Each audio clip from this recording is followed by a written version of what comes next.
Yo, yo, yo, what's up? Titan series, buddy. Gino, The big dogs. the big Titans. dogs in the house. What a match we got tonight. Sharik, Saeed, the highest ranked player, dude. Highest ranked player in Colorado. Playing with, one of the best dudes in Colorado. Yeah. What a Stephen, matchup. Kentucky Steve. I don't know what they call him. I've heard several different things what they call him, but I call him Stephen. Pat calls him Stephon Marbury. Anyway, you can see the discrepancies in the Fargos. Yep.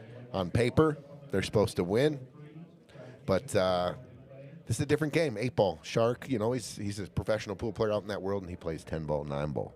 He doesn't play a lot of bar table 8-ball. And his partner, Stefan, never plays bar table 8-ball, but he's a hell of a shot. He plays everything else well. He probably could pick up of course he played 8-ball. Everyone played 8-ball their first game ever, I imagine. No, that's a good point, though, in terms of, you look at Larry and Greg, very familiar territory, this. Ooh, that's their wheelhouse. Yeah, this is their wheelhouse, yeah. I've played on both their teams over 10 times. Bar Nice. table 8-ball, Vegas, national championships for the BCA, VNEA. Both those guys, champions.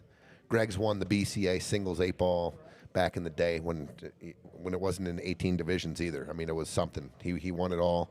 Larry Romero, we all know. The legend. The legend. This is going to be a good match. Oh, I found the connection here, too. Quit vaping. I'm on like almost 3 weeks. And then no chewing, the Copenhagen. And then the ONS, 2 milligrams. That's the move? That's the move. All right. I put the 4s in. I got dizzy a couple times, so I didn't go with it. Really? Yeah. I'll tell you what. I know one thing for sure. I believe that these guys are going to have a lot of fun tonight because I had a lot of fun last night just being out there competing, hitting balls, and I'm not jealous, but we've been doing these Friday fight nights for so long. You're out there, you're playing in them, and I forgot how fun it is to be out playing and competing, for a little, like a tournament like this. It was fun. I had fun, No, it was good. Like, especially when, to your point, right? You're commentating, you're doing this, and you're just sitting there watching. It's like, dude, I could be out there. Yeah. And then time passes, and maybe you kind of forget that, and then you finally go scratch that itch. And last night you did, and then it's like, oh yeah, I love this. Yeah. I'm glad we get at least one more shot. Yeah. Congrats on that win. One more shot. Thanks. Like you said, I came in the booth last night, and you were just like, I know, but this. We talked a little bit about the match, and you're like, you want back 3 shots. Yes. And I wanted those 3 shots back all day today as well. Yes. The miscue, the 9-ball. Yeah, and the overdraw. And the overdraw on the 5-ball. Yeah. I couldn't tell you like some balls I made. I couldn't go through it, but I can tell you the 3 balls I missed, or that weren't good. It's crazy how that works. The best live performers, musicians, will come back and tell you that one note, that one hi-hat, that one I just got chills when he did that, dude. Yeah, that's what they remember. They just paid in front of 20,000, but that's what they remember. Like you said, you and Benny had to make, 8 times 17s worth of balls. Bye, Nina. Bye, Nina. Bye. Out of 150 plus balls, 160 balls, you're sitting there talking about 3. 3 of them. Yep. All right, game on. Did we just start? Yep, they flipped for break, and it looks like Larry and Greg won the flip with Greg breaking off. Okay, they got the scoreboard on table 2 sitting there. Yes. Okay. That's our job here. Well, I was trying to put it kind of in the camera. Maybe I'll see if they'd be okay with like putting it towards the corner. That'd be Oh, I got you. Yeah. Larry looks like he just got done in fighting Mike Tyson, dude. He had an operation on his face. He's a little swelled up on his chin. Oh, is that right? He said he almost called it off tonight, but he said, F that, I'm playing. He gets himself a fresh fade. I mean, he looks clean like haircut. a boxer. Hopefully we get a close-up of it. You see? Still looking good, though. Yeah, of course he's looking sharp. You want something? You good? Good. I need a couple drinks. I need some cocktails tonight. We're falling off the sugar-free Red Bull wagon. So, just for those who are tuning in, maybe for their first Titan Series match, there are some differences here than what we're typically seeing here on in the Scotch doubles format. First of all, you'll notice the longer race. That was kind of an open discussion with during the players' meeting, and I think all players and teams wanted the longer race. Another difference is it is make it, take it. So if it's a single suit, off the break, that is the suit you must shoot. We had our opponents were about to shoot wrong ball last night, and everyone chimed in because I mean it's not normal to what we usually play. Yes. And then I thought one other time, I swear he was shooting at the stripe, but he was cutting the 6, and I was like, oh my god, because I stopped him in mid-stroke. And I was like, he better make this. I hope they run out. I swear to God, I'm like, please make this. I promise this wasn't a shark. Yeah. And he made it, and they ran out. And I was like, thank you. Thank you. Yeah. Bobby. What's up, Dan the man? Oh, Chichester back in the chat. Love it. Dude, he was sweating your match last night there, Tony. Yeah, he gave me a little text after. Nice. Thank you, Jeff. Jeff's the man. Yep, Jeff is one of our main sponsors. Did you see his new commercial? Yes. I love it. Clean, dude. Jeff. And he put some pool in the action. I saw that. Put some pool balls in there. I saw that. Yeah, we'll be seeing that here during a player or team meeting. Dude, team, love it. Team break. You hear that, all the other sponsors out there? Update your commercials. If you don't have one, get one. They're fun. Yeah, that was a They're good great refresh. for all our viewers. On the breaks. I love them. I love that addition to the stream. Yeah, for sure. Dan Price. Dan the man. Big Shot Dan. That's my nickname for Dan. Big Shot Let's Dan. go. This is going to be fun. We are already having fun, Dan. The fun has begun. Let's go. Danielle, what's up, the champ? So the Christmas tournament, Yeah. just going to say it. It was the most fun I've had shooting pool No way. in a long, long time, and Danielle was my partner. I have not laughed and played pool in that manner, maybe ever.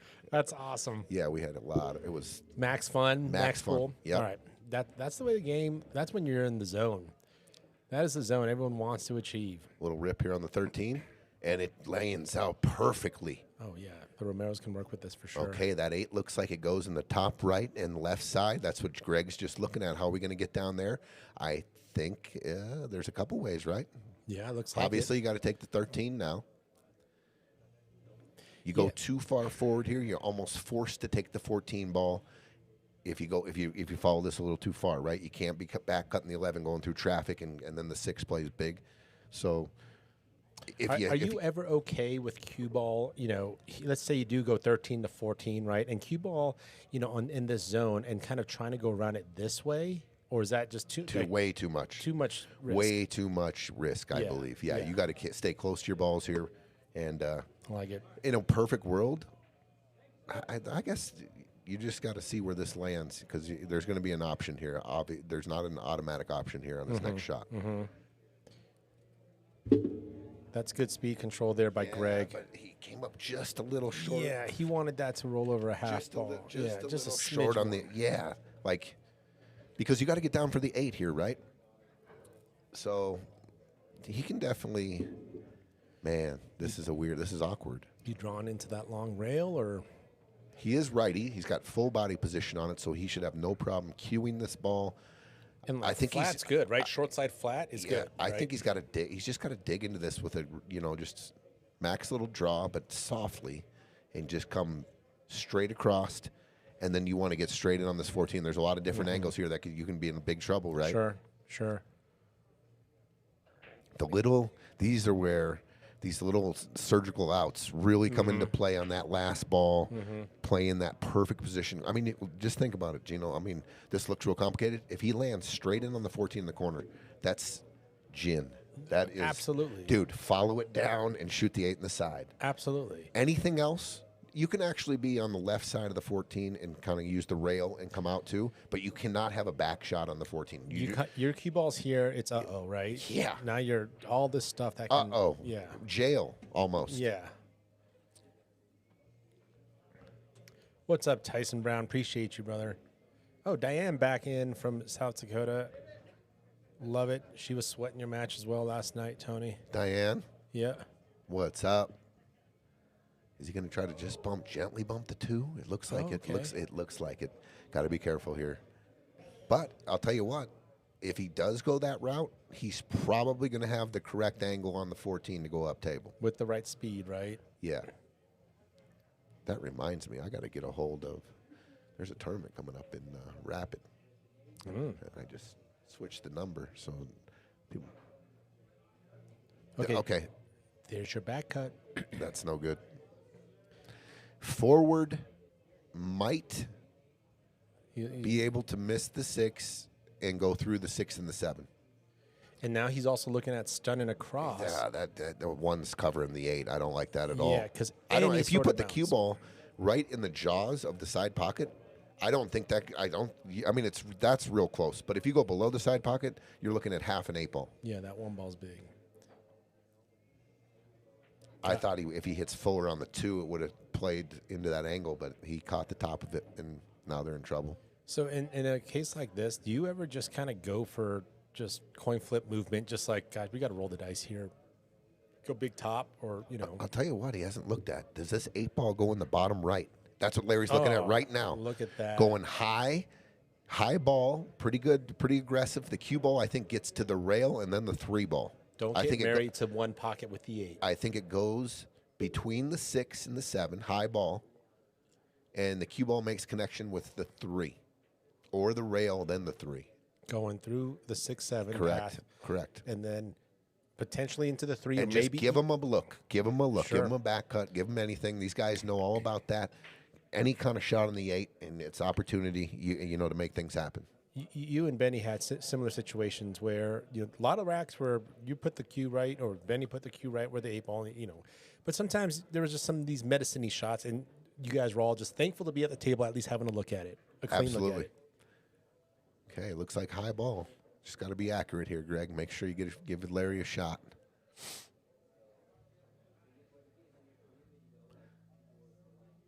Give Greg a lot of confidence. He missed it. Yeah, he had to do a lot with that between the not just pocketing, but very precise cue ball. Thank you, Shell. Thanks, Dennis. Our first look here at Sharik and Stefan.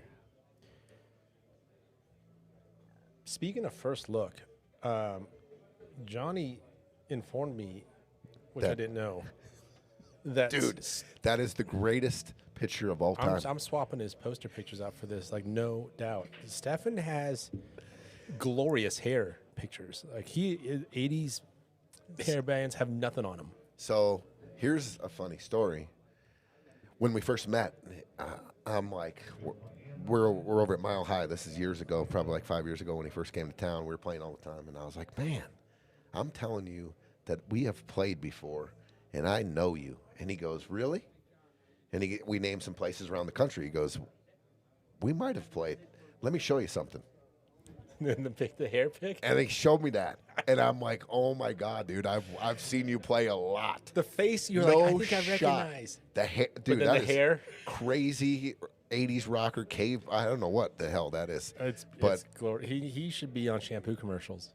Dude, look at that. Looks like It's glorious. like a full-blown poodle on the top of his head with just tight curls, long, curly hair.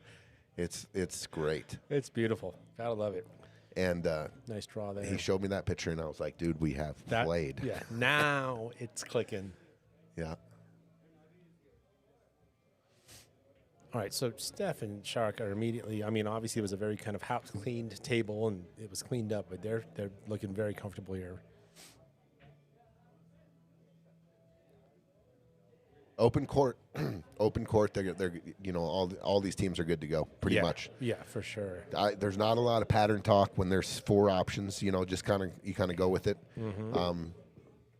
If there's a problem or some difficulty to get around, they'll probably talk some strategy. We talked a little bit last night. I thought the teams played pretty. I thought it was a pretty good pace. I was a little concerned because it's on our minds here that we did an open open talk Yep. with your partner. No and timeouts, we, yep.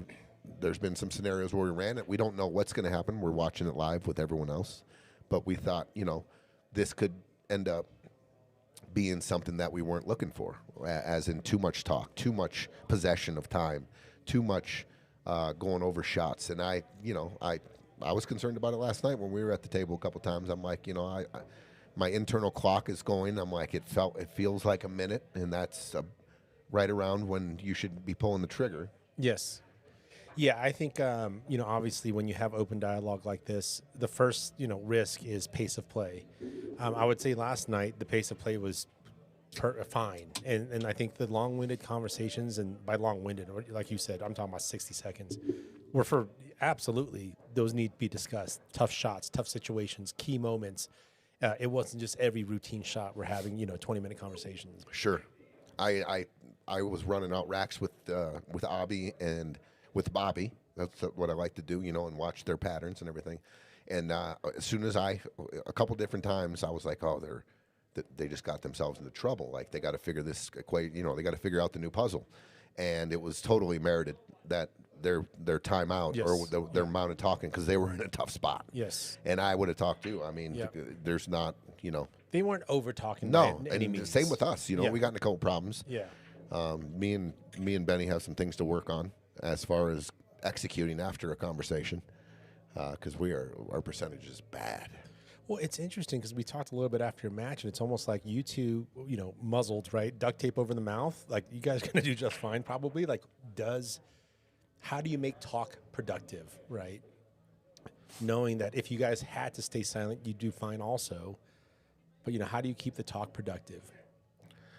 Okay, I was just about to interrupt you and say, Shark's break. he put on a clinic. Yeah. When I say clinic, I mean we're all getting out our $100 bills and say, show me that break. The other day when we played last week, and it was on table 2, he breaks from the same spot. He only failed to pocket a ball on one break, and he was jumping the cue ball, landing in the center, and there was 2 balls going in. It was a clinic. Squat and cue ball, And- balls down. And all's me and Ben, when they started that little surge on us, that we were thinking about, how much the last mistake we made, the punishment that we're receiving at this moment, Because the break kept working. hurts. Yeah, because they were breaking. He was breaking right through us. And you kind of mentally commentator cursed it because a dry break just now. I was going to say, if this was table 2, he had it pretty figured out. And I don't know how many times that he's broke on this table, but the tables do play different. Yep. Each table you go to the Nationals, right? And you're in Vegas, and there's 350 tables. You go to the table right next to you. 100%. It's different. There's not one table that breaks the same. Right. That right. racks the same. That breaks the same. The rails are exactly the same. So. And then even if you played on the TV table, you go 2 rounds, 3 rounds, and then some. You come back to that same table. It's worked itself in, and now it's different. Sure. Right. Yep. Tyler Depew says, F the Packers. If you're out there. What's up, Dustin? And I am going to commend Tyler because he is a Minnesota Viking fan, and we grew up. If you grew up in a crib and we had the purple all around our room, and I had an aunt that as soon as I was able to talk, she said, "Let me tell you something. If you're not going to remember one thing the rest of your life, that's what she told me. Go F Vikings. the Packers. F the Packers. Okay. Until Brett Favre, she did like Brett Favre. She had a thing for Brett Favre, but she passed away before he became a Viking. That was kind of awkward in that little rivalry. It's like, oh, I know this guy. Yeah. We loved it because we almost went to the Super Bowl. We almost did. The Saints blasted us. He was still playing. And Adrian strong. Peterson fumbled on the F and 20-yard line, I think, twice in that game. But those stick with you, right? Bobby, what's up, Bob? Bobby says, "Hey guys, I finally get to listen to you live. Hoping for the underdogs tonight." That's the other great thing. Like, we know we're going to get quality pull out of this tournament, but you got to look at what's on paper. And I think everyone in their heart, except for maybe, Sharik and Steph's, like, and those two, there's a little bit of space of rooting for the underdog. And just hoping some of that happens. It's in all our nature, I think. Yeah. To root for For David. for David. Yeah. Yeah. I believe, I mean, I don't say this, you know, I mean, if you added up the last night's match, the Fargos, we were the favorite. And I don't blame anyone for rooting for those guys. I was rooting for them. I'm not joking. I mean, I wasn't rooting for them to beat us, but I was rooting for them. They were on a roll, and I'm like, you know, I was tapping the stick, nice out. They were making some nice outs. It was fun. Pressure shots. Yeah, I was like, come on. Yeah. Come and get us. Simple Man 38 says Greg plays best when he is fired up. I could not agree more. He is a But he gets fired. And what's great is he knows how to get fired up. Like, he doesn't need a long runway to get fired up. no, no. I predicted a little bit of fireworks tonight. I don't know when, but if it doesn't happen, it doesn't. Yeah. But you know, A little passion. Yep. Yeah. Competitive spirit. Okay, so he's looking. If he goes into the side pocket, he goes into the 1 and the 7 leave down table, and he should be able to stop the cue ball right there. I mean, no movement. The cue ball just goes into the 1. The 1 goes off the 7. 7 and 1 are traveling down. The cue ball should sit right there. The other shot obviously is in the corner, which you have to draw, and you don't want to overdraw it. Because then the 8 comes into play, sure. Yeah. So he does offer that. And Beautiful does a shot. Great job controlling the Beautiful cue there. shot by the legend. The legend. I know that was a fresh haircut, too. That haircut's probably about an hour and a half years old. Someone bring up a pic. Do you know the actor that plays in the Punisher? Yeah. The guy at the show? Yeah. Or is it the show or the movie? It's the show. And, That's and what the guy he's- who's like dude, the accountant. Yeah. Yeah. Yeah, he looks like him. Okay. Larry's got Yeah. a little I the like Punisher it. going tonight. I like it. This is a little clean out off the dry break. The legend. What a great response. Greg Romero. Yeah, 1-1. No, they're going to respond. Both these teams are going to. That's the cool thing about this tournament, Boom. dude. You dry break. It might cost you 4. Could cost you 2, 3, 4, Yeah. 5. Who knows? Yeah. And this winter break format, I know, make it, take it, but you're never out of it. You're never out of it because once you get that break and all of a sudden you find it, there's packages to be delivered. The other thing that's just awesome to watch when we're looking at this quality of kind of roster is when you got, and it happened last night, when we got to go into chess mode. Ooh, And we played a lot of chess out the gate. I'm not opening the door. You can open. Yeah, you open the door. No, I'm not going to open the door. You No, open the door. And then all of a sudden, if enough of that door's cracked open, and then it's go time. Foot on the gas. Yep. That was very fun to watch. I think the other thing that's really interesting for me, at least, watching is the adjustments being made. Right, like is Sharik? What's Sharik going to do differently when he's back breaking? The adjustments, and what is he now tiling in for table 1? What is Greg? I guarantee he's already been through the calculations. Yeah, he knows what to do immediately. next. He's already thinking about it. I got to hit it harder. I got to hit it softer. I got to move the cue ball over an inch. That's how analytical he is. Yes. And he's deadly. He is deadly. Ricky, what's up? Ricky Rodriguez, what's up, brother? Thank you. Last night was fun. It was fun to be back in some grease. It's just fun. All us pool players, that's where we want to be. That's where we want to be. We want to be in the grease. So fun to watch. Oh my gosh! It gets airborne, rides on top of the rail, and look at this spread, and then gets dunked. Yeah, these are just in this tournament here, the Titans or whatever at this level. Big splash. This in scratch. You just count it. You're just hanging your head right now, and you got to watch them run out. Benny that's had all a there is few to of it. those, just the no love, like humongous splash and the no love outcome, like either dry or finds a kicked in the pocket and then spread out table. I mean, it happened a few times with Benny specifically last night with his breaks. And just sometimes that's how the balls roll. So we are in the kitchen. So just to continue, so it's a race of 17. Okay, so it's a little bit longer winded than what maybe we're used to on Scotch. It is make it, take it. So whatever a single suit you make on the break, you do have to take that. That's the suit your team is assigned. We are still keeping the scratches in the kitchen. Yeah, we have some modified rules. Yep, some modified rules, and then we've got also the kind of no timeout, open dialogue format here. Jason Brown, man. So far, What's up, dude?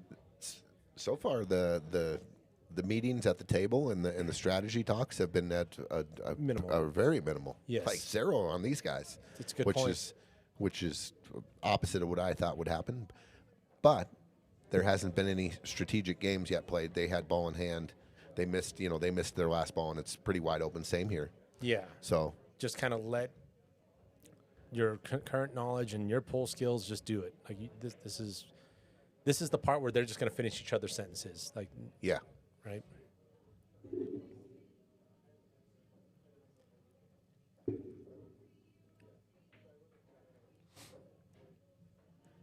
All right, so a little bit of an angle on that 12 to work with. So are we trying to use that short rail, Tony, and avoid the one and come back down? Or are we doing some sort of wrap around? Is it just kind of If you're going to shoot, if you shoot the 12 here, you just go. I think, yeah, you go high ball here hit the end rail, back up between the 1 and the 6. If you're going 11 here, same thing. same thing. He's got a little Yeah. angle. He'll just come up, and come up back between the 3 and the 6. Yeah, kind of cue ball. The 8 ball doesn't go in by the 4 though, so they need the proper angle. And he got him. Did he get him straight drawback? I think he did. I think Stefan can find either a drawback into the 2 ball or a power stun. I don't like that. You can lose track of a little bit when you got to hit it that hard. So he's going straight back. Yeah, just got to watch this 2 ball. But he went too far.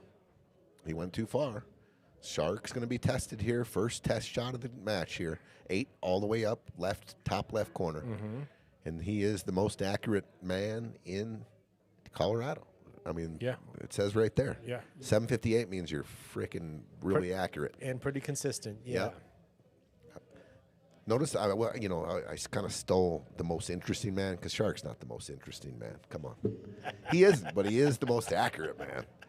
I can think of a lot of more interesting pool players. Still a good title. Oh, plenty. No rip there, Shar. If you Not go at back all. and watch it, I'm giving you props. But in this game, there are so many personalities, man. yeah. Manny Barros. Did you just say F Kirby Puckett? Dude, there's fighting words in the chat here right now. Watch out, simple man. You know who that is? Let me give you a guess who Jay Simpleman 3818 is.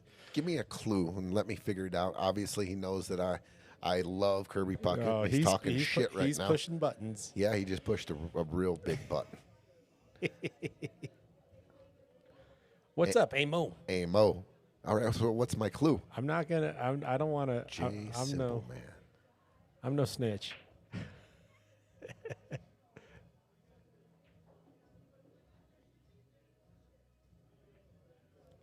He overcut it.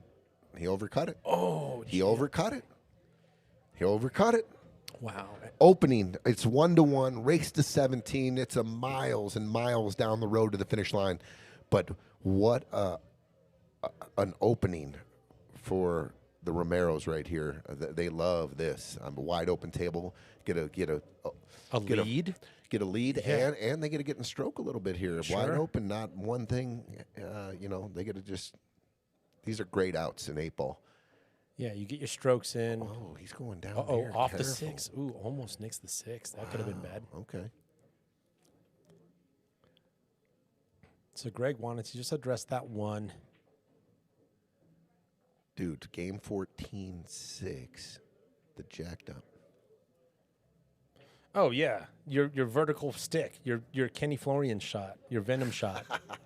Dude, I just remember we didn't get out. And you went rail first. Rail first and 6 6. I off. didn't. Yeah, that was the only shot I saw. Just a Hail Mary that went in. Lucky. Yeah. I mean, really. Ozzie Smith is. Oh my God! It's Beckmeyer. It's got to be. Dude, he sniffed you out, Max. Sorry. Yeah, I didn't. Well, as soon as he said Ozzie Smith is the greatest shortstop ever, St. Louis, and he told, dude, he does hate Kirby Puckett. You know why? Because Kirby stuck it in him in 1987. I love it. 1987, baby. We took down the St. Louis Cardinals. The scars are still there. I went to every game in that World Series, all the home games. I went to all the ALCS games against the Tigers. Let's go. Thank you, Jason Brown. Anyone saying otherwise is just a troll. That's right. Simple Man 3818 is a troll. What's up, Big One? I wouldn't say F Pujols. It's just so out of line. You know what I mean? He's a legend. He's a legend. I wouldn't say that. But if your intention was to push buttons, you go there. Yeah, that's man. Yeah. Mark McGuire's just a big asterisk. Totally. Cheating mother. Here we go. Break it up, fellas. Break it up. What's up, Juan? Big Juan. I got money in you here. I got money at the bar for you, bro. You got a fat $20 bill from the VNEA in your production on Wednesday nights. Let's go. Got it in the office. $20 bill. Twin, twin, twin. Twin. Green Bay lighting up the Bears 21-3. Yeah, and good point about, when these kind of open tables kind of come out, what a great opportunity to stay warm,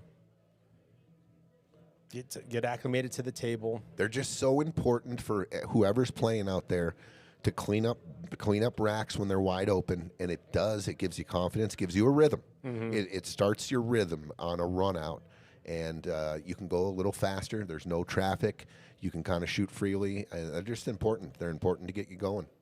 Right. They're absolute killers when you fumble and out when they're wide open, especially at this. I get to when you don't get to punish another really good team. Right. Yeah. Huge opportunity loss there, and now huge opportunity gain for Larry and Greg Romero here to take a lead, their first lead.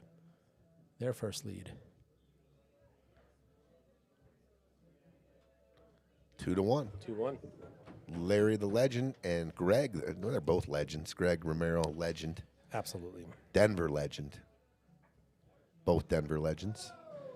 I don't think I've ever said F Tom Brady. I like Tom Brady. I was a big Tom Brady fan. Mark K. Oh my God, dude. Packers, baby. I forgot that you got all green and yellow at your house. All right, should we just go ahead? Do we 86 him from the chat just for that statement? I would, but Marquez is also a legend. Yeah, in his own right. He is an absolute legend of Denver pool. Absolutely. Dude, Wouldn't be his bar, you talk about one of the greatest dive bars in the history of Denver pool. And just awesome bar, Marquez. On Koufax, was just down the street from the BI back in the day. Love it. That was one of the stops, see if Mark was in there. He was always gambling. You could play him cards, you could play whatever. He'd give you action. Oh, man. The good old days, Mark. A bunch of World Series of Poker, 7-card stud. Me and him would go at it. Okay, ball down. So we've got a solid down. So let's see, 1, 2, 3, 4. Actually, it looks like one of each. So in this case, open table. Looks like it's one of each, so still open. We did not have a lot of that. Well, we didn't. We broke like shit last night. I mean, that's just facts. I don't care. You can go back and I break terrible. Benny, he broke better than me, but we did not have many where we made 1 and 1. We were making 1, yes, and we were forced to take whatever, yes, which is fine. There was a couple times where you come up with absolutely 0 shots when you play this format, and guess what? You got to find out how to hide the cue ball. Yep. Christine Seeley, what's up, Christine? Thank you. That's watching from Florida. It was a very entertaining match last night. If y'all haven't watched it, go replay it on YouTube. It was just there was just good drama, just great shot making, good strategy. Nothing out of line, no silliness, just what the heck was that? There was just good, solid pool. There was one, what's the heck was that? I shot it. The fucking, excuse my language. The 9-ball. If you take the 7 off the table right now and the cue ball on the 11 right there, I missed that shot last night. The cue ball on the 11, the 7's not there. I missed that. It wasn't that Dude, pretty. I know, it was easier. It was easier. It was. The 11 was closer to the pocket. This guy.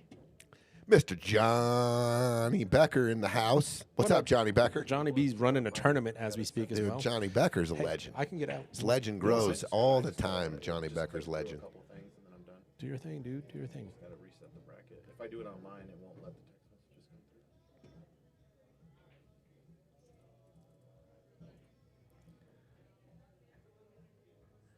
The braking display last night was like a wreck at Daytona. So you couldn't. That's perfect analogy there, bro. Amo's not a pull punches kind of guy. He's just going to tell it how it is.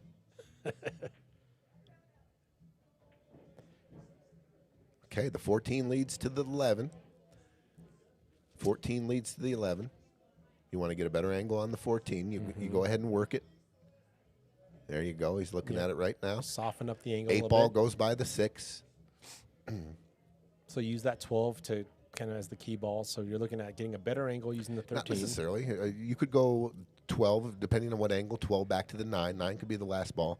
But you want to try to get on this 14-11 now, I believe. Big bounce here. That's that's the angle you did not want. The back cut. So you can try to work back to an angle off. You got the 9 and the 12. Are you ever kind of just going for that contact with the 11 and nudging it because you know your 12 is there? No.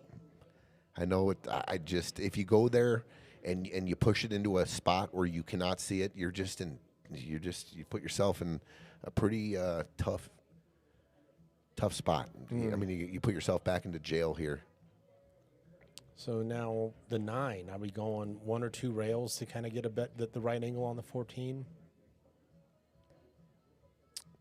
It's possible. You could go down to the unrail there and use that English. He's real flat on the 12. He's going to have to draw back and get off the rail. He probably has to pop it. But this is what I like too. You could shoot the 12, shape the 9, and then draw back off the 9 again. But now you're starting to, this is another thing about 8 ball. You start eliminating those guys, Right. and your options go down to 1.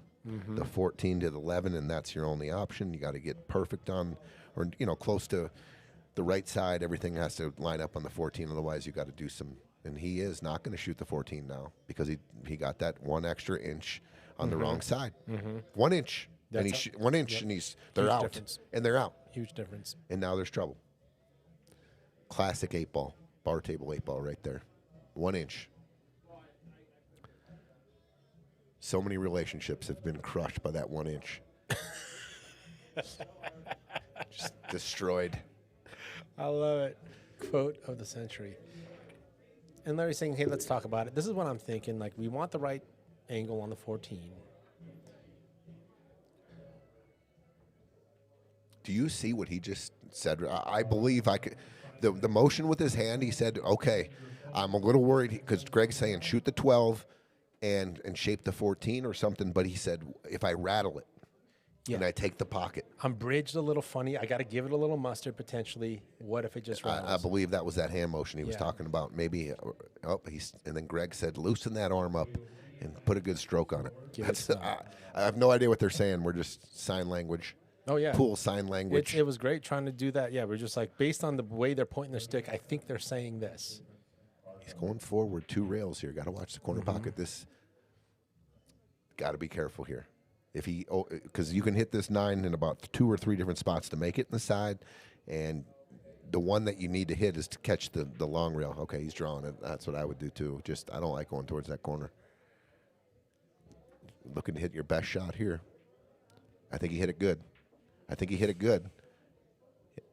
He got it. Yeah. He got it. Greg can absolutely work with this. That looks easy to everybody, but here's what I'm going to do. I'm going to give him some fire. You know why? Because he got dead perfect on the key ball to get to the 11. Yeah. Also close to the work. You're not over there just stretched out in no man's land. And then here's what I like to do down here too. What's the point that you don't want to cross, because now you're going to have to back cut the 11 and then you got to go up table and whatever. So I want to stay. But the 7's there too, right? So I'm looking to get straight in. Oh, he went too far.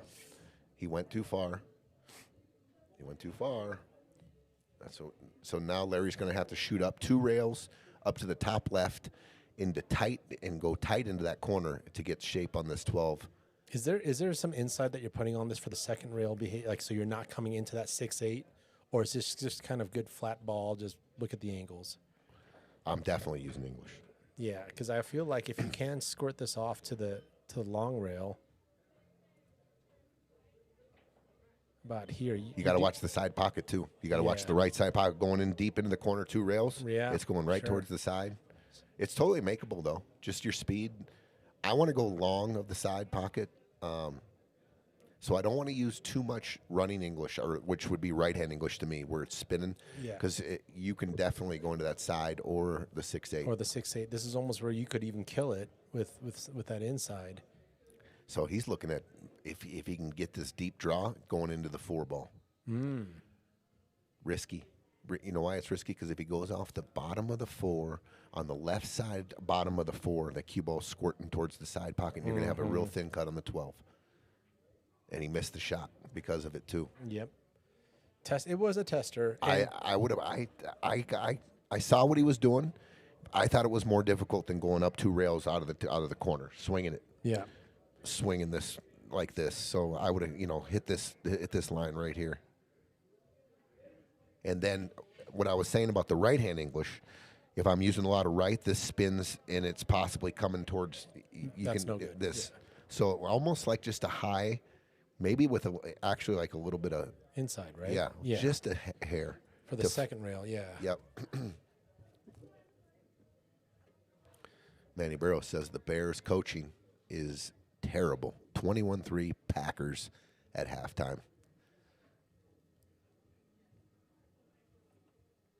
Well, the Bears have been the little stepchild of the Packers for the last 3 decades, and I know they beat them at the end of the season there, which even probably made it tougher for the Pack. I mean, tougher for the Bears on this game because the Pack were going to be ready.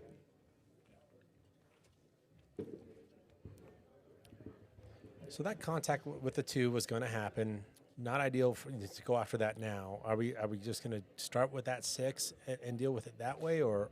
Yeah, it's preference here. Shar will probably shoot the ball that he is most likely to not miss. So he could shoot the 4, right, and shape, but maybe he's thinking possible miss here, and this is an unmissable ball. He's just going to stop it, huh? Okay, that's okay. Yeah, I thought maybe roll up to the 5, but I see this as well. The stop shot leaves a decent angle. Play shape for the 5 here. So you don't want to leave your guy on the rail, though. Yep, Steph's not happy with it, but you do have the 758 in your pocket here, buddy. Yeah, that should be okay. The guy shooting behind you is pretty good too. It's just coming straight down. Looks like off this 5.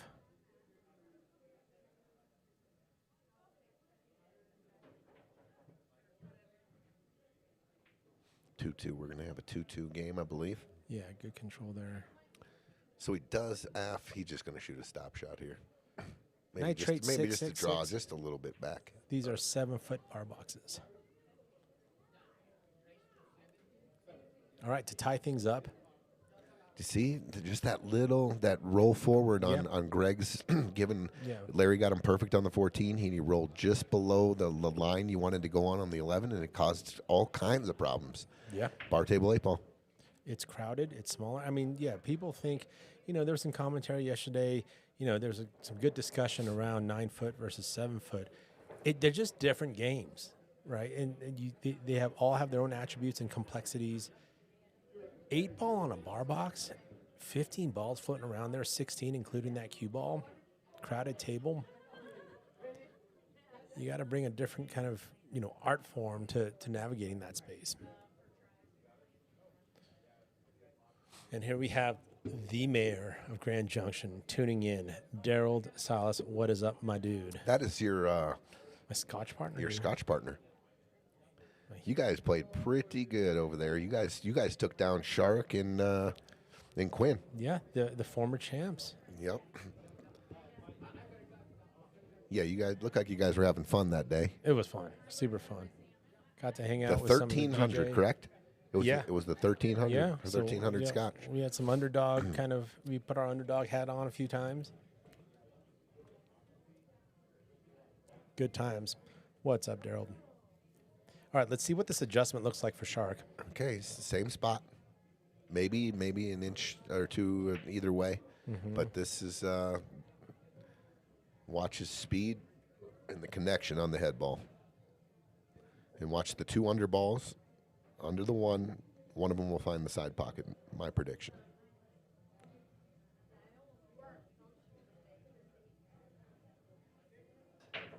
9 ball, straight in. Great call. Great break. 9 ball, straight in, and there it is. There. That's 7 goes. That's what we watched all day, and it's deadly when they caught a little rhythm. The second set, they're just running racks on us. Oh, but they are stripes. It is make it, take it. What's up, Adam? Adam Burke. Adam Burke What up, was dude? also tuning in last night. Okay. This is why I love the aspect, dude. I just love that, the solid. Look at the solids. The 7 ball goes. Yep, 7 ball goes. So, I mean, it's just, you just turn the faucet on and run them out. And now, guess what? We get to see your creativity. We get to see your work. You got to work a little bit here. And let's see how you do it. Do you like the 15-13 just as is? Because it is not a bad combo with some gap there. And you're not going to try to touch it? Uh-oh. And Oh, look at what this. just happened. Does that 7 still go now, Yes. though? Oh, yeah. I think it goes at real pocket speed. You got to cheat the pocket, and you can use both rails here. And you got to shoot it now. You have to. But here's the deal. Look at how the other balls are sitting here. You got to kind of play some shape. So if you're going to draw this ball, you got to hit it with a little speed. I think if you go follow it, you can get trapped behind the 10. Sure. I think he can get through there, though. I think it should be no problem. Come off the back of 10 a little bit, shape to 5. Just like follow and bully through. Nope, he got stuck. There's the 10 ball you called. There it is. The other option was just to draw it back, just gently bump the 8, and then shoot the 5. Sure. Okay, so Shar shooting next. Let's just put him. Let's put him in a spot here. I like banking the 2, just going full into the 2, and I'm trying to cover the 14. The 14 is all the way up table on the left. Everything else is doubled up. Everything else looks tough if you just leave the cue ball where the 2 is. And then I'm trying to cover the 2 on the 14 and leave the cue ball on the rail right there, and then let Shar, because I don't see a shot. Yeah, it looks like Larry's using that. Look at this shot. Get in there. Look at the shot. Oh, and it doesn't take the pocket, though. Yeah, he wanted So to he's going to just- shoot the 14. That's what I'm saying. If you would have hit that softer and not gone for that, just did that same shot and just banked the 2 to here and the cue ball right here, that's what I was looking at. Because this is the only ball I was worried about for Shar. And there ain't a lot in this, at this level. Who's shooting next kind of questions. Sure. But there is when it comes to this guy, in my opinion. I think that's a good way to put it, right? There's no like, oh, look who's shooting next. Look, he ain't even going to take the 14. He's going to bury him. Interesting. He's burying him. I like this. I noticed, let's see the execution here first. This is a little tricky if he's going off the 10 here. Oh, what a thin hit. Wow. 3-ball combo. Yep, tripled up the. Benny opened up one of our racks yesterday with the 3-ball combo in the side. He goes, "What do you think, T?" And I was like, because there was not a lot of good options, and I was like, he liked it, and the ball was close enough to the side, and he just nailed it. We ran out. When that make it ticket happens, sometimes that just needs to be. That's the best option. Yep. That's the best hand we've got right now. And that's what he's going to shoot. This could really get Greg Romero going here with a lot of confidence if he gins this. Mm-hmm. Could get Larry going too. My partner just come with a 3-ball combo, and let's go.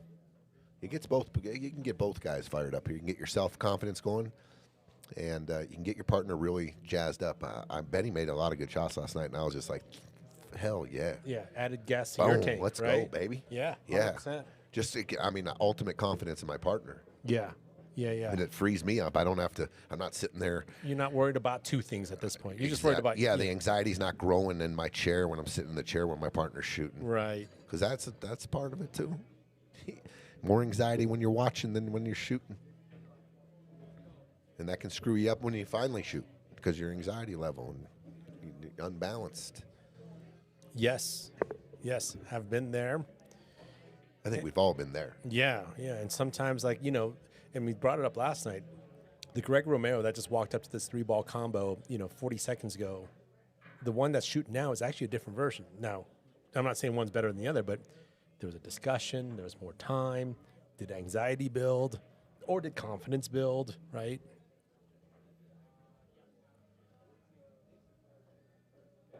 The 2 can enter the pocket in about 3 or 4 different spots. So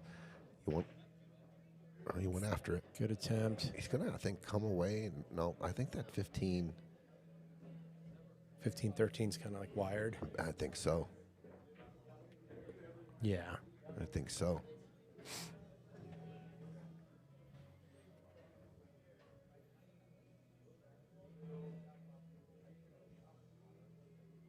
I think there's a little bit of a gap, too, between the 15. Oh, yeah. Yep. They're looking to see if it's possibly, because if it clips the 10, it never goes. Right. It never goes. If it clips the 10, just any kind of clip on the 10 here, it's not going. And I believe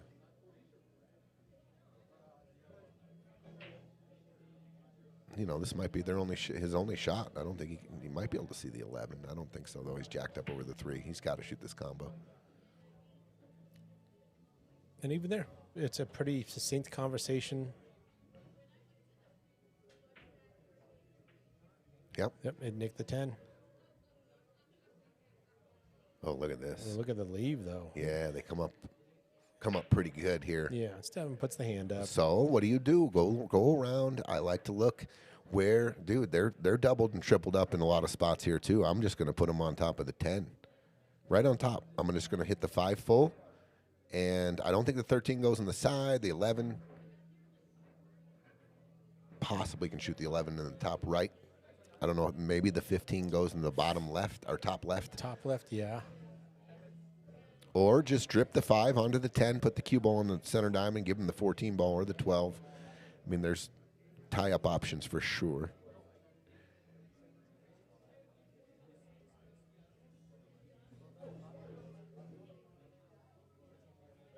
I mean, there was a lot of spots last night when we were, we took our time on a couple different safeties in those first few games because we know if we don't get the right spot with the cue ball, it could turn into 2 or 3 games in this tournament here. Sure. You give them a one option look. It's the only option. It's one of the. You give one guy one option. That's it. Their percentages go way up, I believe, and to make that kind of shot or that option because it's the only option. They can put 100% of their focus on that option, whether it's a Hail Mary, whether it's a long shot, real fine cut shot. It's only one option, and they just focus.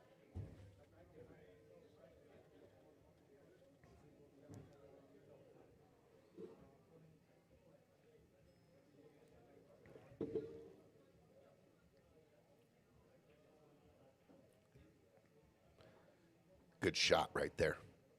He gave him the one option. Shar has one option here, I believe. That's the 15 ball, and he's got to split the 14 and the 2. And what a tough shot. You could clip any kind of part of the 14, it ain't going. Are you doing anything extra to try to address the 10 situation? Or just it's all make? I might not even shoot at this ball. I might go off the 15 and put him on backside of the 10, and try to double him up on the 6-2. He doesn't have any other shots. Maybe the 4. That's a good shot by Larry. Tied up to 10. Yeah. And didn't give Shar a lot of options. He either called the 15 or the 14. Might have called the 14 here. Because if he hits the 14, just a little fat, look what happens. It could go off the 2. And he can get more ball that way. He can. Yeah, Daryl, not a bad observation considering the out ball is better, in that 10-5 cluster. The 15's a better out ball, breakout ball than the 6 right now. But the 15's going to be out of the way now. So Solid still has a chance to break that 5 out if they get back to the table here.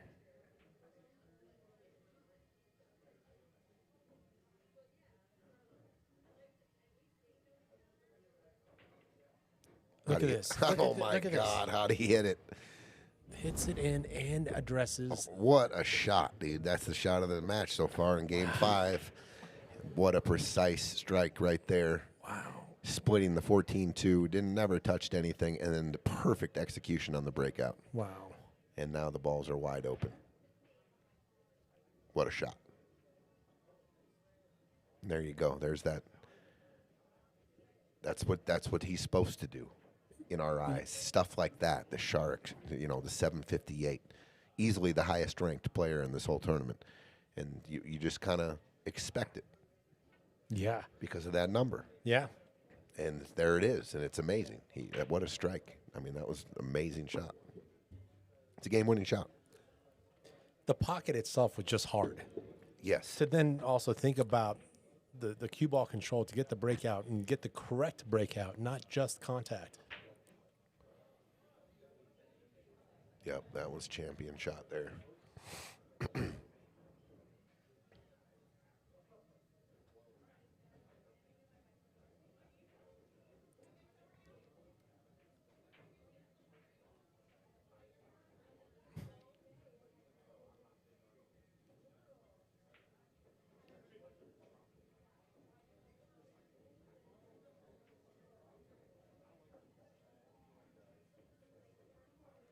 Yeah, Daryl, I agree. Like, just keeping him jacked up, absolutely, would have made it more difficult. Not saying he wouldn't have came with it, but it would have decreased his odds for sure if you would have put him on top of his stripe.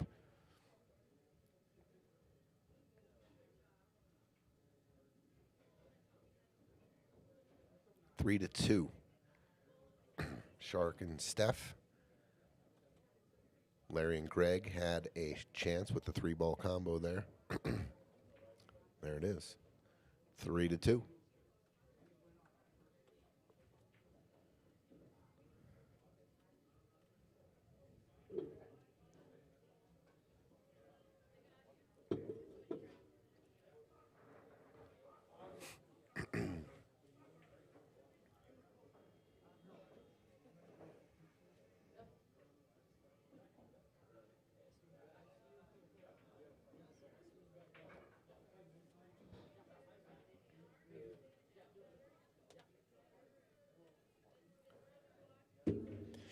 Last night's match, I felt like, the first 5-7 racks, it was kind of like these opening rounds in boxing where it's just jabbing, understanding reach, there's a little bit more chessy, not as kind of go pedal. And then there was like a middle third of the match where you two kind of more flow played. Was that part of it, which is like, hey, let's not go too hard. Let's not like. No. It just was, or is that what the table gave you? I thought that's exactly what the tables gave us. And when they had control, they fumbled with 1 or 2 balls left, and we just kept them locked up. Kind of understanding that, we're not ready to go yet, and that we're just going to keep locking them. Smother your opponent until you have the opening. I think it was more of just what the table gave us. Sure. Honestly, where there was no like, hey, let's. We wanted to come out of the gate and run 6. Sure. We wanted to run the right, set out. right. I mean, let's just be. Right. I mean, we wanted to break, make 2 balls, and run out, And and go, then go, break and run, make 2 balls and run out. I mean, that's what we wanted to do. But 8-ball don't work like that. Right. And then just make the best decisions. And we did, we have similar styles. We're gonna if you screw up and down, at the end of your rack, you ain't gonna see the light.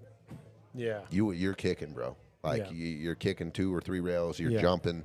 You're not gonna get a straight in look. Watch out, cue ball. Oh my goodness, he was actually looking to make some action off that 3. It looks like, Yep. yeah. And these are, great. That was being aggressive, but with the downside being ball in hand for a team like this. They have worked though. Look at the 10, the 11, and the 9, and the 12 and the 14. This is going to be an interesting rack and see how they play this. There was a couple times last night that Benny got ball in hand and he I can't remember which rack it was. I remember how the balls were set up, and he goes, "I'm just going to play safe." And I was like, what are you going to do? We just got ball in hand. I mean, we talk about it on Friday Fight Nights a lot. We just got ball in hand. Now, if we needed to break out a cluster, I get it. If we're not if it's not accessible on a if there's 2 clusters and we got or something like that. Clusters, yeah. But I was like, dude, we got ball in hand. Let's go. let's go here. And I like there was it. a couple discussions, and we did go, and we did, I think, got out of that rack. But there are limited situations, I believe, where you get ball in hand and you're trying to get ball in hand again. They do come up, but they're not as frequent as you have the best angle possible for anything you want on any ball you want. And you've brought it up before too, which is also like, what if they actually make a good hit? You started with ball in hand, and they went 2 rails and actually had a decent hit and a good roll. How many times we see that? And then all of a sudden you're in a funny pressured spot, and all of a sudden it's awkward. Coming from ball in hand an inning ago. Yeah. Right. So did get some breakout action there with a 3-9, but still a little awkward on that 11-10. Definitely. That short side 11-10, there's not much there going up north. Yeah, his only really look here is the 13. I think he would shoot the 15 in the side, but I think the 5's hampering it. And then getting back to a pattern where you can open up the 10-11, and to me, it's the 9 ball coming below off the 12 maybe when you roll down into the 9 ball. Oh, he's looking out the 10 off the 9 maybe. That's what he's looking at right now. Yeah, Amo, I think I would agree with you. The more successful break, I think, seemed to be the second ball break. I think Bobby had the most maybe consistency with breaks last night as far as ball down, and I think you and Benny were also trying different things. I was desperate, bro. There was a lot more experimentation. That was desperate. Head ball, left side, right side. Second ball, left side, right side. Benny, he broke way better than I did last night. And when he went over to that side on the left side, we had a break where he made 3 balls. He hit head ball one time. He hit it perfect. Squatted the cue ball in the middle and got kicked in the corner. Yep, He made 2 balls in that break. Yes. So, yeah, you're searching for that consistency. All right, looks like we are going 10 off the 9 here.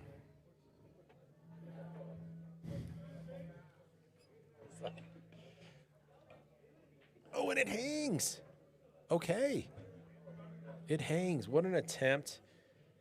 Now we've got different puzzles to solve for Saul. It's a different landscape than when they were at the table last. Let me ask you this. I didn't see the shot because I was looking outside our window. Did the 10 get a rail, or did it go straight in the pocket and sit? It rattled a little bit. Oh, okay. Yeah. Yeah. And then the 9 also hit the short rail.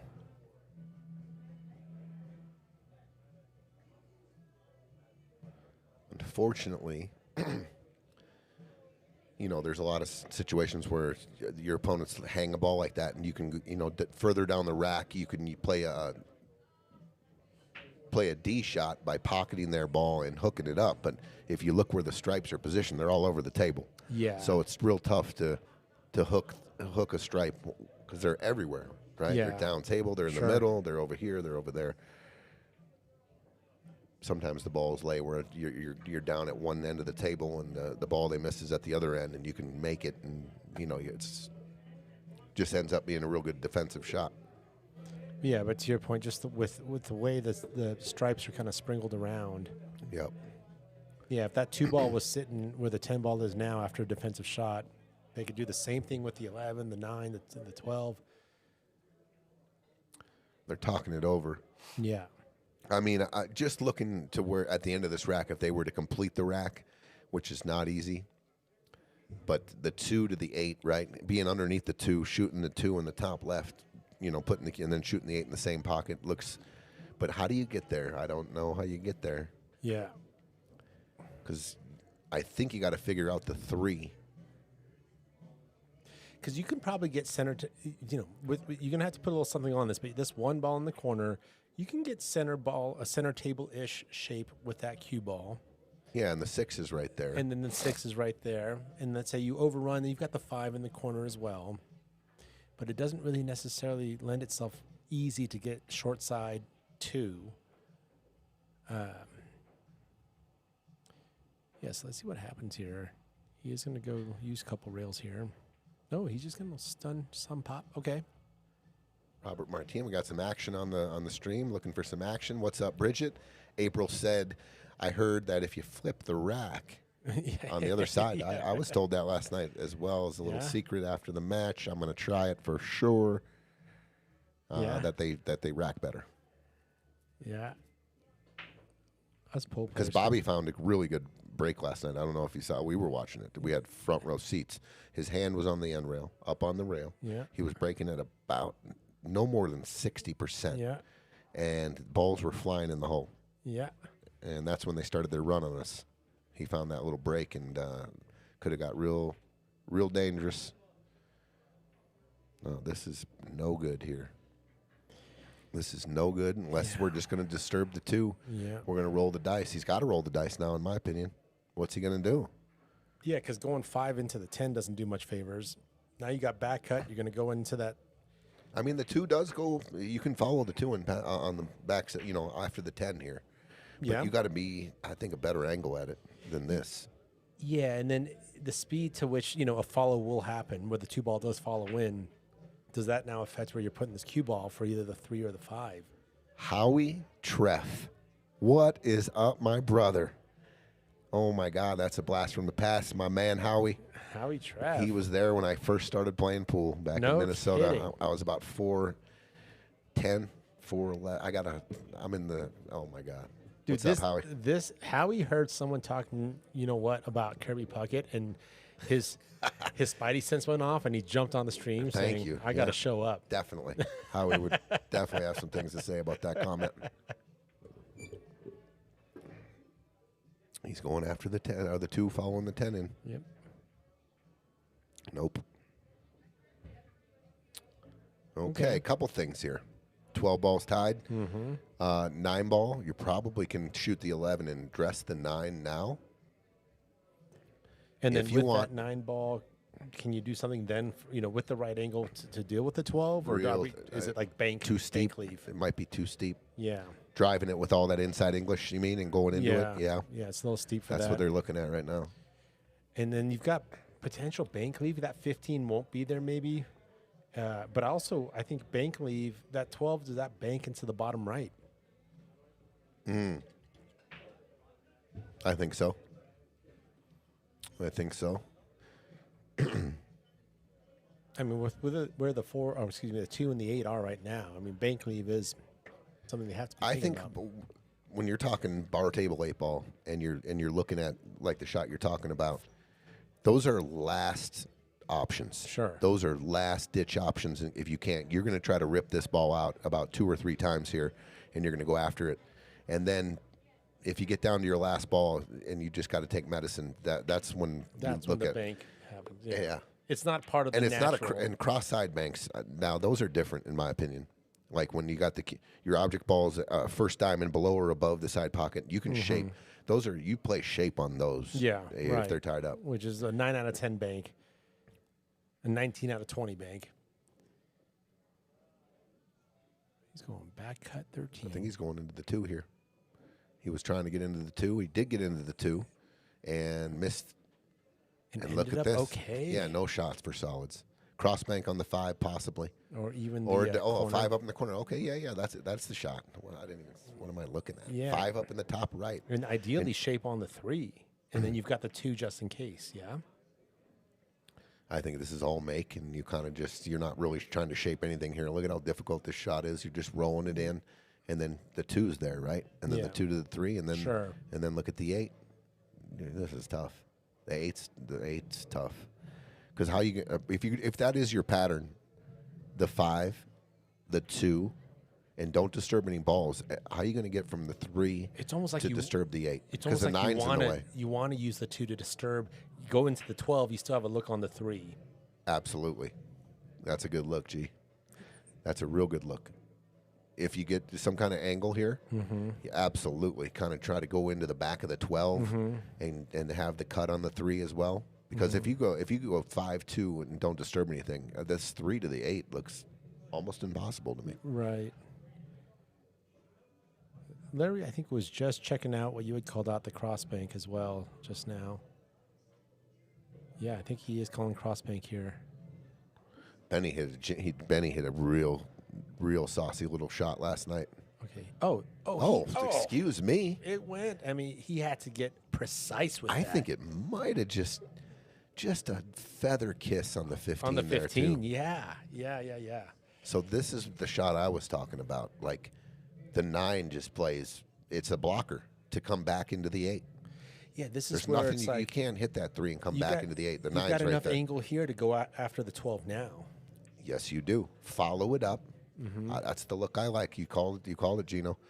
Take the 2, follow it up, get to the back side of the 12, and kick it out and open up the 8. That's what he's doing. Oh, and he just missed it. And oh, look where it's going. But Larry can still see the 3. Have a nice day. But this is so difficult, not just from a pocket perspective, but now like that 8 ball, even with pocket speed drip, can that get into the bottom left?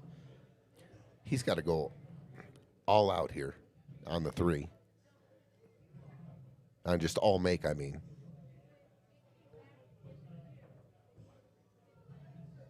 Oh, they're in trouble. If he can, I just don't think he can get enough cue ball here. He can't. He could, if he overcuts this 3 into the pocket, he could possibly get a piece of that 11 ball and hold the cue ball somehow where he can bank that 8 in the top right or even cut it. I just don't see it though. This is as difficult as it gets. You're in no man's land for safeties and anything like that. This is just create. We're going to the circus here. We call it, Gino. We're going to the circus here. Like Get your tickets. Get your tickets. When you got to shoot 4 trick shots in a row, I like to call it we're going to the circus. Yeah. Get to see all the stuff today. The bearded lady, the elephants doing the hula hoops.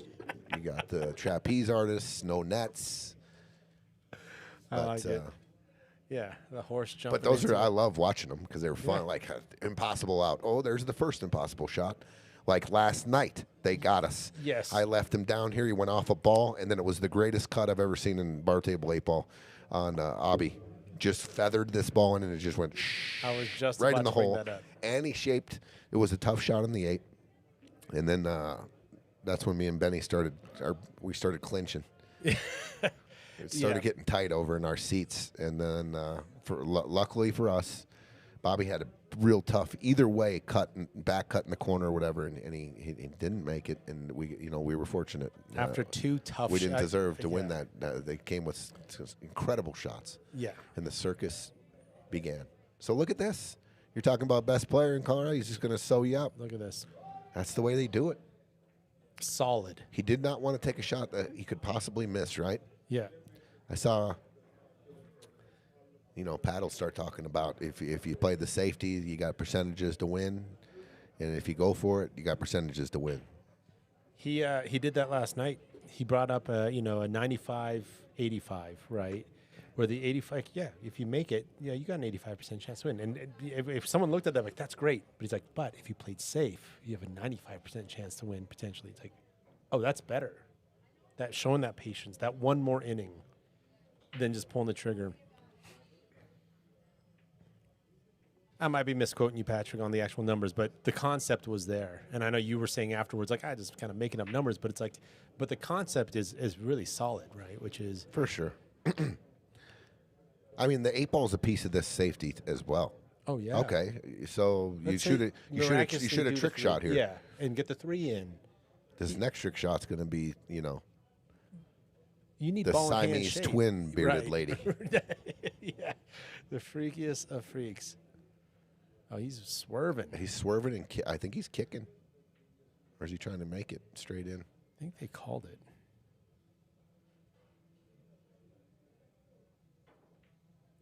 Look at that hit. That was a hell of a try. Hell of a try. Just a smidge of overswerve there. I think you're probably going to see them go out here, though. Yeah, and if it didn't swerve, let's say it was just enough swerve to make it, that would have been thin enough for that cue ball to pop out a little bit more and actually still have that cross corner bank on the 8. He's scratching the side here. Got to be careful here. Ooh.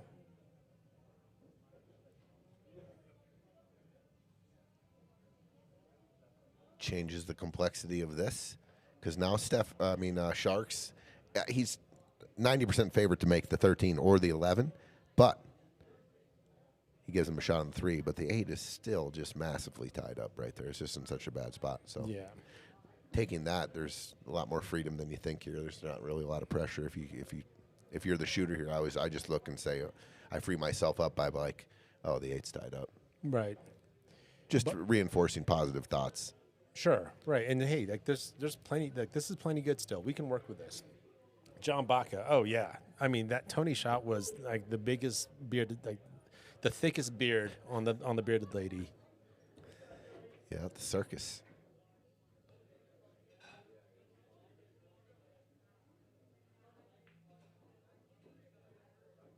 Good shot. Shark. Beautiful shot. Yeah, doing the extra work. Okay, to so make now sure Stefan gets some options and close to his work here. So this is kind of like we're shaping the 12, but if in case we still have the 13, is that how you're thinking about it when you're stunning across? I think he's trying to shape the 13 here. Okay. Yeah, the stun across. If the 12 is still there, or was it 13 all day? I think it was 13 all day, Okay, just for the got fact it. if you shape the 13, you shape back the 12. There's options off the 12, Right. especially if you get flat on the 12, you can just roll forward. Whereas like if you go for the 12 first now, that could actually end up bad. You know, you draw into the 8 funny. if he's dead perfectly straight in here, you might see him take the 12 and draw out. I think he'll switch his mind here and go to the 13 though. Yeah.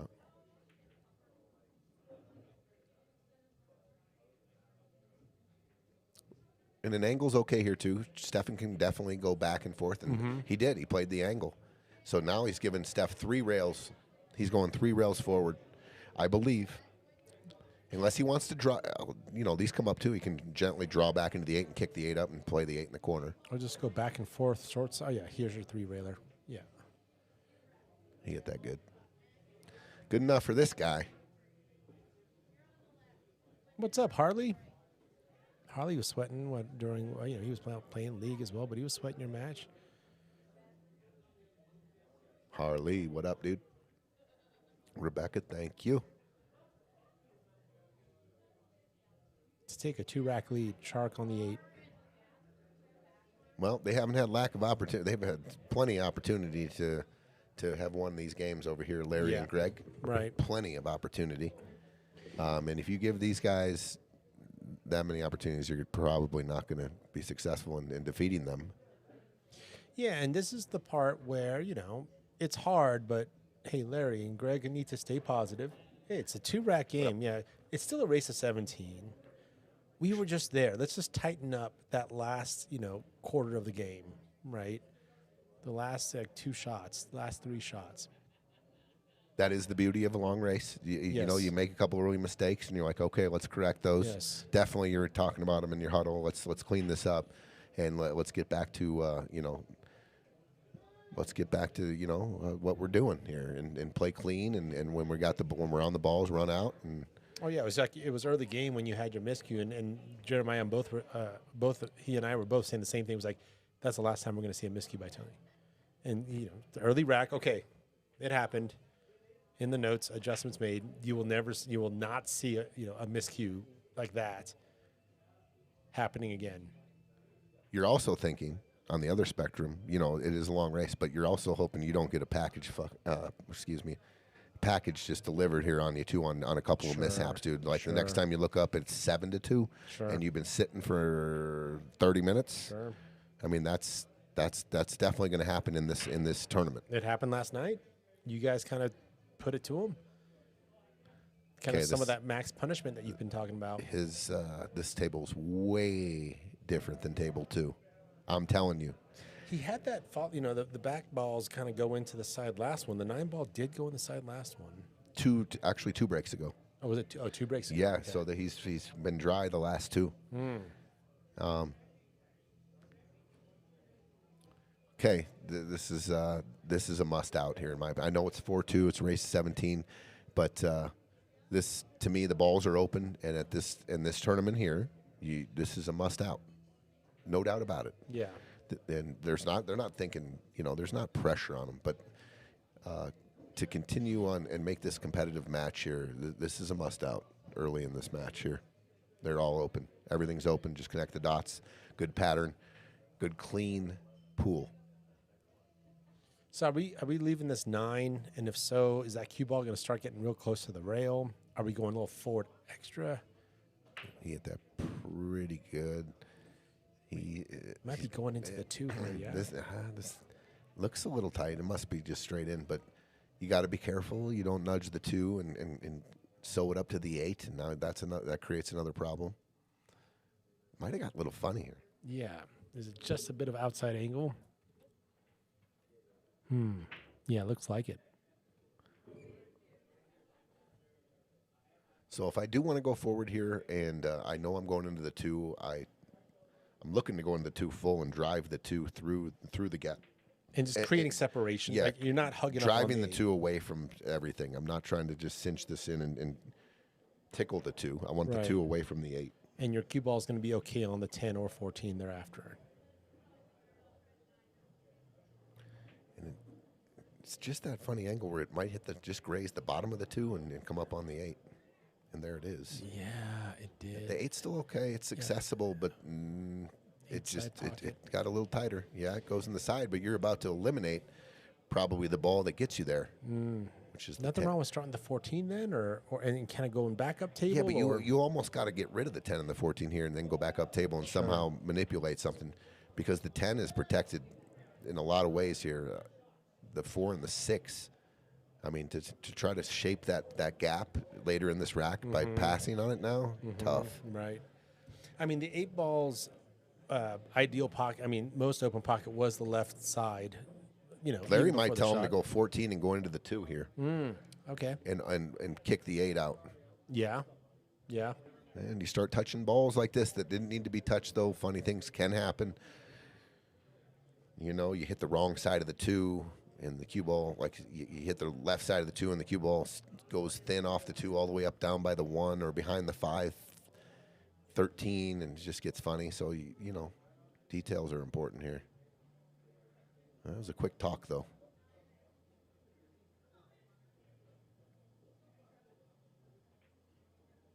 And that's what he did. And things are funny all of a sudden. Very funny. The 11's the only shot, and you got to back cut it. You're skimming off the 2, or you can draw it. He might try to draw this into the 8, maybe, but it just got funny. You see what I'm saying, Gino? Yeah. Like you got to rely on a precise precision now, on shape. I mean, if he rolls forward here and comes off the 2, it has to leak down table here for the 10, which is doable. And let's see if he just tries to slow roll it. Yeah, I feel like that's what he was kind of doing. He's going to go 11, come off the 2. Half ball on the 2 and come down and leak the cue ball down to the 10. Daryl, that's right. I learned a new phrase as his partner. He calls it the Bruce Lee. It's when you hit a shot and you defense yourself. It's a self-defense, and there's also a sound that comes with it. We got to put that on the soundboard. And there's the shot I was Look talking at that about. speed control. Yep. Okay. Okay. Yep. Good. That's the first got out of the trap a little bit there. So now the next one is you got to get Larry a shot on this 13 ball. Yeah, and ideally you can probably come up for that 13 left side, but if I think you're playing right corner, shape for just get this left center of the table here. And miss the 6. Okay, coming Speed's across. got to be good. They got to find their speed. This is good speed. Maybe a little hard, maybe a little full. No, it's perfect. Good shot, Greg. Very good shot, and it's almost like I think a little bit of a baby angle to stun across for the 8. Yeah, even if it wasn't, he could shoot a stop shot. Sure. And Greg would make that 8 ball 80% of the time. Yeah, he's looking at a stop shot. Just a pure stop. If he had that forward angle too, he could go, and lay him up pretty good here if he could go forward. But if he's dead straight in, I probably still go just leak it forward just a little bit. Oh, Yeah, we don't need to be drawn, right? I think he's just going to cinch it. Just pop. Just go cinch it forward just a little bit, I think. Yeah, stop shot. That's Yeah. good. Yeah. Happy to be at the table looking at this. Yep, no scratch possibilities. He can just go high ball here and go freely into the 4. There's no scratch.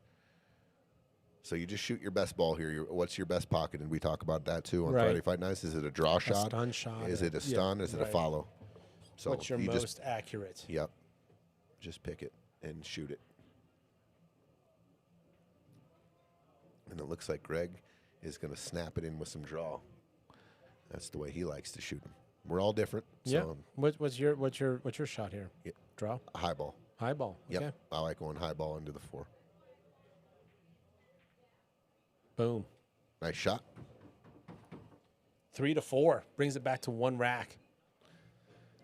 Got a match here. Look, fist bump. Okay. Yeah. Like it. And they got out. Let's see. Larry's got a big break, but and he'll even tell you. I've been, like I said, I played with Larry and Greg in Vegas 15. I mean, maybe even 20 times. So in the Wow. last whatever, combined, right? Sure. Larry has a monster break, but about power wise and connection on the 1. He's in the 90 percentile of that kind of power, but he's in the lower 10% of control on the cue ball. So big action. He lets it go. Yeah. He you know, I mean, we he saw lets the it cue go. ball go up on top of the rail and then end up in the side pocket. He gets max power and he gets max connection, but where the cue ball goes, we just don't know. And and if he gets hot though, it's kind of like rolling dice, right? If you're hitting point after point after point, you're going to make a lot of money. If he's snapping off a big break and not scratching, And they're cue going to ball be stays real. up. They're going to be real successful. Yeah. Because he hits them really hard, and he's got a crunching break.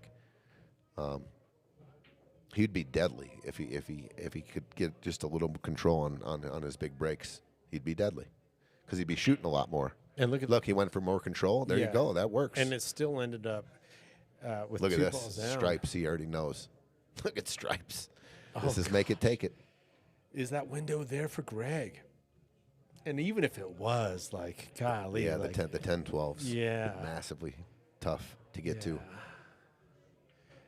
It's almost do we need to deal with this 10-12 now?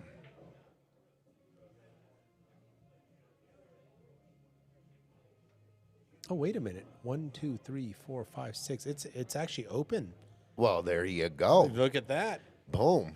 We've got- Solids, you're out. 7 goes in the bottom left. So I thought he just Yes, made a sir. stripe. So there you go. That's the ideal in this game. Ideal, make it, take it. You make one of each Absolutely. and have an option. You'd rather have one of each than 3 or even 4 of one. 100%. 1,000%. Yeah. That happened to us last night. We made Yes. 3 of 1 suit. Yes. Careful here, careful here. He's on it. This is no good. That's no good. Yeah, the 4. Larry's jacked up on the. He's gonna have to shoot the 2 ball here. Yeah, 2 balls, a clean, comfortable shot. Is it? It's the cleanness from a bridge perspective, right? Yeah, And okay, a yeah. cut perspective. You might have a situation where you actually do the stripes a little bit of a favor here too, with some contact on the 10-12. Yeah, I don't. Just going forward here, unless you put a big stroke on it and you're getting the cue ball, back to somewhere near the center of the table, I think you're drawing into just trying to gently bump the 5 here. I think you're trying to scoop a little draw here and just bump the 5 and shape the 3. I like that. And then, maybe the 5 hugs up nice. I mean, on you the go side forward pocket. here. Yeesh.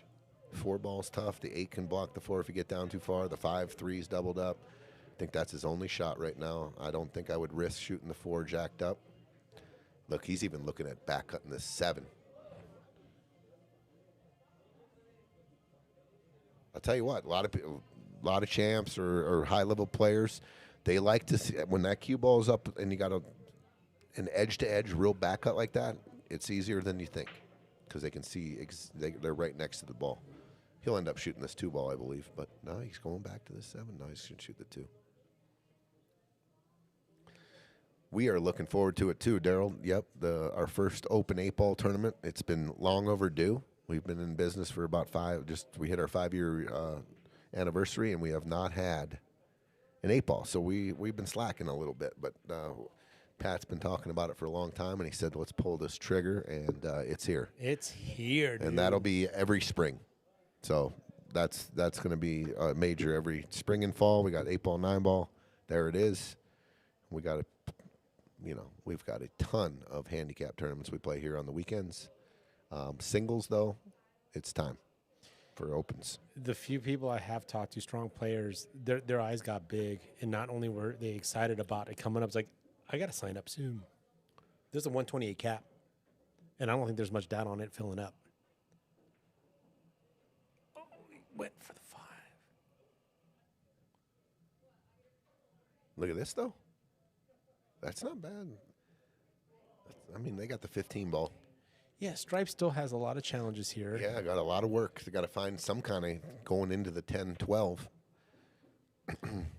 So, hear me out. Is there ever something that crosses your head saying, we're going to call the 14, and we're okay?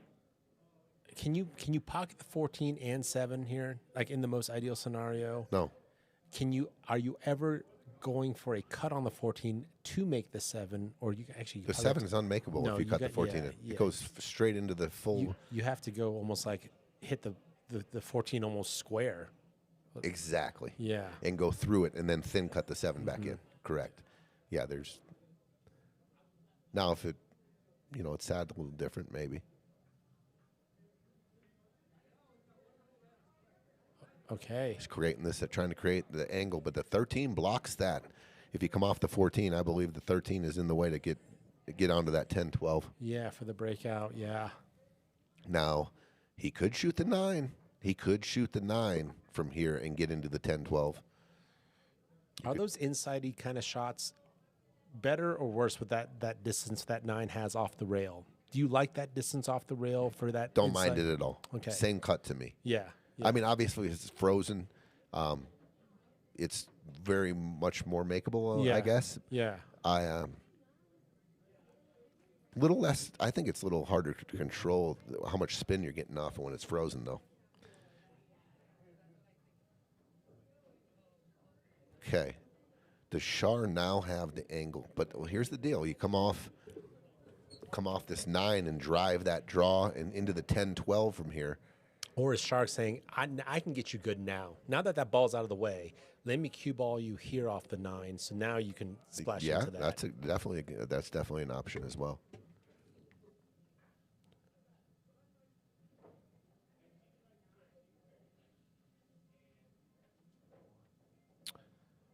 Little steep here, but I think he's fine to get to where you're saying.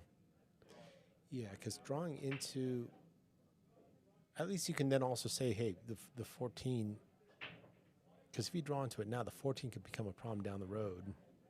Yeah, it looks like he's going. You can't go up past the inside. line, though. If you go up too high, you're in no man's land. And Oh, he went for it. He went for that shot. Yep, He went for it. and came up dry. He clipped the solid coming in, and it detoured it or detoured the cue ball. Actually, I thought he was. If he went your way and he took it into his own hands there, because if he takes your way and he gets a little too high on the 14 ball, you're in no man's land. Right, your cue ball's going the wrong So direction. he thought maybe this is probably the best opportunity. I tend to agree with him there. I mean, you Yeah. had to get pretty perfect on the 14 Right. to get that angle. Yeah, But because to your point, you come too they're far. Dead, they're just dead meat Yeah, here. cue ball's going up into the 7. It's all wrong. It's all wrong at that point. Stefan's going to try to put him on the back of the 7, I believe. Here, he's going to thin the 12 and go down table 2 rails. He scratched though, nope, and he was trying to get back behind the 7, which would have been a hell of a shot. But I tell you what, look what he did. The 3. Three ball doesn't have the left corner. Nope, and the 7's tough. But now you start getting into some chess here. The 12's in a tough spot to hide, though. The 14 and 10 are easy to take care of here. Easy safes all around the table coming Right. down on the 14-10. The 12, difficult. You give them a look at the 12, they can definitely maneuver and get out. So now this is where the chess begins. And they're probably going to shoot out. He's going to shoot the 2. And then what are they going to do? The 7 does go bottom left. And then they can probably shape the 3 on the short side and come back, shoot the 3 down table towards us. or towards the camera, right bottom of the table. So big shot here. Must make here. Let's see how Greg's feeling. Oh, I've never noticed that, how far his cue is outside of his. I was just going to say something about that, which is, you see some players playing, center chin, you see some kind of, it's under my right eyeball. His is kind of right cheekbone. On that one. Yeah, on that one. Is that his natural? I don't know. I just kind of noticed it on that. Yeah, that He was angle ki- really he- accentuated and that. He was a little elevated. Yeah, that was. Those are the kind of shots in the middle of the rack that I talk about a little bit too. Like, that is the 8-ball. Yeah. You're Yeah. shooting the 8-ball right there. I Yes. mean, that is do or die because of the accessibility you're opening yourself up to if you miss. Yes. And so, what I would suggest for all the players when it look harmless, right? I mean, it's the shot, the only shot really that you have. It's straight in, it's long, but that is the 8-ball. You miss, you lose. Treat You it as make it, such. you get to keep going. But the importance of making that shot is the game. There's so many shots like that in 8-ball where that you have to make that shot because you're opening up the rack. This is missed. That's missed. Wow. That's Wow. missed. Yeah, and going back to your point, everyone obviously knows in the game of 8-ball, the 8-ball is the last ball. It's the quote-unquote most important ball. As far as impact to the rack, as far as how important it is to make that ball, what your point is, like, that shot makes everything else a degree easier. Everything else, every other shot just is a more routine. you were just your comment when you were saying the 8-ball, right? How much more focus to all of us when we get to the 8-ball, knowing that we win the game when we make the 8. Is there an extra aim? Do we get up? Do we breathe? I think we do. Absolutely. In the middle of racks, we kind of overlook that little step or that process. Right.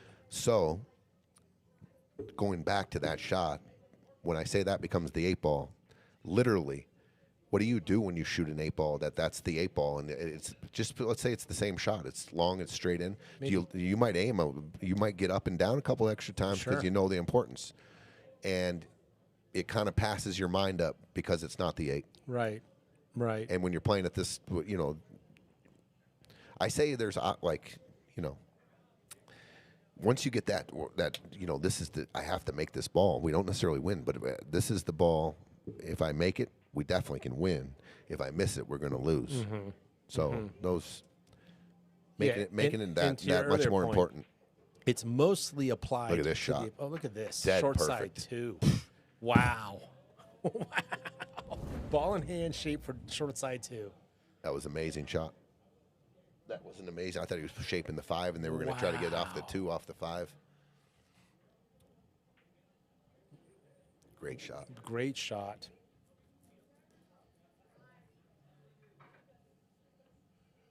Oh, that's I mean, when those type of shots happen, not only having the guts to do it, obviously having the execution to do it, and then if they can now be rewarded with a point on the board to tie things up, the momentum shift.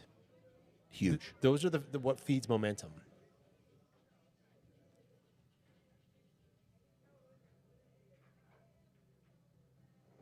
Yeah, that was a beautiful shot, Matthew. I agree.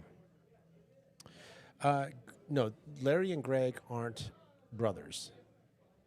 They're cousins, right? All right, 4-4. That's a good question. What is yeah? I think they're just both their last names are Romero. They got to be some kind of related, maybe. They're just so close. I mean, their families. They know. I mean, Yeah, sometimes they you might act be like- right there, cousins, but I know they're not brothers for sure. They are. Yeah, they're not brothers. They're the Romero. It's one of the many big kind of pool family names. You've got Gonzalez is up north. You've got the Salazars. There's just these pool families, and sometimes some gray areas. Are they just close? Are they second removed? But here we are, tie game, 4-4. Love to see it. And it kind of feels like Greg and Larry haven't even got out of first gear yet. Right. Maybe both teams, but I'm telling you, I mean, if Greg can find his zone, watch out. Dry Okay. break. Yeah. And this is, we talked about it was what the table was giving you guys, but it was about this time where you and Benny were a different team than Racks 1 and 2. Not because you guys were different. It was just what the table was given, and there was a lot more flow. The table kind Sure, of the splashed right. tables opened up, Yeah. and we were able to Yeah. hit a little gear. And Because what we you don't didn't do when was the balls are stay in in first gear when that's Sure. happening for you, right? Yeah. Yeah, when the balls opened up for me and Benny, we got a little rhythm going. Mm-hmm. We definitely started playing at a better pace, and when the balls were open, and we just went. That's what you kind of look for, right? You big break, make one of each, and one of your suits is wide open. Let's go. Mm-hmm. Pop, pop, pop, pop, pop. And we're following each other. We're not going and sitting in the down. We did talk about that when we're at the table. I'm standing right behind him, ready to come in on the next shot. Yeah. And let's hit this rhythm. Yeah, we're not gonna. I'm not sitting on the chair to see what happens. I'm gonna shoot the shot, go back and sit. Yeah, He makes right, the ball. right. I go. He goes and sits. No. It's almost like we're hand off the stick here. Yeah, Hand the baton right. off and let's go. Right. Yeah, that's actually kind of an interesting point. The stand with your partner, like literally and figuratively, like get out of your seat, especially when the racks. When we know it's a given, like this is going to be another duck, or we have to save. But again, if the pattern's there, then we're both up. The blood, like we're going to stay on our feet. And I'm not going to. Sure. You can. It almost looks like you're almost. I don't want to say. I don't know if I have the right word here, but like we're being cocky, but literally walking in front of my guy's shot because he's got a duck and we're all laying up on ducks here, and right. I'm walking around the table while he's shooting. He's walking while I'm shooting, and he's getting ready to leave. He's going to leave. Yeah, he's going to the cue ball where he knows it's going to be. Right. Yeah. And you hit that kind of rhythm on him, and Yeah. man, you can run a 3-pack or a 4-pack. Now we're just playing catch in about 7 minutes. Yeah. And we saw that. The pace of play, and again, it had nothing to do. It was what the table was giving you. We had the first third was just a lot of kind of sweaty and grindy and chest matchy, and then there was a point where it's like, oh shit, like we just went 4 in a row. Blink. Yeah. The tables opened up. Your first shot lays perfectly on a breakout, and the rest of them are hanging, and boom, there it is. I mean, let's go. And everyone here in this tournament, and they'll all agree, I believe, and so will everyone else. This table here, you're supposed to run out. Nothing's touching. Sure.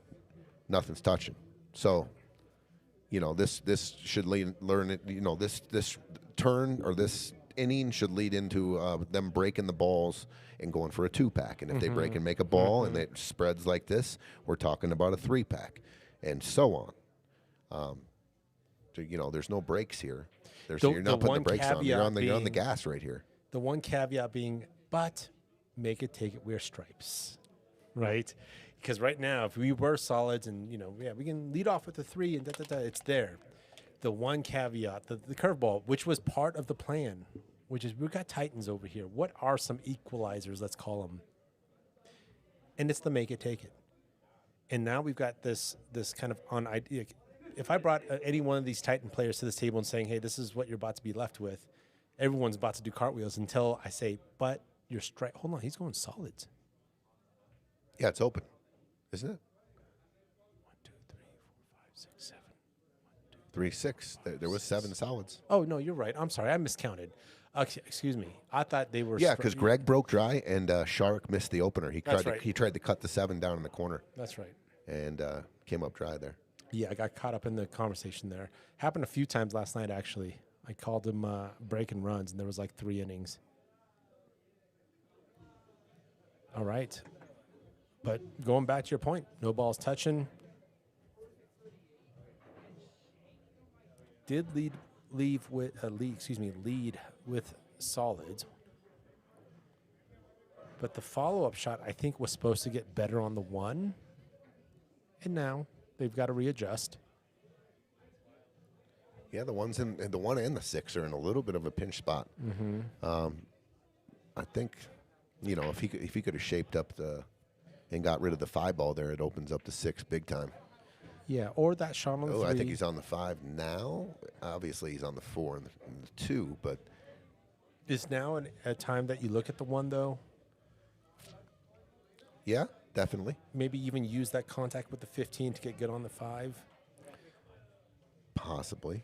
If you come thin off the 15, though, that cue ball just wants to roll, nub up on the 5. Right on top of it, yeah. Does that 6 go in the top left? I think so.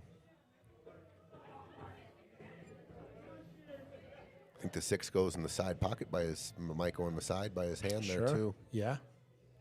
So a little bit of a rub. That worked out Good nice. control. And Yeah. straight in on the 6. Good call, Yeah. Gino. And if he doesn't see it, he should definitely walk around and shoot the 6 now. You're not going to get better shape on that. You're not. Yeah. If the 6 goes, he's missing the shot right here. Yeah, because the 5 ball You shoot the 6. It's made from a lot of places.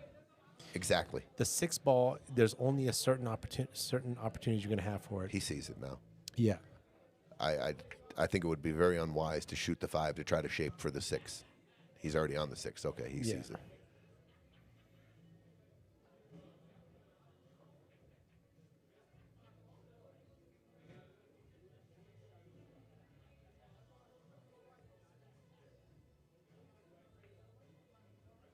Nice. Ooh. Yeah, it went in. Just a little wipe. And if it hit more center pocket, he wouldn't, he would have more of a flat shot on the 5. But you're okay with this, right? I am, but it's still tricky because he's got to go to the rail. There's no. Yeah. I don't think he can draw out without going to the rail here. The rail plus So- your bridge, right? Yeah, your bridge and the 14, and you catch just a little hair of too much draw, and your next thing you know, you're hooked. He doesn't. How about this though? He doesn't have to shoot the 5 now if he doesn't want to. Great point. He can shoot the 2 and then shoot the 4 on the side, then the 5. Yeah, and then I think he might even change here. I mean, it's just the 5 can get you good on the 8 in multiple ways, right? yeah. He Does got a let little this bit of a stay. crazy break. It looks like he's going highball. Like he's just going to take his medicine and not even try to shape this. And just leave it He's- a little long for the 2. I would have much rather shot the 2 then. If I was going to shoot the shot like that, Right. and didn't have the freedom to get better shape than this, I would have shot the 2. I would have, And go 2-4. because now look at the demand on this shot right here. This is not easy. I mean the long off angle 2. Are you going forward? You got to Don't shape. touch the 11. Got to shape the 4 good here. Let's see how big this 11 plays. See how dialed in Greg is. Not bad. I think he's got a slight angle on the 4. He can go forward here to the rail and the back to the center of the table. Yeah. was That's pretty good. That was a pretty good shot. Yeah. Clutch shot there. And now Larry with kind of a Rayleigh shot. But, I like that going, forward to the long rail. Get the Just put a nice stroke on this. Slow your speed down just a stroke. Very good. Very good shot. Perfect. yes. To take a lead. Take a 5-4 lead. Greg dialed this ball in here.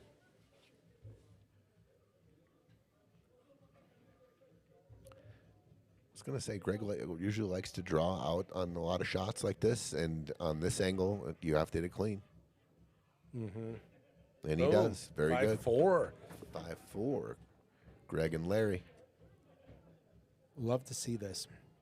Fist bump there. A little fist bump. I had to mention, we got the Jordans on Larry. We got some good kicks. We did bring up your kicks last night. You showed up with some good shoe game. Oh, I had the pool Yes. pool Nike. Dude, those shoes I had on actually have pool balls on the inside. I think I showed you, right? You showed me, and I forgot yeah. about it. And I was like, what colors? Is that Italian? And then someone was like, no, those are pool. I was like, dude, Tony sent me those. I didn't realize. I forgot about the fact that they actually have pool balls on the inside. This was designed as a pool shoe. Yeah. This wasn't it just happened to use all these, primary colors like an 8-box of crayons. This was a pool shoe. Every color on those shoe is on the pool balls. It's pretty cool. That's so cool. Yeah, and I'm breaking them in. They're getting more. When I first got them, they were terrible. They were so stiff and they were uncomfortable. But I took the Been wearing over them on you and Benny on 2 hours matching your outfits. That's how long it took you in front of a mirror. Was I off on that? You guys were both gray hoodie. way off. There was not one text or one mention of what we were going to wear.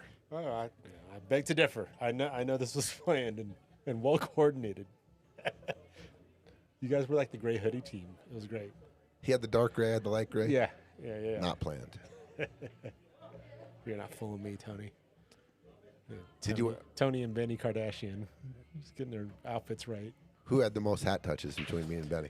Your hat touches, I think, because of the amount of control you guys ended up showing, and the lack of maybe anxious moments or anxiety-driven situations. Your hat touches like the under one. Wow. Yeah, They were minimal yesterday. big time. The under one, yes. Very cool. But as far as just pure count, you still had way more than Benny. Yeah. It's going to be tough to beat my hat touches. I mean, it's kind of What's up, Draven? Draven saying, congrats on your win, Tony. Yeah, a lot of love, a lot of return viewers. Thank you, Draven. Yeah, a lot of folks were tuning in last night. We had a bunch of viewers all over just sweating it. And there was, good mix of just obviously wanting to see you do well, Tony, but also wanted to see a team like Abby and Bobby as the underdogs put up a good fight, and they sure did. They put up a great fight. To give a little credit here, it was the first kickoff of so everyone was kind of anticipating it, and we were supposed to have a doubleheader, and I was looking forward to. I was looking forward to that match and watching that match while I was playing my match. Colorado Springs versus two of our best up here in Denver, Chris C-Mac and Gage. And Gage versus Rubens. And Ruben and Frank. Ruben and What Frank. dude, I can't wait. I can't wait to sweat that next week. Huge. Can't wait to watch it. I mean, all these matches, they're very intriguing. Seth and Derek There's not against a bad ticket. Adam Cisneros and Johnny Lopez. That's super intriguing. That's going to be an awesome match. So if there was just a lottery on pretty good ticket. I mean, this is popcorn night. Exactly. If you had a lottery on, you only get one match in the first round that you get to watch. Everyone's stoked. There's not a bad seat in the house. 100%. Right? Like you got the Frank and Ruben playing Chris McDaniel and Jeremiah. Dude, you got Gage. all of Colorado Springs are going to be watching that match 100%. and rooting hard, just like G-Town when they're in the house. Absolutely. They're rooting for their guys. Those are their two champs right there for many, many, many, many years. Monsters. I mean, that is Colorado Springs pride and joy right there, those two guys. And, they're going up against, a couple of our Denver guys that we've all been on the same teams. And it's comes like territory a little bit. It's Denver versus Colorado Springs. Yeah, a little bit. Yeah, absolutely. And four monsters. It's going to be awesome. Absolutely.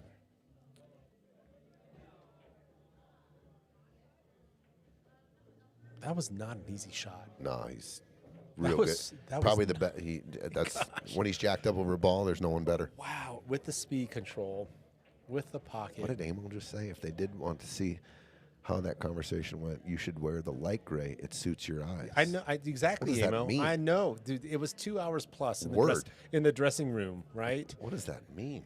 Yeah, I don't even know what that means, guys. I think Emo nailed it. Word. And they're like, "No, I want the dark gray." And Tony's like, "No, you do the dark, and I'll do the light." And he's like, "Word, I'm with you, Emo." Gosh, dang. It was a cool coincidence, though, like outfit coincidence. You guys show up like that, like, oh, they planned it. Matty Lemo, how many teams are left after tonight? 6. 6. Yep. We got this will complete the other side of this bracket. Me and Benny play we play the winners of this match here, and then the other four teams on the other side. We have a match next Friday, and the other match is January 24th, I believe. Right, January 24th. And look at this. So a stop shot gets you a flat 1 ball, gets you a follow shot to the 3. So I think on paper, it's huge though. Having the right the exact follow through all the way to the 3 here. let's say you don't have the flat angle, right? Now the 13 can come into play, and Absolutely. You're talking precise shape here. And I think he got it there. He did pretty good. Yeah. Shark wanted to go down and instruct, and Stefan said, I got this. Got right down on it. Did you see that? yes, And he missed it. And he missed it again. I think the shot idea, the speed, everything was right. It just sometimes, even at this level, it can rattle. Greg's going to shoot this 13 off the 10. I don't blame him right away. 10 balls in a nasty Take care of the spot. 10. Yeah. Get it to the middle of the table. Not bad. Yep. I'm going to step out just for a sec. Do your thing. Great shot by Greg. It was really the only problem on the table there for stripes, which was that 10 ball. And literally, probably, I think most of us would agree, like if you could put your opponent's ball in the worst spot ever, their object ball, it's right where it was, right? Kind of rail, side pocket. Deals with basically the only problem. And now, how are they connecting dots here? What does the pattern look like? And what are we trying to do with this 8 ball? Are we following it? Are we following the 1 in, or are we going like really short side 8? Or are we going ahead and hitting that 1 ball in somehow? There's a world where you can hit that 1 ball in, drawing off this 12, but there's no chance they're going for that shot because there's no good follow-up shot. There's no good insurance ball, and there's no need to take on that risk.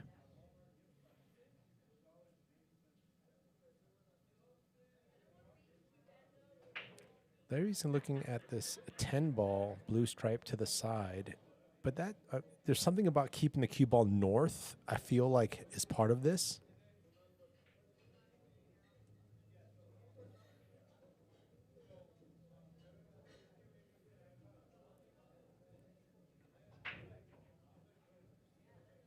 You know what's crazy, Daryl? Like, we've done post interviews for certain matches, like Friday fight nights. And what's crazy was, like, we did have like a post interview session last night with Benny and Tony, but just like mics weren't like on. It wasn't like deliberate, and we should make a bigger point of that because I'm a big fan of like the post game interview, you know, from both sides, right? Like maybe you weren't on the good side, you lost or whatever, but you know, Bobby came in here and he was chatting it up and talking about certain things.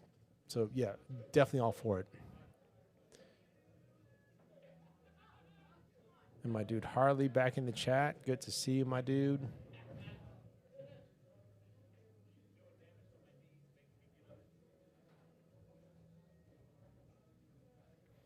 You know, John Baca, you know, we have a chat thread for our Thursday night, you know, Felt Platinum team where I get to see you, John Baca, over there at Felt on Thursdays. And Chisholm had taken some pictures, and April had taken some pictures too around, you know, they just put some new Olhausens. They were looking at pocket, you know, Chisholm, and had taken some side-by-side corner pocket shots, shelves, different shelves, shelf lengths, shelf depth, even like the roundedness of the pocket. And then the conversation kind of expanded to like, dude, yeah, even like a bunch of diamond houses, you compare their diamonds, like a Felt diamond versus a Piazza diamond versus like a Mirage diamond versus like a Paradise diamond. There's variances. There's attributes. Felt's felt fast. Piazza's corners, deep shelves, right?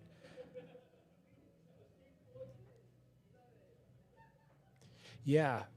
Harley, the shot clock thing came up, and it actually became great attempt. Larry was trying to pocket the 1 there along with that shot.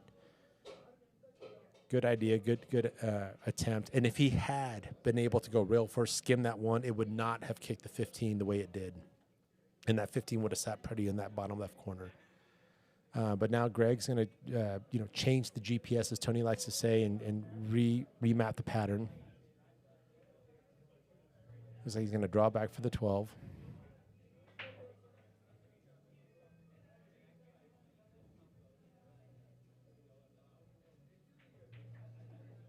That's a clutch shot there. That's a really good shot. Good speed. Good separation off the rail. Larry's now just saying it's not just about making this 12. And actually, it's not even about making the shape on the 14. There's a lot of shape on the 14. But the shape of the 14 needs to be one where that 8 balls option is the 5 out of 6 pockets that are available, not the 1 pocket that the 8 ball's hooked on. That 8 ball goes to 5 out of 6 pockets. And looks like Greg's looking at a 3-railer here. Maybe 2 railer, maybe a third.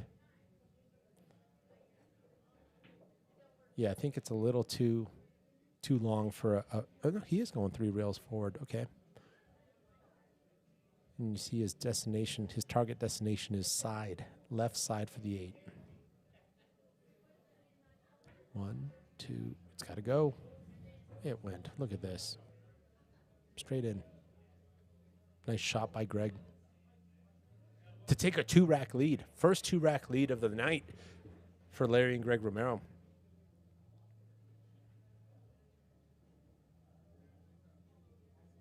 Dustin Alexander, I absolutely agree. And it was awesome. 6'4".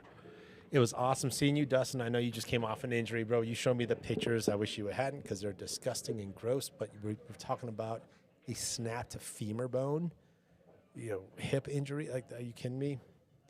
And you were back at it, shoot and pull. It was great to see you back out there, buddy. But here we are, Larry Romero, Greg Romero, executing on that last rack. 2-rack lead. 2-rack lead. I think everyone can look at the shot that Stefan took. I mean, those are tough. Needed that follow,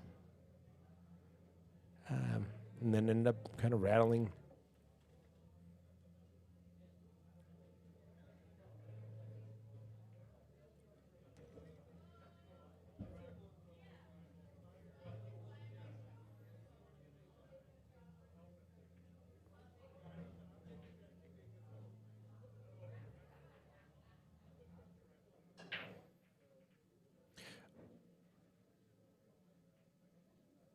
Nothing down. I think as Greg is dialing in his break, he's actually still happy with that break because I think with the behavior he wants. 1, 2. No, ball down. No, he's very happy with that break. I thought it was a dry break. But I was saying that's exactly what he's trying to engineer, which is that cue ball coming right back through the rack. And that was all executed. And there was a ball down. So good break there. And with the make it, take it format, they are on solids. But each solid has a hole. It's not bad. I mean, obviously not connect the dots ideal, but they can work with this.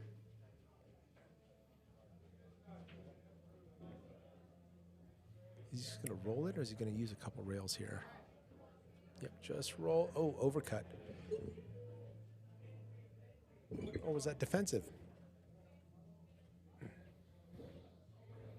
Yeah, it seems like maybe. I mean, you see his reaction. It was a two-way shot, maybe leaning more towards the cue ball side of the two-way versus the pocketing the ball. But not giving anything away here. Sharks faced with a steep rail cut on the 9 or a combo on the 13-11. I don't think he can see the 15, the brown stripe on the bottom here.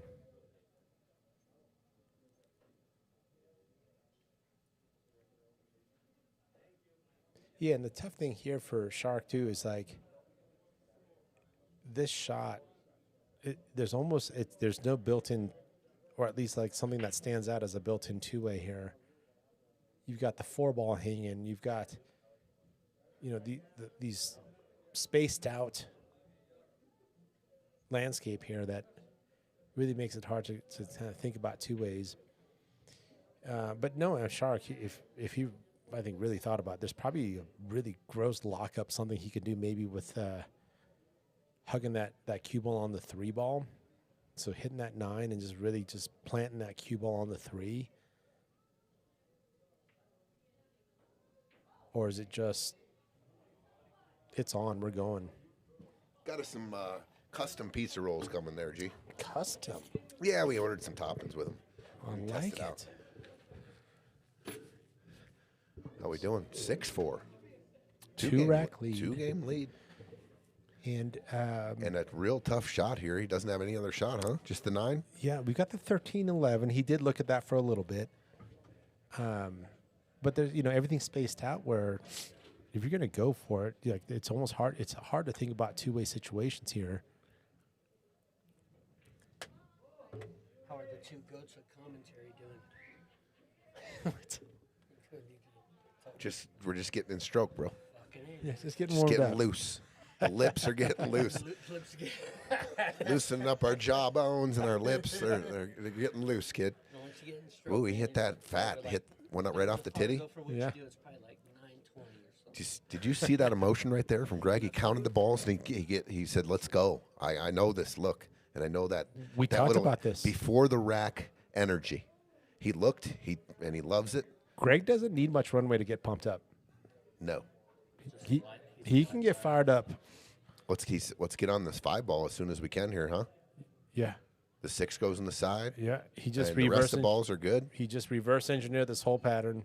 He said this, then this, and this, knowing that the 5 is going to be. If he finds his speed, it's almost like, it's Yeah. really crazy. With this, like, 'Cause comfort. He's very sporadic and until and he's a little, his cue ball's going a little bit back and forth. But I'm telling you, it's something you just don't see very often when Greg Romero hits the speed and the speed of the table in 8 ball. It's becomes very effortless looking. Yeah, and I think starting with this shot here, I think there was, a primary ball that he was looking at. And I think a back cut at 3 is okay here. That's, I think, what Greg was leaving. But if Larry wants to go kind of for a flatter 7 ball, I think they can still work with that. Yeah, he could shoot the 7 now, or the 3. He is going to shoot the 7 now.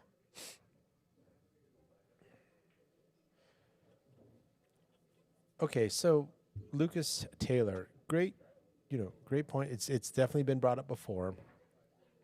If we had, let's say call it streaming ability, all this other stuff, that's all checkbox. What does big table competition look like? What's your vision for like big table tournaments or events, or just even a single night fight or type of thing? Are you leaning towards like rotation? Are we trying to just kind of stick with bar Good shot box? right there. No, we only have we have the 2 big tables in the back, of course. Big table rotation. Yeah, I'd be down with that. There's just so much like people don't see it because it's not on the screen. If you're gonna ask me about big table though, my mind only goes one place. And One that's pocket. One pocket. Yeah. Yeah, and do like an 8-man tournament, 1,000 entry fee. Yeah, because what's showing on stream and on YouTube and all these other things isn't representative of actually like what is actually happening in the bar. And there's a healthy amount of big table action happening. Yeah. Oh yeah. It's gonna be a good shot here. Yeah. Perfect on the 3, and yes, sir. That 8 ball goes into a few pockets here. I think it goes in 5 out of 6 here. I think the target is what? The bottom right, Tony? I think so.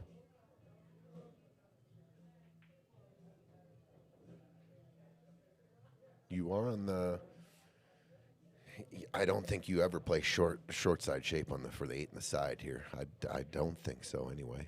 Yeah, I think we're looking at bottom right. Yeah. Uh-oh.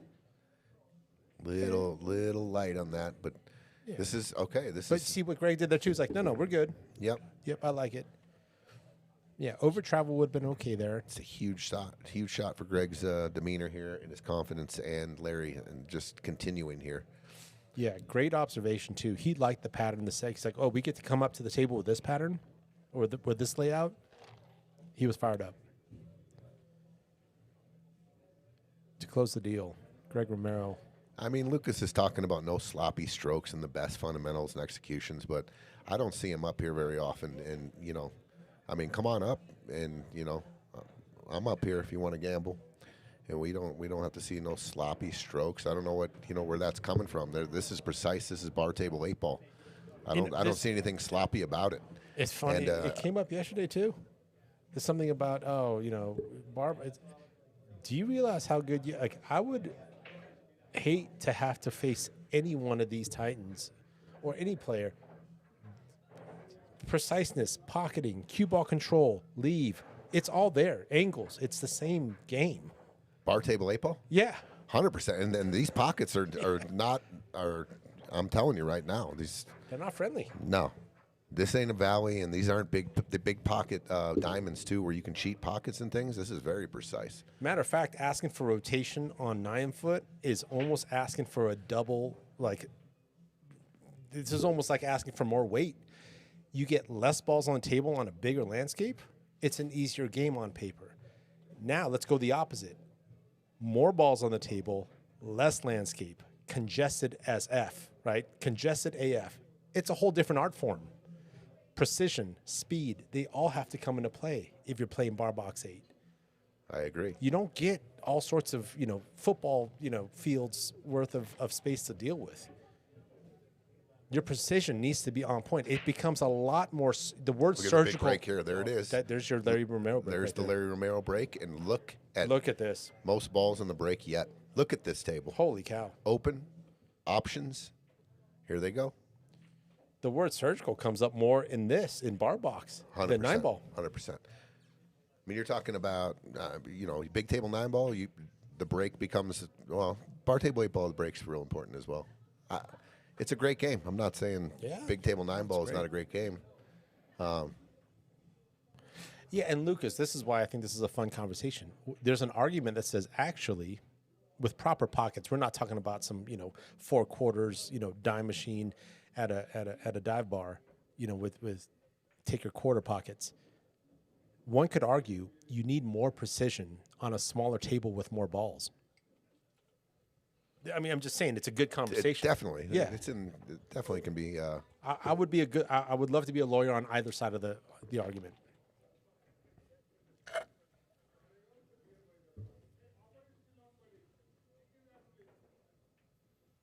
Well, we got some other throwing some action out there. I don't play a lot of big table 9-ball. I mean, I just don't. I like to play one pocket, and then I play leagues a couple times a week. I just don't get to play as much as I used to. But, I mean, if you wanted to make a game, I mean, I'd make a real big game with big table 9-ball if you're interested. Do something like they do on TV. I mean, that's what I'm kind of feeling right now. I mean, you might want to do like a race to 25, race to 50, and we can just go get Colorado Springs, all the money down there, and we'll get all the money up here, and let's play. I mean, I'm in. Yeah, it's and we can make it a 2-man series. Ooh, I like this. Yeah. Hold on, I mean, we got something I got brewing sparked here. up here. Yeah, we got something brewing here.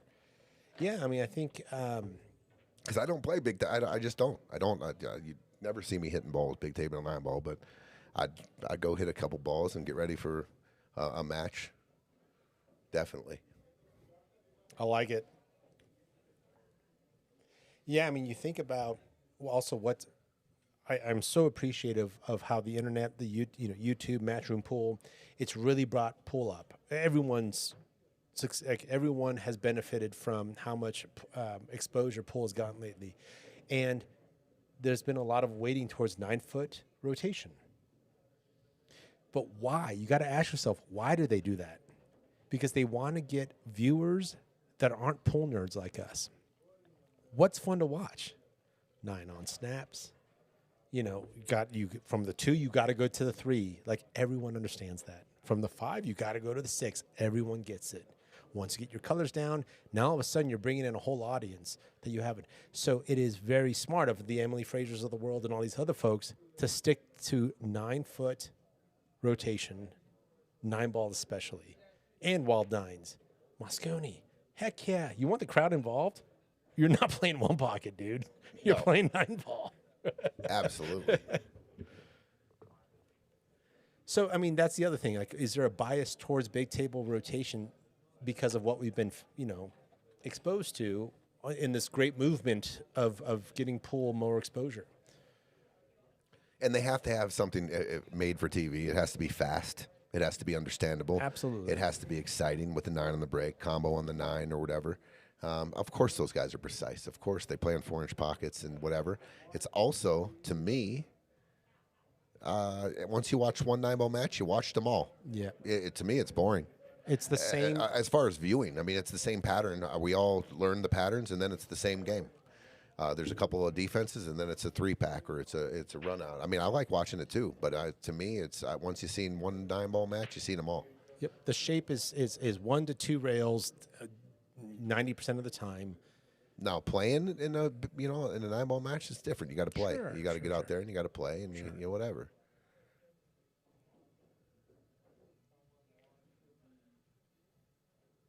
I think there should be a shot clock. I love the shot clock. Oh, yeah, I've been even accused of slow play before, and I'm like, dude, if we can get to a 10-second shot clock, I think that would be even more fun. You have to process everything, and I mean, it's a shot clock for both players, right? Like if it's 15, if it's 20, if it's 30, it's what you got to shoot the ball. You got to process, you got to shoot, and does it make you comfortable or uncomfortable? Does it get you in stroke or does it get you out of stroke? I don't know. Conceptually, I think there's just so many good arguments for a shot clock.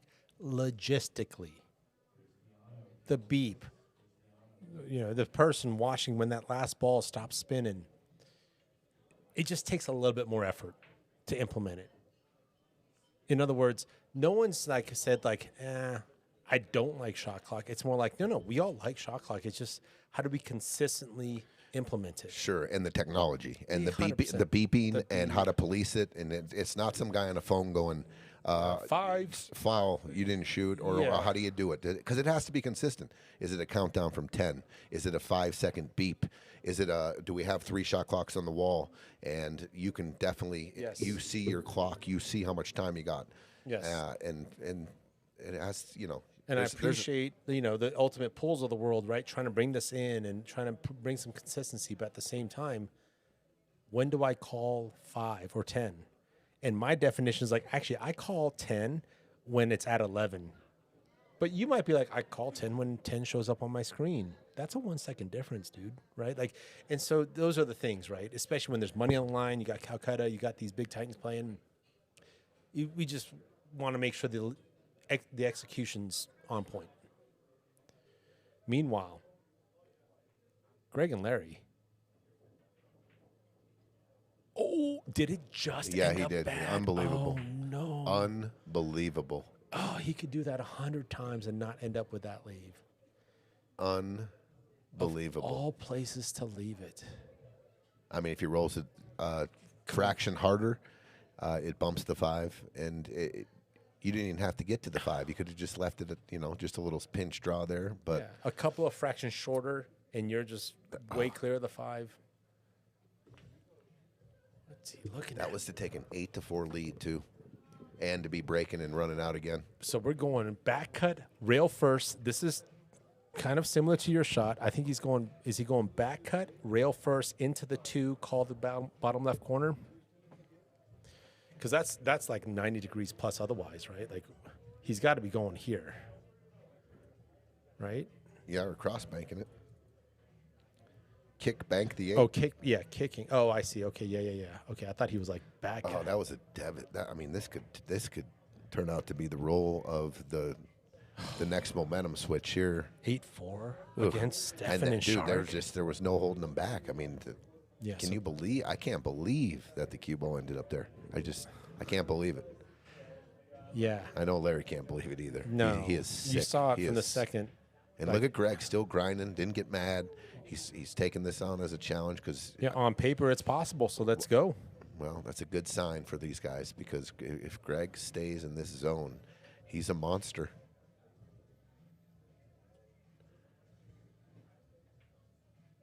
If he makes this, you're going to see some emotion. Okay, great hit. Good hit.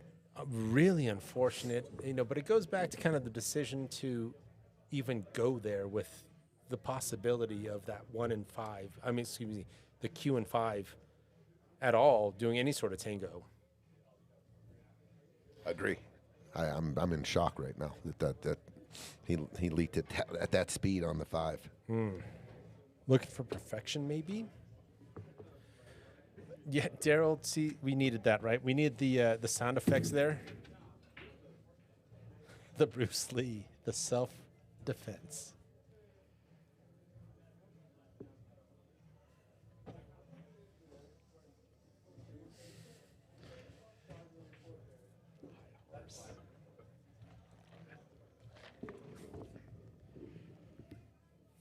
right. Whew, that was. This is. I don't know how big it is right now, Gino, but it feels huge. This mistake that was just made. It just feels that way. And you're talking about more than just this rack. You're talking about a momentum shift. You're talking about, things that can happen. Getting a 4-game lead on Sharik and What could have been a 4-game. And breaking and feeling good, and Larry just found a devastating break. If he just say he breaks like that 4 or 5 times in a row, these guys run 7. Right. With a break like that. Right. Meanwhile, the Bears are trying to come back here on the Pack. The Pack had a big lead. It's 27-24. The Bears do have the ball with 2 minutes, 43 seconds left in the game. And all you gamblers out there sweating the action. I like it. We need to implement a ticker here. Let's talk to Becker about that. Yeah, Mike Beeman, that's another great point, right? Okay, let's say we're doing the shot clock thing because everyone agrees on it and everyone likes it. 7-5 instead of 8-4. That was massive. And then 99% of our pool experience, which is leagues and don't have a shot clock, but that one tournament once in a while does have a shot clock. Now it's over time, it's not representative of your normal, quote unquote, normal game. I think it's a great point that you're bringing up, Mike. Going back to Lucas wanting a big table 9-ball Titan series, I think it's a great idea. I mean, I'm not taking the idea and saying it's not a good idea. It is a great idea. I mean, do we have enough tables here? So my dream or whatever, if in a perfect world, that back table up at Piazza's here where the 2 big tables are now, we would have 4 big tables. Okay. And that would be the big table room. Okay. I would have a weekly Thursday night. I'd bring back the tournament that ran for 30-plus years in Denver, Colorado. It was a race to 5. It was open. It was a $20 entry fee, $200 added. Everybody who was everybody showed up every Thursday at Family Fun Center, Paradise Billiards, and we played 9-ball, and everybody was there. And it was the best tournament in town. And then it kind of got picked up on Tuesdays by Shakespeare's, same format, race to 5, alternate the break. The best of the best showed up usually, and there was usually between 20 and 30 players. I would love to bring a big table 9-ball tournament. We just don't have enough tables here, so it's never in the conversation of me putting on a 9-ball tournament on a big table. I mean, we just don't. We only have 2 tables. I understand on a Titan series we only need 2 tables, right? So that brings that into play. I'm just saying, if I could, I would. I would love to have at least. I would run a big table tournament with 4 tables, and that would still be not enough tables. Back in the day, all the pool rooms had, 12 to 16 big tables, and you could run them just like an 8-ball tournament. We only have 10 bar tables here, so we get a little jammed on that. Even if we have a big field, we have to run it multiple days. Right. Maybe that's a possibility in the future. I mean, I would much rather probably lean towards a 1-pocket big tournament here on the big table before I did 9-ball. I think so. Me personally, if I'm pool nerding out, what an awesome landscape of competition that would be. I think there might be a population that's and I'm tuning in for that. And, it goes back to my Emily Fraser stuff. She's already thought about maybe 1 pot. She's like, no, if I'm just thinking about viewership, that's not happening. That's not going to get the view count high. But yeah, that would be sick. And maybe that's where we start, knowing that we've got two 9-footers. Then we're going to have a small roster, almost like invitational, right? Yep. We'll start with 1 pocket. Get the logistics right, get the cameras going, all this stuff. And then maybe over time, you can even think about what is a good critical maximum roster count for a 2-table situation. And it is a double elimination, 8-team over 2 days type of thing, a weekend thing maybe, right? And Saturday, we're going to get round robins out of the way. Dustin. Yeah, and then Sunday, we're going to do the semis and then some.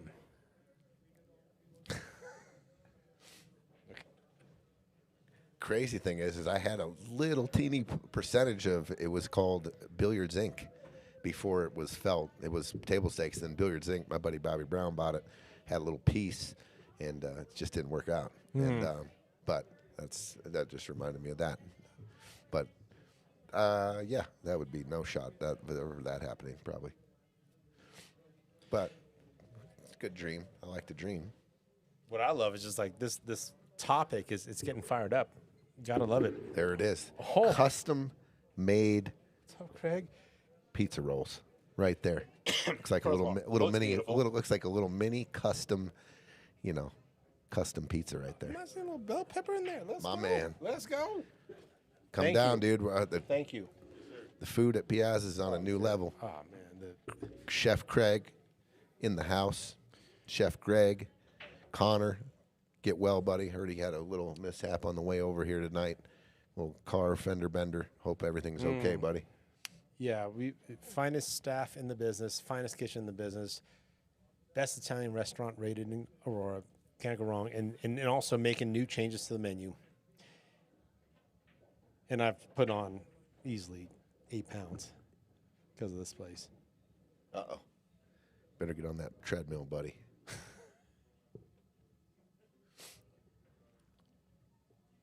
Yeah, great observation, Amo. That was also on table 2. Yeah, right. This is a different table. Yeah, and to Amo's point, right? It's like, okay, and this is a pro, but he's still figuring it out, right? There's going to be some additional adjustments. And how many breaks was he at? 4, 5? Yeah, I mean, a half a dozen breaks to dial it in. That's acceptable. Good shot here. Perfect on the 6. Daryl liking that white sauce pizza, by the way. That is a new addition. The Alfredo. I'll tell you what, I'm going to attack the shape on the 1 ball here. I think he's got an angle.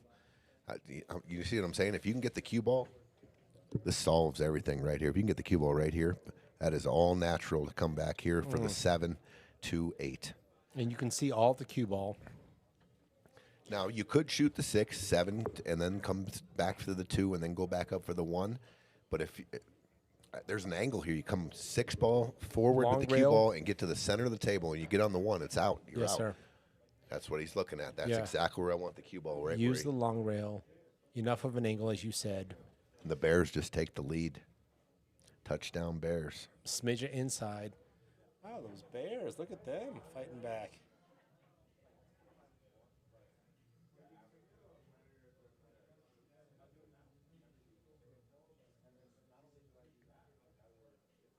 Wow.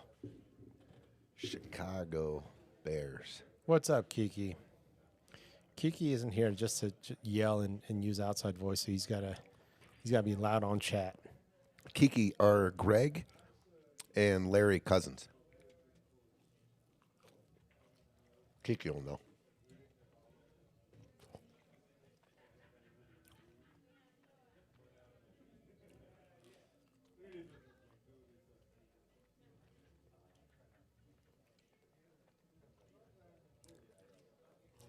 No. They're not. I didn't think so. Okay, my bad. I mean, they're as close as brothers, right? But they're not related, right? I mean, they could definitely. Okay, so they decided. I hear Kiki calling everybody cousin, except me, obviously, but that's where my assumption came from. And actually, he's probably calling cousins. But he is like family for sure.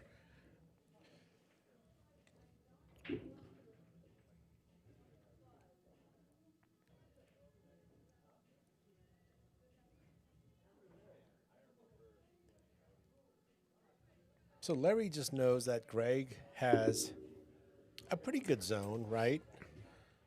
You know, you've done your triangles before, right, Tony? So like, Wow, he's gonna go. He's gonna try to get there. I was thinking maybe short side this on the natural, like shoot the 2 in, cut it, and take the cue To ball get here, towards the right? side pocket. to get in this area, right? Yeah. Because if let's say you come up a little short, you can either back cut the 1. Let's say you got till just above the side pocket. You might have a back cut on the 1. You can shoot it in the top right. If you go short side and you get perfect on the top right, you're good. And if you go a little too far, it's almost a natural to shoot it in the side and go forward with the cue ball towards the 8. That's all I'm saying. If you overshoot this ball, you're going to be in trouble. If you undershoot it, you're going to be hooked on the 9. I think there's more forgiveness to go short side here, and usually I never say that. I just think there's more margin of error on the short side on this particular shot. Let's see if he hits it perfect. He overshot it. Now That if he would have that- gone that shot on the short side, That level of overshoot would have been okay with that side pocket avenue you were talking about. yes. Correct. And that's just, it's not even a change of speed. It's just a shift in your English selection, and you've Correct. got more options. Yep. You've got your ideal shape, short side to the top right. You've got your over on shape, one ball in the right side. Well, Okay. if going the short side there, to me, possibly 3 options. Here, I missed it. Possibly, he had the bank, I guess. But I was going to say one option, you're going for the corner, but you did have a bank option, and now they're in deep trouble. So we go from the little clip on the 5 last game from an 8-4 lead in breaking, and now mishap in this game, and you're looking at a one rack game, and the momentum completely shifted back to Stefan and Sharik. All right, Kiki. From here on out, you got to call me cousin, even though we don't look alike. Because actually, I've got a better 6-pack than you. Obviously, I work out better than you, so not even close. Chichester, we've actually talked about the mic'd up. I personally, first of all, would love it. Second, I don't mind, the colorful language. Like, we're here, after hours. Like, we're not trying to compete with Thomas the Train here. I would love it. I think the other thing that would just come into play is, do we need to now add a little bit more, I forgot what they call it, where we delay, right? Do we need to put some delay in the thing? But, yeah, I personally would love it. Not only to see what the teams or the players are thinking about, but let's say it was, for instance, you and Danny playing the Christmas tournament, mic'd up, and knowing that, let's say I'm in the booth, and maybe I could feed you some questions too. Oh, yeah, have an earpiece, and they're asking me. Yeah, the baseball all-star game. Yeah. Hey, while you're sitting there between pitches in the How outfield. cool would that be? How cool would that be? I was going to say you're going to have to use the beeper or the bleep on me and Danny's conversations that day. I'm sure We would there have had was to been bleeped out, yeah. some PG-13, maybe some above PG-13. There was a lot of adult content. Yeah, but I'll tell you one thing. My 7-year-old, my 8-year-old, my 8-year-old and my 3-year-old, they're not. But if we know we're mic'd up, Yeah, you watch it a little bit, we'd right? probably actually just, Knowing you're mic'd up, just shut up. Yeah. yeah. Just clamp it up. Well, this isn't fun. These guys suck. They're listening. Yeah. But Chichester, even the quote unquote shit you wouldn't, you might say some stuff that you shouldn't. No, actually, that's the stuff we want to hear. Maybe it's something to pump you and your teammate up. Maybe it's something to quote unquote observe. Hey, look, our opponent keeps dogging this or can't do this. I know, obviously, you as a player, you're not going to sit there and stand on top of the table and proclaim it, but it'd be cool to kind of hear that insight, right? Hey, it seems like player B is not doing this or is having issues with this. Nice shot there by Sharik. Green Bay first down, 44 seconds, clock ticking, 1 timeout. They're on the Bears side of the field. We have a hell of a ball game going on here. And speaking of that, same kind of thing. You had brought this up at the end of the last rack, Tony, which was a mistake or a shot, excuse me, could have done 8-4 or what we're seeing here. Complete shift in the scoreboard, 7-6. We could have been 2x on the opponents. We're 1x rack. Yep. It was huge. And how do we stay positive? Right? Knowing that was on the table. Oh, this, that, and then now it's not there. Guess what? You're still in the lead, dude. Oh, yeah. You're still in lead Long race. against And monsters. Long race. First down pack, 38 seconds. First and 10 at the 22-yard line. Clock ticking. We're getting the They're out of play-by-play. timeouts. They're out of timeouts. Oh. Guys laying on the field might have instructed a player to lay down, fake an injury. Seen that before. Yeah, 7-6 instead of that the mishap they had at the end of that rack. There was very easy to clean up and just hooked on the 5 ball for an 8-4 lead. Now we're at 7-6. So huge.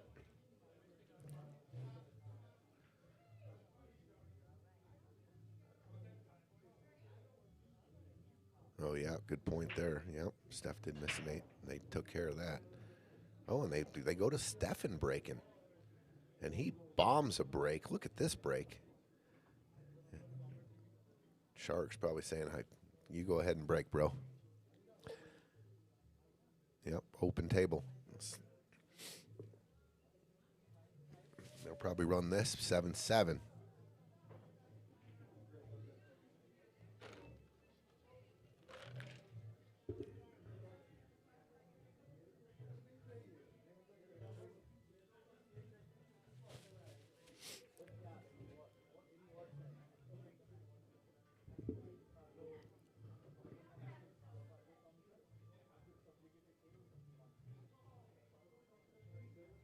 Oh, they had to do a 10-second runoff because of the injury.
Wow, what happened in this rack? I was sweating this football game. It's like 1 or 2 plays left. Pax doesn't look good for the pack. And then I looked up, and Larry and Greg are shooting.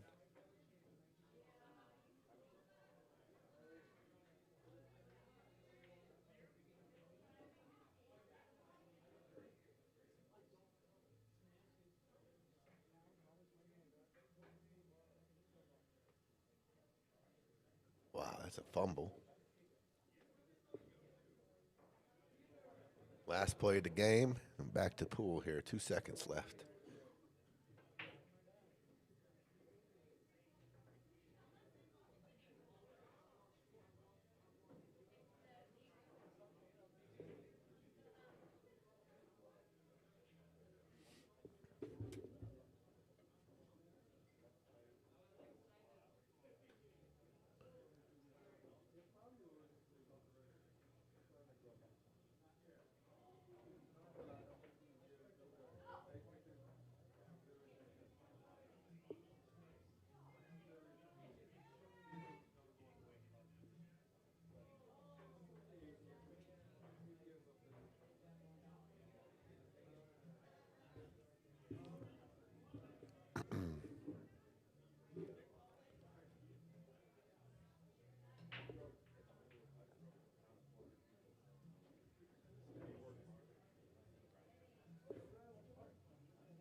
All right, to gain a little bit of momentum back here. This is, yeah, he's taking his time and a little tricky here.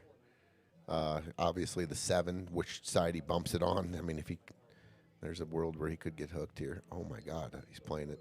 I don't like playing it there.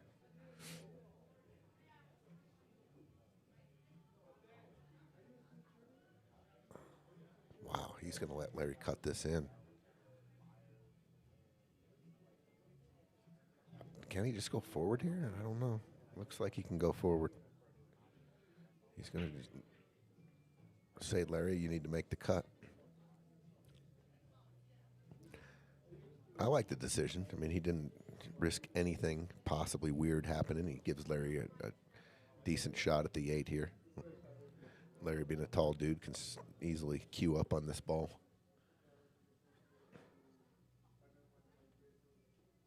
He's got to control Whitey, keep it going straight up and down. Watch, you know. Watch the scratch.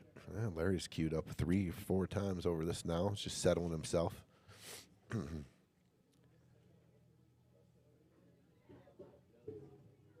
Get back some momentum here.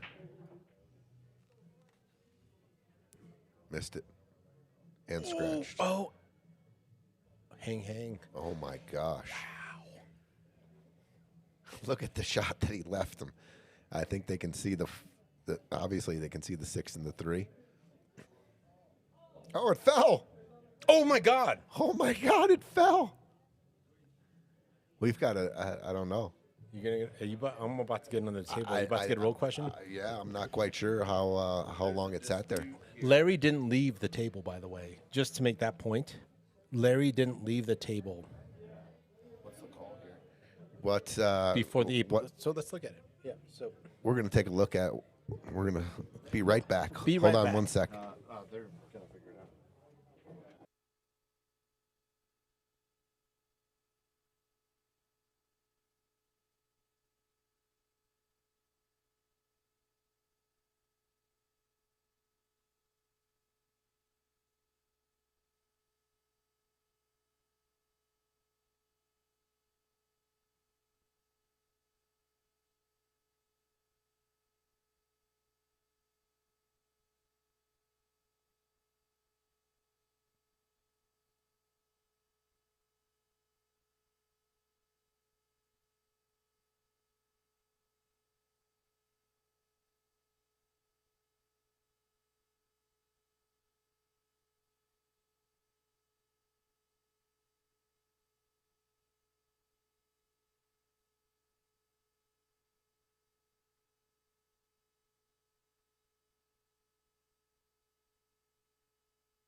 All right, Tony, do you want to walk us through kind of the discussion, Okay, the so thought we process we here? went straight to the video, and obviously everything was paused. We looked up 3 different rulings. There was a 5-second rule, so we counted. So after reviewing the tape, the cue ball comes to a rest, and then we start the clock. And it was over the 5 seconds, and the 8 ball was spotted. That's how I mean, every rule with USPPA or whatever it was, BCA, it's a 5-second rule. After everything comes to a rest, after 5 seconds, the ball is spotted. That went up. So.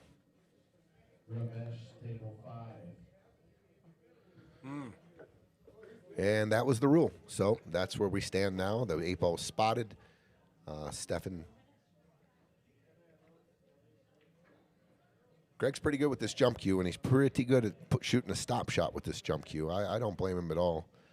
I tried to put the 8 as deep as possible, right?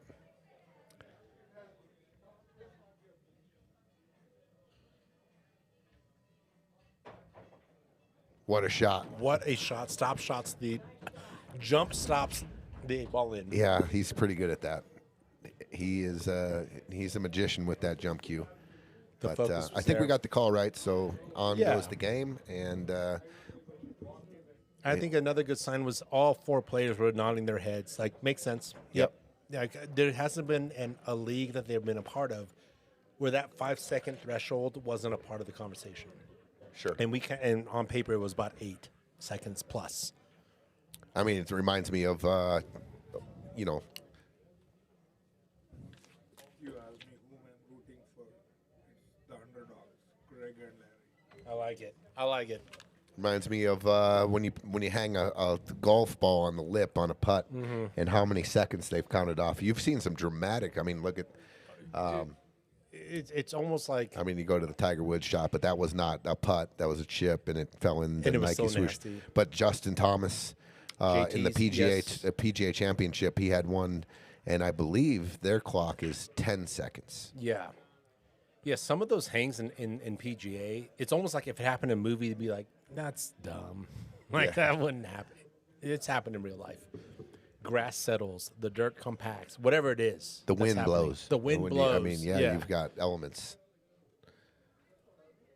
But here we are. 8-6. Almost halfway home, and we got a hell of a ball game going. This is the underdog story. Like, no one maybe would have bet on the underdog being up, but maybe. I mean, Larry and Greg definitely have supporters here. They also have the track record.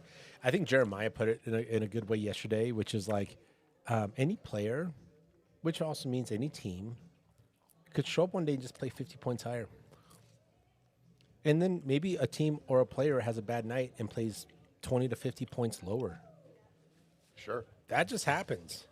And you're talking about, I mean, like we were talking about before, Larry and Greg, I mean, not only legends of Denver pool, but, I mean, you go out to Vegas, and these guys are known around the country for their bar table 8 ball. They've been going Clutch out. situations. Yeah, they're champs. The And high pressure. Not to say Sharik and Stefan, champions. I mean, obviously 758, but bar table 8 ball, probably not on their list of games played very often Right. at all. So I mean, that's an equalizer itself, the bar table 8 ball. And it's very the knowledge interesting and to the- show this, right? Like, my first introduction to Sharik, by the way, was seeing him on YouTube representing his country at the World Cup of Pool. That was my introduction to this player. Playing with Alicious Yap, Of all who's, people, yeah. who's Right. probably the hottest player in the world on the mean, globe right now, A huge 2025 he had. representing Singapore. Yeah, started with 4 open wins. So that was so he's showing up.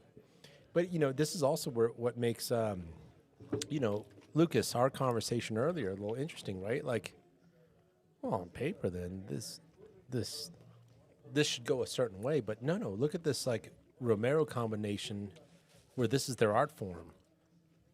A crowded 7 by 3.5 foot. By the way, the billiard balls don't change sizes, right? It's the same size ball. It's a different game. It's a different game. It's just variables. Shar, no doubt about it. We're playing rotation. There'd be a huge gap in his skill level. Against all of the rest, the majority, 98% of Colorado. Sure. On a big table. Equalizer, bar table, we all have a shot. Bar table 8-ball, now we all have a real good shot. I mean, the guys that are all in this tournament already know. I mean, flip it. Flip it, bar table 8-ball. Great point. Adam Cisneros, what's up? Are you Does this guy hanging out on the beach right now? I heard you were in the Bahamas. Is that right? No, Caribbean. The Caribbean. Excuse us. Yeah. What's up, dude? Get it right, Tony. He's obviously got internet access there on his cruise ship. Is he on a cruise ship or is he on land in the beach with his feet? Actually, yeah, cruise ship was last night. You're right. Got his feet in the water right now. Yeah. 85 degrees. Yeah. How big's the umbrella in his drink is my question. What's What up, Adam? Adam, what's going on, dude? Another Titan in this matchup. Obviously, we had some rescheduling yesterday. We could have had some advances and certain things happen in the tournament. We had some rescheduling. But Adam Cisneros, your match has not been rescheduled. And we're still, I believe, scheduled for the 24th. Well, and there's another teammate that I've had and he's been a teammate of Larry and Greg's. He knows, their grit and their grind and their non-give up and their competitiveness on this bar table 8-ball. I mean, Adam he's been there. He's been there with them. Almost, Yeah, it's like I started learning rugby, and then rugby sevens. It's like, wait, what's rugby sevens? Imagine the guy with the stick, like the same player shows up. The field size. Oh, he tried to cheat that pocket there. This is rugby sevens. They still hit hard. I have no idea what you're talking about. So rugby is a big, you're playing on. I know what rugby is, okay, but I don't know when we added the 7 in. It's like you our lost me. Colorado Mammoth, right? It's lacrosse, but it's indoor box lacrosse. I gotcha. Okay. It's the same sport. In other words, you got these players that are like, who are you choosing? It's lacrosse, but they call it rugby? No. So sorry. I use too many sports there at the same time. But the same way lacrosse uses box lacrosse, the same way rugby uses rugby sevens, you're still picking good rugby players. The way tennis uses pickleball? No. Oh, it's not like a mini field? Sorry. You're about to start some stuff, dude. Oh, man. I had to throw that out there for my brother, from my bro, Pat. Because I don't even, it's all good. He is, by the way, capable. If you guys want to ramp up your pickleball game, get with Pat. But it's the same thing. Who would you choose, even if it was an abridged version, quote unquote? Oh, we're going to play rugby like we usually do, but we're playing on a smaller field. Oh, we're going to play lacrosse like we usually do, but we're playing on a smaller field. Who would you choose? Same thing. You'd pick shooters. Yeah. You'd pick high impact, high quality players. You pick the best player. Period. Because he'll adapt. He'll adapt because it is different. That's, I think, my personal stance on what 9-foot versus 7-foot is. They still hit hard, It's still hard, nasty shots. It's still spacing and defense and all this other stuff. But the appropriate adjustments are made for the different kind of landscape that we're on, playing field that you're on. I tell you what, I was just looking at this shot while you were talking. I think you got to bank the 14 here.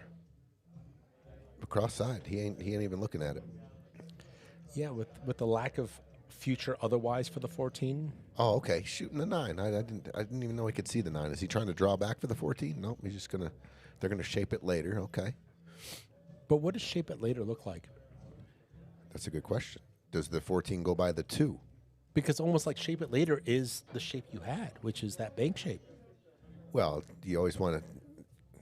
Well, maybe if you got a chance to shoot it straight in down the road, everyone's going to want to shoot it straight in unless they know for 100% they're going to make that bank. And I don't know. Yeah, we're straight in though on the 14. It looked like it, yeah. Oh, short side 14. You're saying to the top right? To the top right, yeah. Gotcha. Yeah. And I mean, if all these balls are cleared and it ends up being their last ball, there's a couple short sides, down right corner, side corner. They might be able to use one of these balls and go at a rip here too. They might be able to move the 14, move the 4.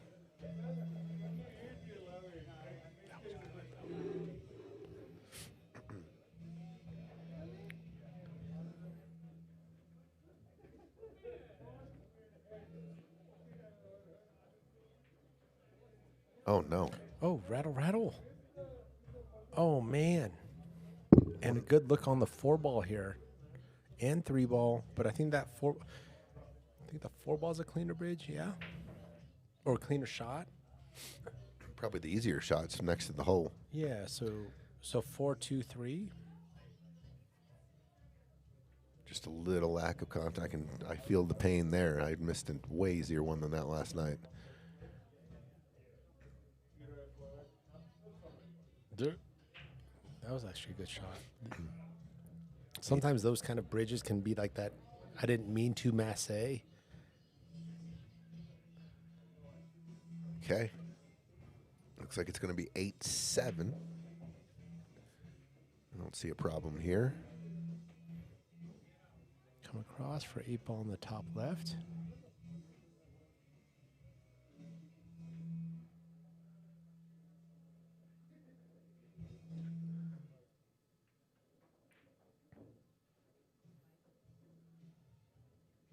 Okay.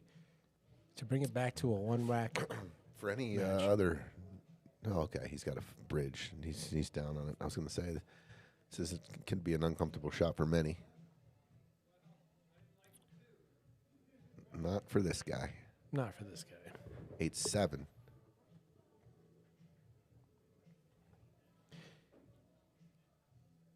Chair game.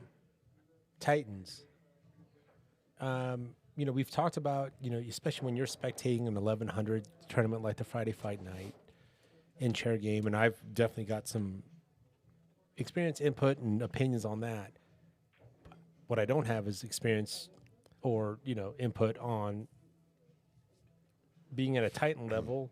What does chair game look like right now, let's say, for Larry and Greg right now?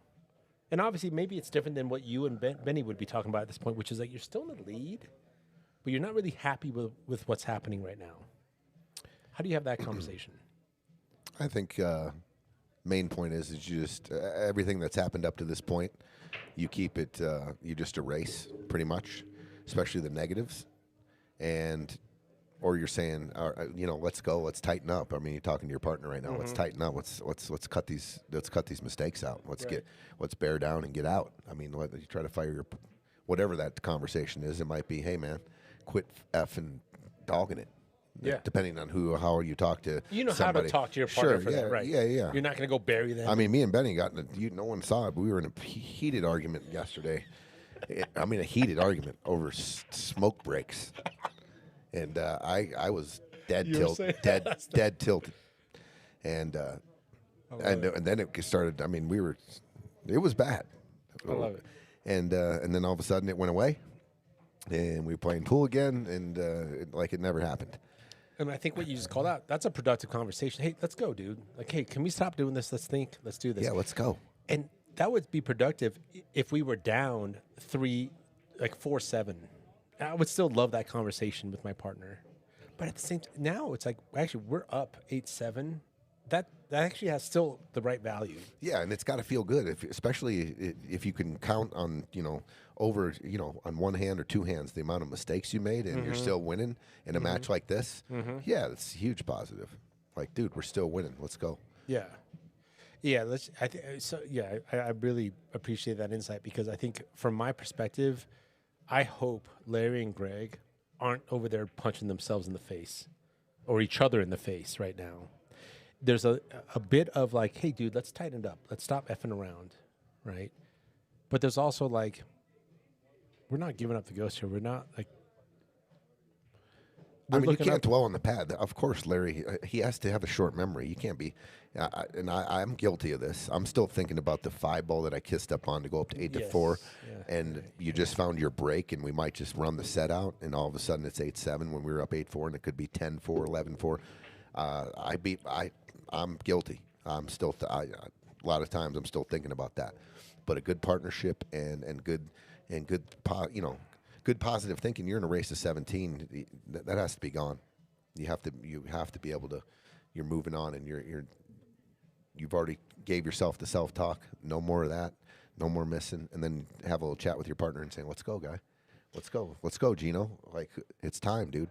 Like, we're in battle right here. It's time. Well, let's tighten up and play our best pool going out here."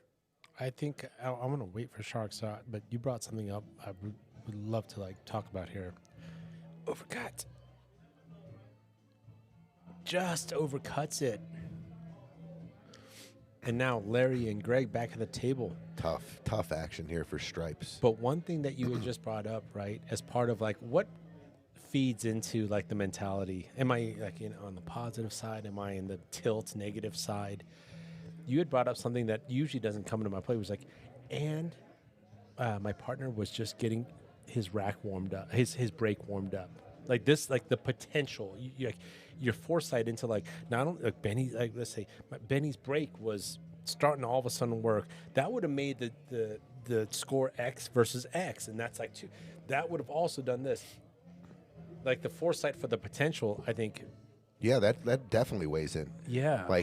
And some of us are a little bit shorter side on that. Maybe it was just more we could have been up two racks. But you're no. This could have turned into a 4 rack difference. And now that just weighs heavily. That's a good shot right there. It falls There's in. problem number 1, okay? That's problem number 1 solved. Now we've got the 11 and 14 ball. They need 2 more miracles, 3 more miracles. No, they can shape. No, there's a lot of potential here. You get on the 15 ball or the 9. You can definitely go into the 11, pocket the 4, bump the 4 in. No, they just need a good With angle the here. 4 ball going down. Yep. Larry, I just really, really want to be able to make this. I think it's the 12 ball here. I want to swerve and make this, because if you can get down table, you can shoot the 11, make the 4, and hook them right on the back of the 14. You can nudge the 11 into the 4, put it on the back of the 6, and really put them in a bad spot. Yeah, and that. And that swerve shot you were talking about wasn't a deep swerve. Any sort of real first action would have gotten to where you were talking about. Yeah. Right? I just thought it was a little bit less of a, because you're closer down here. I thought more better things could happen. I mean, that was a missable shot that he just shot. It was a tough, because he was trying to do something with the cue ball probably too, and he's long. It's got a little bit of an off angle, and you don't know exactly what you're trying to do with the cue ball. You're trying to make the 9, but I just think your focus. Real tough to dial it in on where the cue ball is going to hit, because you want to make the 4 there, or you want to disturb your balls, right? And that's good. Well, that's a good point you bring up, which is if it was more angle, actually, you would have been okay with that shot. There's something more natural and flowy.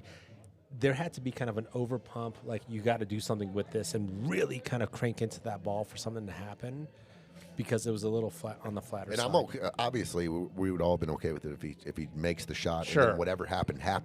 Pat on the back, right. But I think, that's something that's tough to do when you're over the ball, is, taking your focus. There's a lot of traffic down to the left. There's 2 balls getting blocked just to make the ball. Right. I'm just making this ball no matter what. No matter what. I can't control. There's too much traffic. I don't know exactly what's going to happen. And that's where the lesser of evils could have even been that swerve shot you were talking about. I actually have a lot of confidence in making this more times than the alternative. This might be behind the 8 ball. Nope, he's going to end up good. He's going to end up okay. It's almost natural, right? So just make as a it. coaching perspective, let's say I'm your partner, are you saying just aim, your cue ball, aim for the 9? Yes. Yes. Okay. Because that's the first thing that jumps to my head. And the 8 ball's got a monster pocket. Oh, he went around. Okay. This is behind the 9. That's where 2 rails go. Came up perfect. He's okay. Did it, though? Is this where 2 rails goes wrong? No, he's good. There's a total gap there. He can see it straight in. Oh, yeah. And he's got a huge pocket. Seems like, if anything, he might maybe a smidge of throw.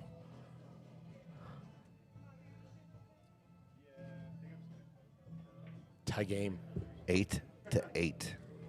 Tie game, Tony. 8-8. Tony, the potential momentum. There was a point where we were talking about 8-4. I mean, it was inevitable. I mean, it was right there. It was like Mm-hmm. it was a miracle that it tied up on the 5 and didn't go to 8-4. That was the miracle. Right. And this is like, this is not a knock. This is more of like in a series where we've got table run potential for days, just run out potential for days on the roster as a whole. You blink and this now look where we're at, 8-8. Yep. Yeah, you got to just maybe it's nobody's really taken a timeout yet. No, I'm sure it's coming soon. Like a long-winded deep timeout. Yeah, and then hit the reset button and get ready. Like get ready a for team the timeout.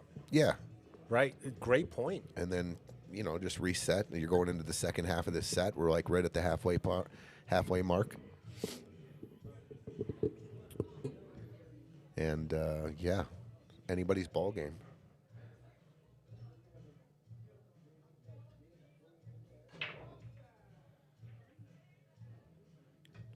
Okay, stripe down.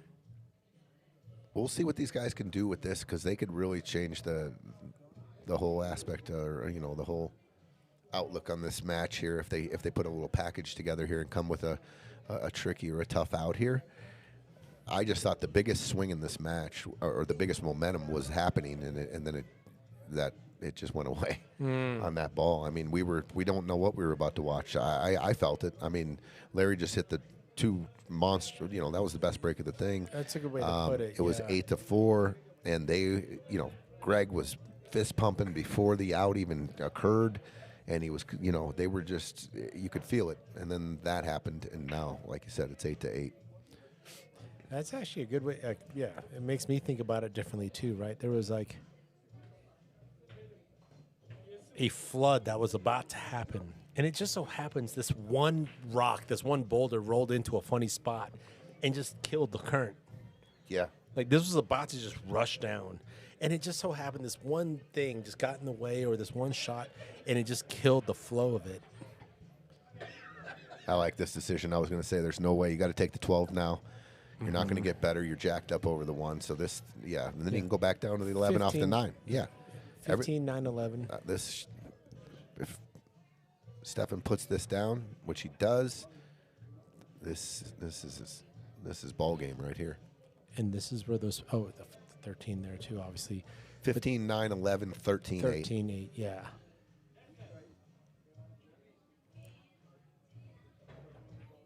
Well, he wants him to shoot the 13, in my opinion, now than the way he shot that. Sure. I would have gone 9. I would have gone 9, 11, 13, 8. Sure. But this At the same works time, too. Yeah. Yeah, you can get on all sorts of sides of this 9 with the shot. You can go stop shot, you can go draw, you can go forward. And by taking the 13 there, you don't have to ever go back below the 8. Yes. And then come back Sure. up above it. So Yeah, you're good always point. going to stay above the 8 on this pattern. I don't Good mind point. it at all, and I think that's what Shar saw. And he could connect with a dead stop shot draw for Stefan, and that's what worked out. And so very quickly here, it's 9-8. That was interesting. That was like big table position to me.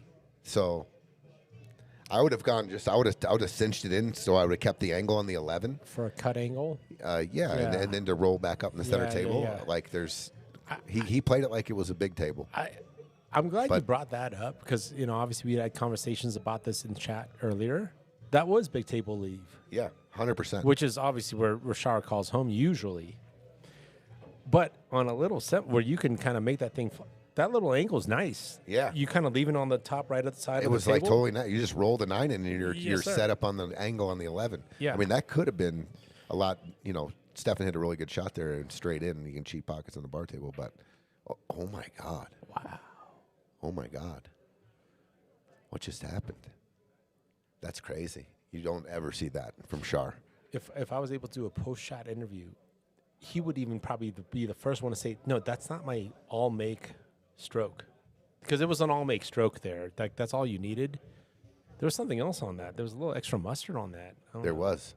I don't know I don't think it was tilty. I don't see Shark getting tilty very much. But there's a lot more, like, juice on that than is, like, sure shot 100% of the time stroke speed. But if I'm Larry and Greg. This could be as big as big as Larry's From the hook on the momentum. 5 ball. Yes. 100%. They were about to retake the lead. Yes. They're breaking. Now, if these guys get out, a lot of things happen in a long match that erase the past. That'll erase a really bad Yes. shot or a bad memory. This is a possible situation where You've this used that phrase, erase the past. And it's been such a good tool to help me just like, dude.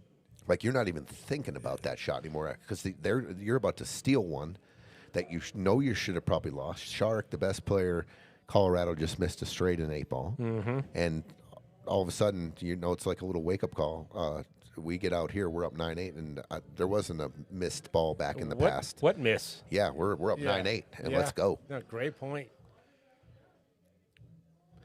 Oh, especially for that moment, because when the dust settles, the match is over, handshakes, you still come back and you have your 3 balls you're going to talk about, your 3 shots you're going to talk still. about. But at the moment, you've erased it. Yeah, big shot here, good shot. Okay, so are we seeing action now on some breakout stuff? Or are we Man, still kind of playing? This is a funny angle here, yeah, and into the 6, into the 4. yeah, this. I mean, if you hit this and you try to go hard at it too, and you hit right on top of the 6 on the right side, you could scratch if you're pumping it. Now, if you slow roll it here too, I mean, there's a lot of safety options here too, guys. Like they got to understand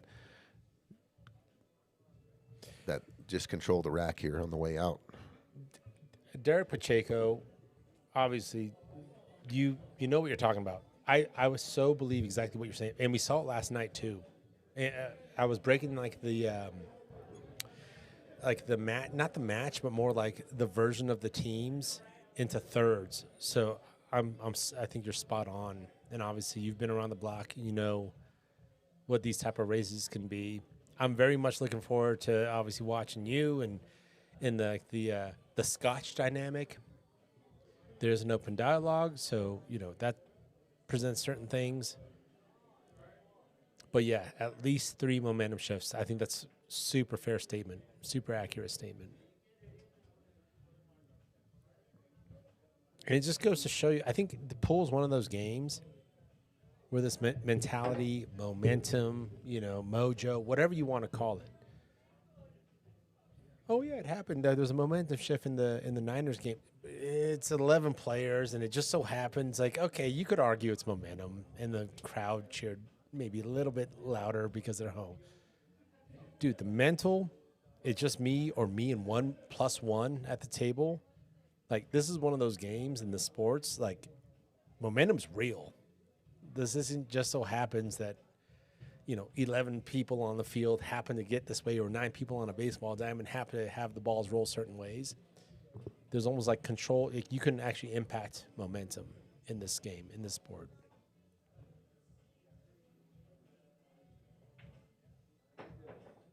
Whoa. Oh.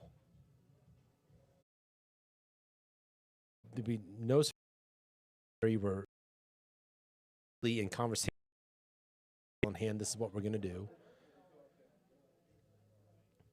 And so now it looks like Larry's saying, hey, do we just get to this like area here?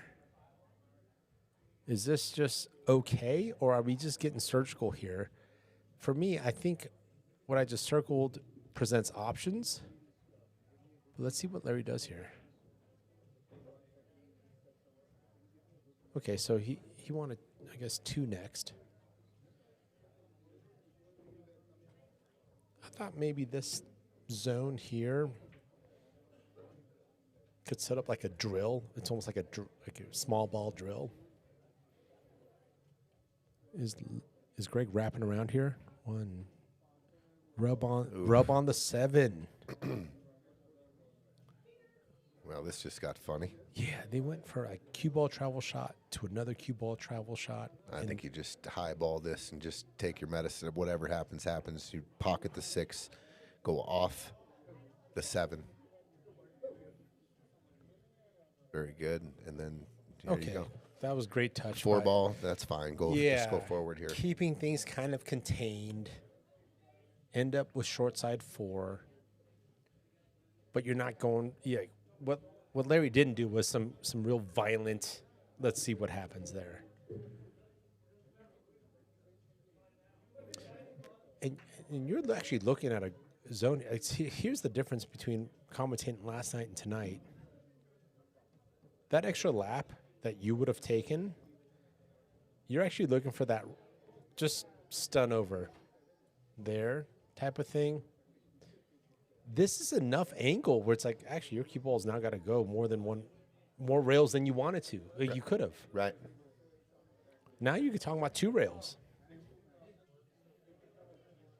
Maybe not. Maybe you can just get a good draw of this. Yeah, super draw. What am I talking about? Look at these guys' toolboxes.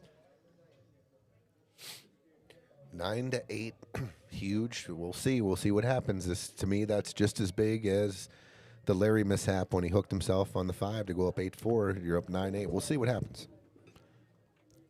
And I don't know if it's just me. If I'm Larry and Greg, I am very positive right now. I'm not over celebrating. I'm very just proud of what we're doing here. This feels so like off because it's like Larry and Greg aren't scrubs to this game. Like there's an argument to say they're favorites. But I wouldn't just, it goes back and maybe this is more of a, like me just personally knowing that I sometimes harp on, God, we could have been up this, or man, I dogged this. I'm guilty. Yeah. I'm guilty of it for sure. At the end of the day, you're up on Sharik and Steph. And you guys know this environment like the back of your hand. Something just came across my phone. I think I mean, we got a big enough audience. Someone has to like text me or let me know. Apparently, the Piazza's open on March 19th to the 22nd. Okay. I just got a message from my partner, and there was something on Facebook that saying, how can we effing run our tournament on the same weekend as the Charlie Shootman? Now, if you're out there, I had no idea. We can easily move it. I would never, ever step on another big tournament's toes in Colorado. But to our defense, I didn't know I had no idea. I've seen zero posts, about the Charlie Shootman this year. And as a matter of fact, I like playing in the Charlie Shootman. We would never try to step on another big. Of course not. We all want everybody in Colorado to play every big event we all have. Like that happened to me, Ultimate Pool, a couple of years back in the Stevie Chan, and it stung and it hurt, and I was upset. So if anyone out there can confirm that the Charlie Shootman. And those running the Shootman, let's talk, right? Yeah. Instead of how can you F and do this when I haven't seen a post, and they're very good about posting. It's a big tournament. I love that tournament. I would never run a tournament. Yeah. Would never run a tournament on top of somebody else in Colorado that's having a major. And I didn't get a phone call. I didn't get a message. I didn't get anything. I just got this sent to me as of right now. And as soon as I put it out there too, I had people from all over saying, "Put me in, put me in, put me in." And these are people that are playing would play in the Charlie Shootman. Right. And they didn't. Well, including yourself. Yeah, including myself, exactly. So, that being said. Miscommunication. Okay, or lack of, or whatever. And this is easily solvable. And I just got information that in 2022, I don't know why I should know that it's exactly on. If I would have seen any posts, of course we're going to dodge anything that's going on in Colorado. We're just trying to put a really awesome 8-ball tournament together. I just found out, 2022, it was in February, the Charlie Shootman, I guess. So if you're out there in Colorado Springs and you're watching, or anyone around the state can fill me in before.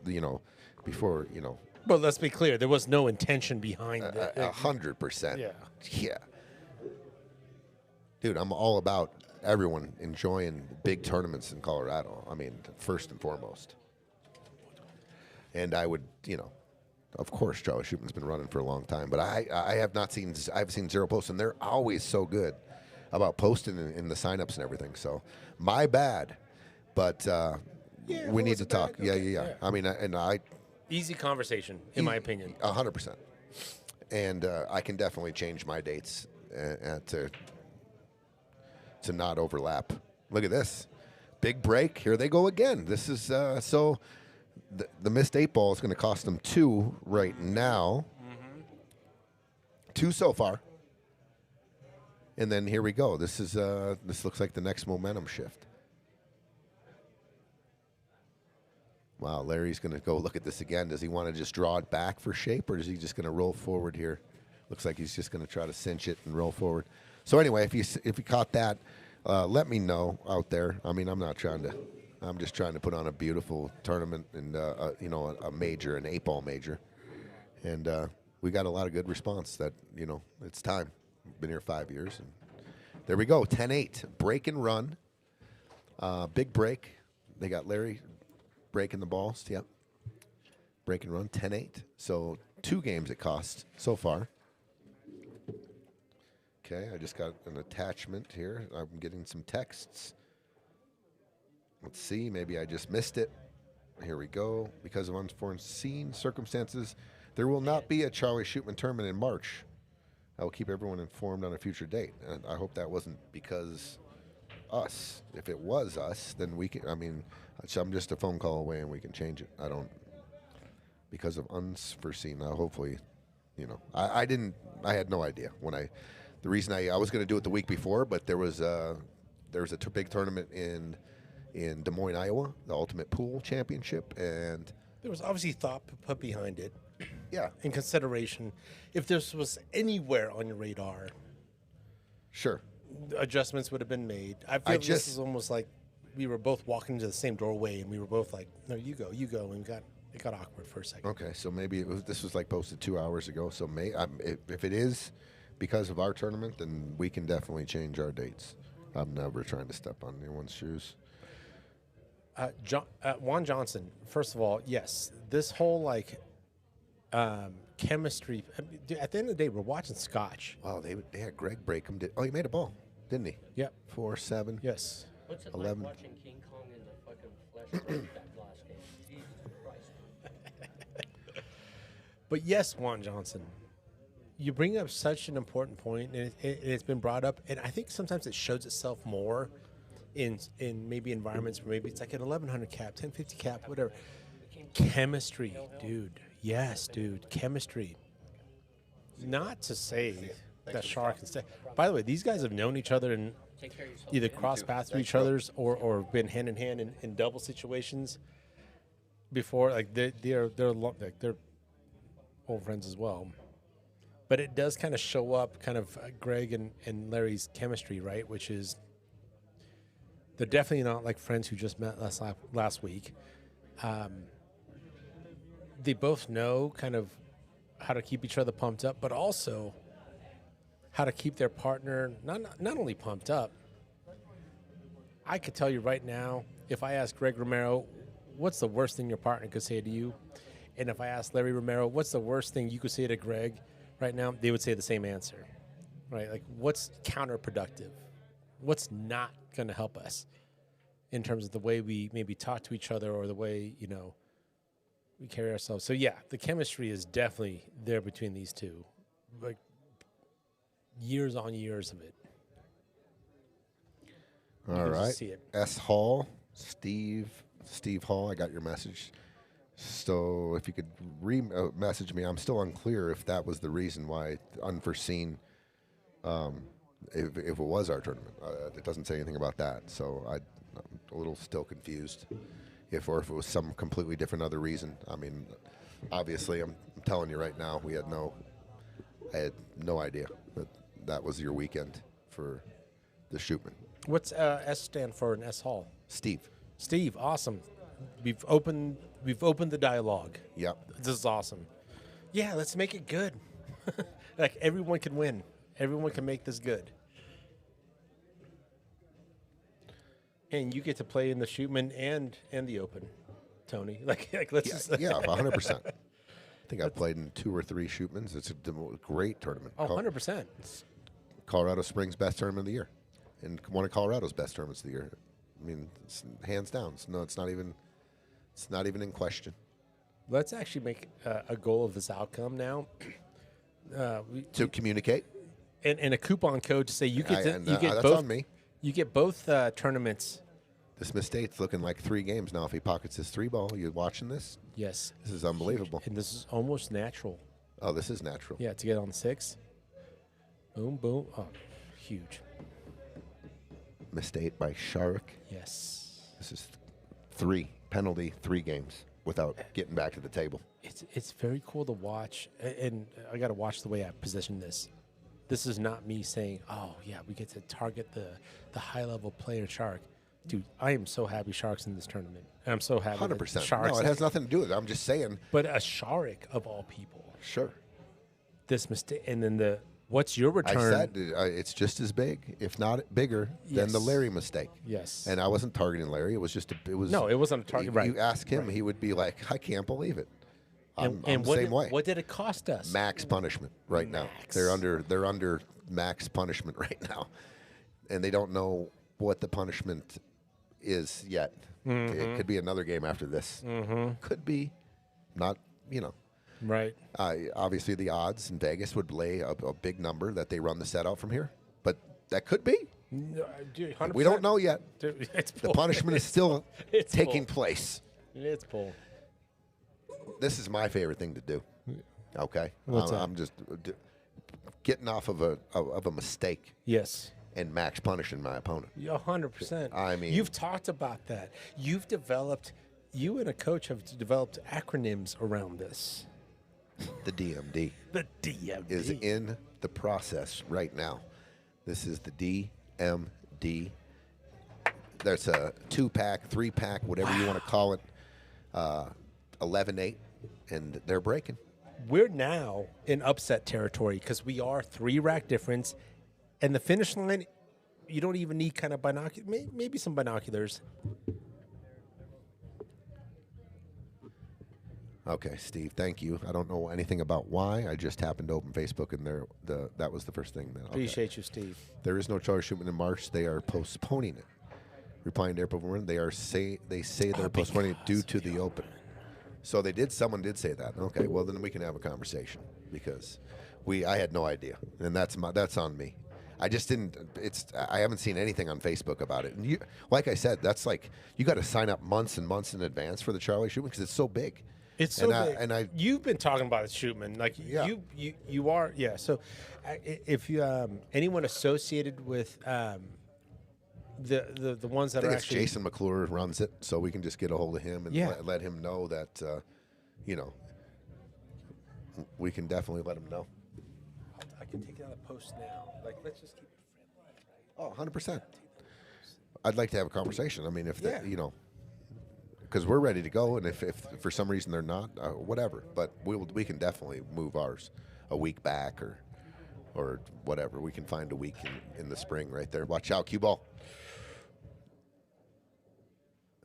That's an APA loss, but we're not playing APA. It's an APA. Wow. Big break again. 4, Big break. 8. And you had 12. brought up if Larry breaks, the way he's sometimes it's a roll of dice, right, with the cue ball. And it's been happening, and there you see it in the score. But this happened, which isn't a surprise. What's up, sorry? Just bought the 8 and then they take in the kitchen? In the kitchen. Okay. Yes. I'm building a lot for you guys, man. Thank you. Appreciate Thank you, man. brother. Dude, Greg Romero coming into the booth. But could this now be the window, the open window for Shark and Steph to be like, So now sorry, I'm really caught up on this tournament thing, and I'm just reading this. It says replying to April Murphy from it isn't announced yet, and wasn't. So there, I mean, just in our defense, how was I supposed to know that? no, exactly. How Yeah. how was I supposed to know I that think there at was the a end of the tournament day- that weekend? Nobody had malintent. No one No, was like, I'm hell stepping no. on. So this is just like, let's take it offline. We're going to get the tournament directors to just talk to each other, and they're both going to probably be okay with it. Like, there was no malintent. No, 0. It's because you're going for this. I'm going for, no, there was none of that. Like, there was none of that. It just so happened. Not a question on the 10 ball. You don't know if it's the base. It's Where's right John on the left. Becker? What's that? I don't know. He's not out. Oh, in this game. Yeah. Oh, gotcha. Anything touching's in the house. I thought you were talking about the other. Oh, okay. So right now there's going to be a rule question. Tony's going to come out, and basically what they're asking is, can I go for the 10 ball first? With ball in hand in the kitchen, is the 10 ball in the kitchen? And the rule is, if any part of that 10 ball, it's not about where that south pole it sits on the felt. If any part of the equator, the wide part of the ball crosses the line, then in this case, from a ball in hand in the kitchen, you cannot shoot the 10 ball first. So I don't know exactly what the call was, but it seems like there apparently was a part of that 10 ball that was across the kitchen line. So Sharik's going to go ahead and hit the 11 first. You saw what he was setting up. He's going for the 10 ball second. So they've got some potential here. But what I love about watching these guys play, or any high-level team or player play, it's small ball. This is almost like a drill. This is a drill. 12. 12, 9. Oh, excuse me, 10. 10, 9, 12. And they have the variable. No, it's okay if it's 10, 12, 9. I mean, there's a modified rule, Piazza's rule. Sure. We do, the ball in beyond the kitchen. It's ball in anywhere in some places. But anything touching is in the kitchen. The ball has a feather of the ball hanging over the line. It's in the kitchen. Right. It's not just not base of the ball. Where the South Pole touches, right, on the felt. If the equator, the waist, is beyond the line, that counts. Yeah, so you can't shoot the 10 ball first right now. Looks like they figured it out, and they're working on the rack. So, Arik, great question. Make it, take it. Any sort of combination where a stripe and a solid go down, even if 6 stripes go down and 1 solid, it's still open. So in your example, if 2 stripes and a solid on the break go down, it's still open. It's still open, yeah. You can make 7 stripes and 1 solid, it's still open.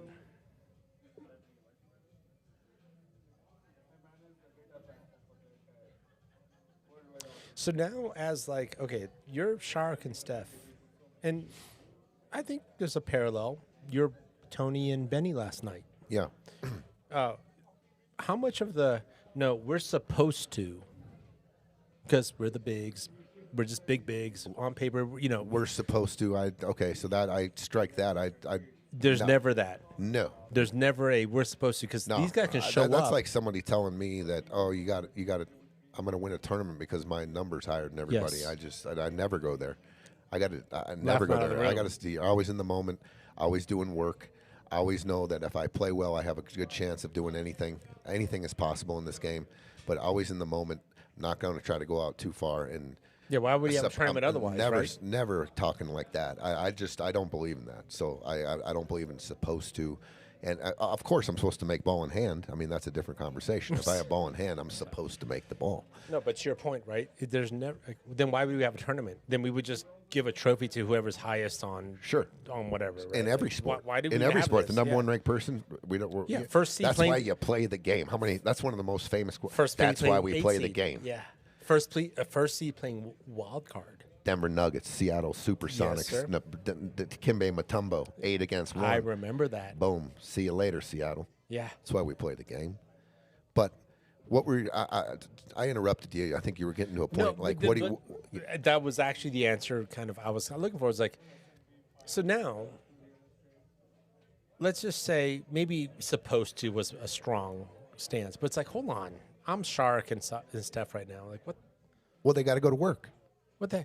They got to be in the moment. They got to run the balls, and they know what they're capable of. But they have to live in the moment. So because 8-ball is real dependent on the break in the next game. So they took care of the first game, right? They scratched. They ran out. They did what they got to do. Here they come. This is the way you respond. They get hit.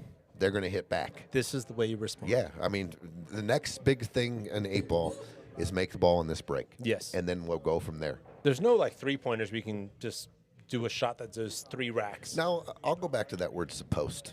too, because Yeah. I'd love to hear this. Yeah. if he breaks right and makes 3 balls in the break and nothing's touching, and they got us and it's You're open table, you're supposed to run run out. Okay. I'm supposed to run out. Yeah. Me, I'm supposed to win, or I'm supposed to do something. On a big level, yeah. I don't live like that. But as soon as I break these balls and the moment says nothing's touching and I got options, Right. I'm supposed to run out. 100%. Even But then bring it down one degree, like magnify 1x more, which is like this shot. I'm supposed to pocket it and get this general leave. I'm supposed to. 100%. We all have that confidence, right? Yeah. And then, yeah. But you're never just like, no, we're on paper. We're the stronger team. We're supposed to win. No, I don't. No, I respect when the coins flip, when the bell is rang. Respect the opponent, but respect what you're doing as well. Like whatever Yes. you do is going to dictate what's going to happen.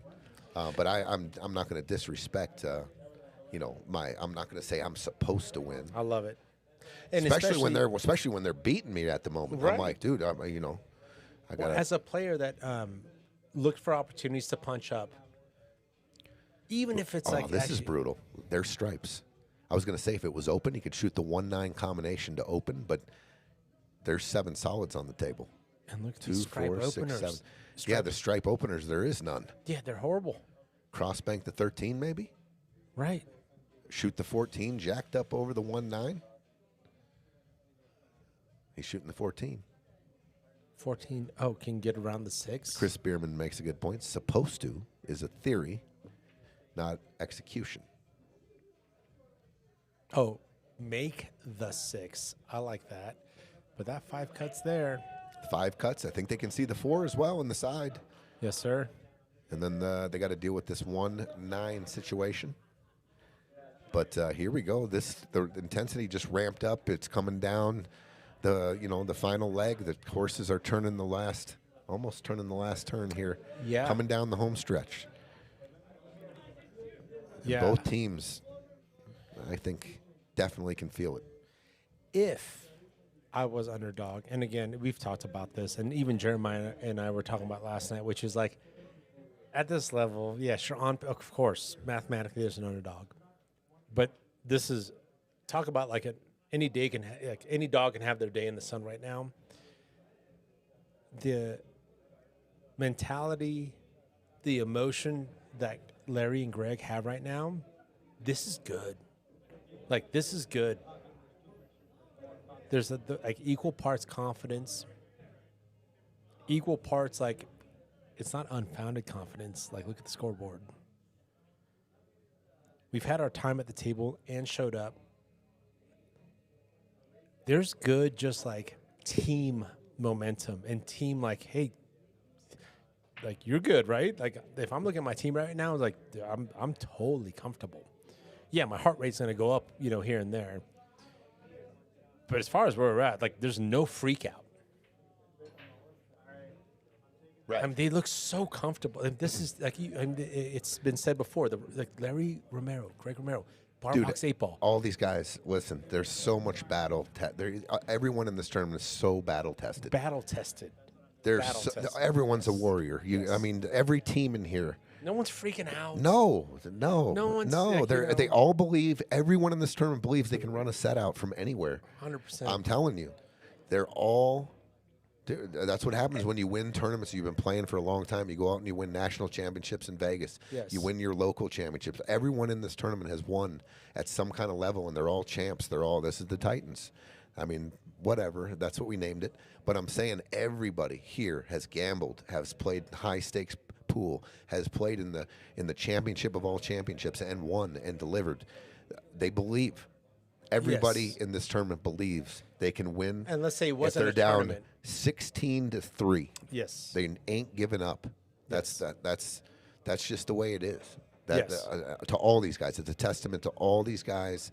They're To have the gusto to show up in this warriors. tournament. Everyone here. Yes.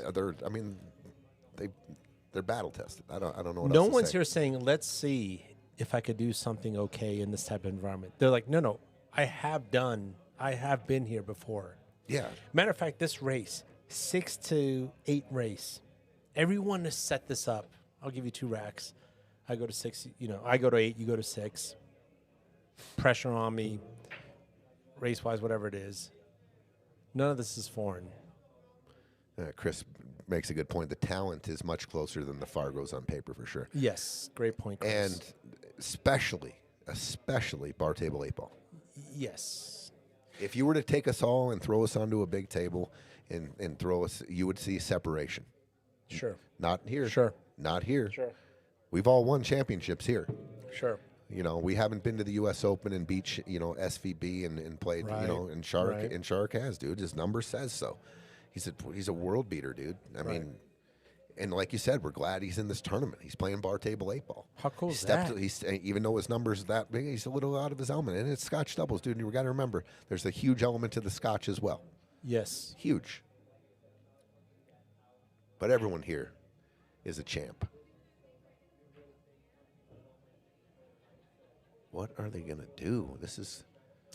Yeah, there's 2 breakouts they need because, I don't think that 3 goes in that corner or. I mean, this is going to take some serious Houdini to get out of this. I mean, Houdini. What do you do? Yeah, if it was just Straight in 3-8. on the 5. How do you? I don't know. Yeah, if it was I have just no 3-8, idea. it's hard enough. But it's like if it was just 1-9, it's hard enough. You got the 3-8 and the 1-9. So let's say the cue ball is exactly where the 5 ball is, maybe even a little bit more bottom left. Does that 3 go, and can you get breakout? And we're talking about like shape perfection. It's always fun to think about. But is that the move? Like, I don't have it in my toolbox to be that surgical. So there might be some more dice rolls. Not here, though. Not with 3-8 locked up and 1-9 locked up because it's a problem for both teams. Maybe not the 3-8. The 8 goes. But the 1-9's a problem for both teams. Not really. It's a problem for solids. It's not a problem for Because stripes. the 9 goes towards the pocket. Well, the 9's straight with in. any sort of touch. Yeah, and the 13's down there. Like, they can do a lot of things. They can open it up. Solids has ran out of all their options. Stripes has 5 options. So Not a problem for so stripes. pocket, it's wired funny, but are you trying to pocket He's this cross 9 banking this 3. I don't know if he can. and though. running into the 1? Is it tied? If it's tied on the 8, we can't cross Yeah. bank. If there's a gap there, It might go into the. no, I can't cross Yeah, bank. it might go into the corner, but yeah, it doesn't cross bank. And that 8 ball is going to be boogieing I too. have no idea what they're going to do here. Yeah. I don't even know. I have 0 clue. You could give me a choice of like a multiple choice and go A through Z, and I would have 0 clue what they're doing here. And you have to, if you want to make the 9, you got to throw it. Like, Are you pounding the 3 off the 10 in the corner? I don't even know if that goes. I'm looking for something because you think- got to run into the 1 here. How about this tone? Banking the 3 off the 9? I don't know. So you're never. Look at this. Oh, hold on. Let's watch this. Greg's about to shoot. He's going for the corner. Okay, then what? Yeah, that's what. Yeah. So look at this tone. I'm looking. What do you want me to look at? That 1-9 throw. Yeah. So let's say you're hitting this side, and you're going back here on the cube, and then pocketing the 9. Like for me, I'm leaning towards that, but like, what are you doing here? Like, it's not the for me. It's not the 3. I don't think I'm not. Like, I just don't. King I don't. Kong in the 3. I don't. I don't see it. I don't see playing safe here at all on these guys. I mean, the 14's right there. I have no idea unless you could plant them on the back, frozen on the back of the 13. That's the only thing I really see. Okay, what if I told you? Actually, the 3 does go into here. How about this? How about the 1? Shoot the 1, mock speed, cut the 1 a little bit, and play the 3 in the corner pocket, sending the 9, the 1 ball off the 9, 1-2 rails into the 3, and make it in the corner. I don't know. Hail Mary. I'm just trying to. I'm trying to be keep creative up. here. I'm trying to be creative. Right, Here, bro. no, right. I still don't see it. If you get straight in on the 1-9, you might be able to force follow. Ooh, good call. A force follow where you're taking the cue ball to make the 1 as well, because obviously you can't draw. Oh, it. like bully it in? Yeah. No, Bully it in. Yeah, bully. Yeah, I like Maybe that, that's the Jeremiah. shot. Maybe What's that's up, what, Jeremiah? Maybe that's the shot. But I would leave the. Oh no! What a shot! What a hero! Oh my God! Are you kidding me? Are you kidding me right now? It went in the side. That It was the greatest went shot. in the side. Holy shit! The guts to go and the huevos What to a go for it, and then the execution the dead forward follow perfect. for not only it to make contact. No, we just want the 9 ball to drip in, Dude, and I want to keep the cue there's ball the, up there- north. There's Greg Romero. Greg There's the monster. Romero. All right, Larry. How do you follow it up? Do you get him? That's a goosebump. Oh, How do you follow it up? You give him another tough shot. all right. Oh my God. Oh my God. Holy cow! Though that shot, though, that was so. Seth called it. Wow. Dude, and then look at this. He's still got. And now you got to calm down because you're Right. jacked after you made that shot. 100%. And then now you got to come with it here. You just did a cartwheel on live TV. Everyone's shot this shot 1,000 times, both pockets. We know how to make it in both pockets. But you got to calm down here and just execute. Yeah, it's like 45. It's And this, at the lined same up. time, will be a huge, huge continuation of the momentum, or it could be halted. So let's see. You brought this up. I'll wait for this shot. He made it. This version of Greg Romero. Wow. Yeah. There he is. There he is. 12 to this 9. This is his sweet zone. This is the runway where we see, like, he's fired up. Super fired up. Damn, that was King Kong. That was King That Kong was stuff King right Kong, there. dude. I had no idea that was an option. None First of of us, all, I don't think that any of us did. And three he going pounded into in, the side. Pounded it in. With the And right. dead perfect precision with the cue ball. Yes. With the right contact to leave the cue ball north because the 9 ball was going to stay up there. The cue ball's not going 7 rails, whatever. Holy cow. 12-9. Seth, ice in the veins, no doubt. And Larry probably going, oh my God, I made him do it again. But Greg's in the zone because right there just told me a lot. He calmed down and made the 8. And this is when Greg gets real dangerous. I've seen it, so I know. To either your opponents or maybe sometimes himself if he doesn't like corral it. Sure. But when he corrals it, he's a menace. An absolute menace. He's a menace. I've seen a lot of He'll talk about 7 the- shades of gray, 7 shades of Greg Romero, and I've seen them all, and this is the most fun. He'll have opinions about this and this and this, and Yeah. maybe on my side, on your side. But when if on he, the if felt, he stays this dialed in, the Yeah, rest it's going to be hard to beat him. it's scary With the three game lead, they're coming down the home stretch against the favorites. Tony Piazza. Can we against the favorites. Can we go I ahead bet and you- use words like that in this tournament? Do you think can we use words like favorites? Oh my God, they're stripes. There you go. Here's the make it take it roadblock. They can respot. They're definitely going to re-rack. They're definitely re-racking here. They made the 8, and there are stripes.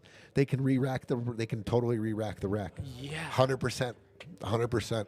And you've said this before. 9 times out of 10, you're always just Yeah, but not in this situation. not Not when make you're it take hugged it. up on the floor. No, not make it take it. No, they can re-rack. And they are. Re-rack. Yeah. Oh my God, what a roll!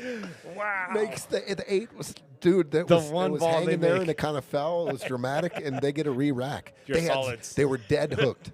Yeah. On make it take it. If they had a choice there, they were running solids out all day. They were wide open.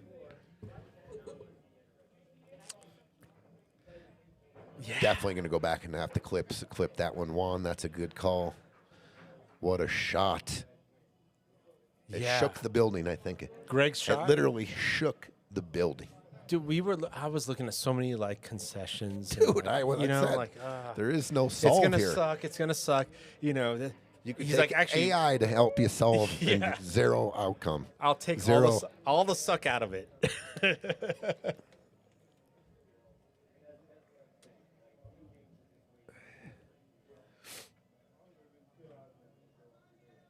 Marcus Lynch, dude.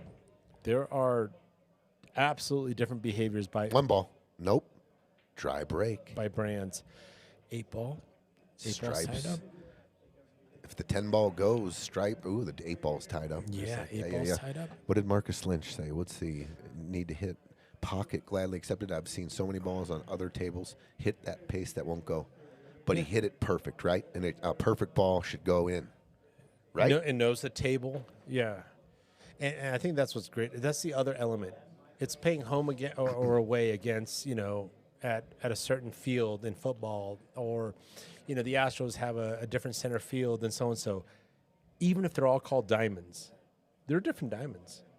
Your diamonds, Tony, are different than Felt's diamonds. 100%. And some would say the same thing, right?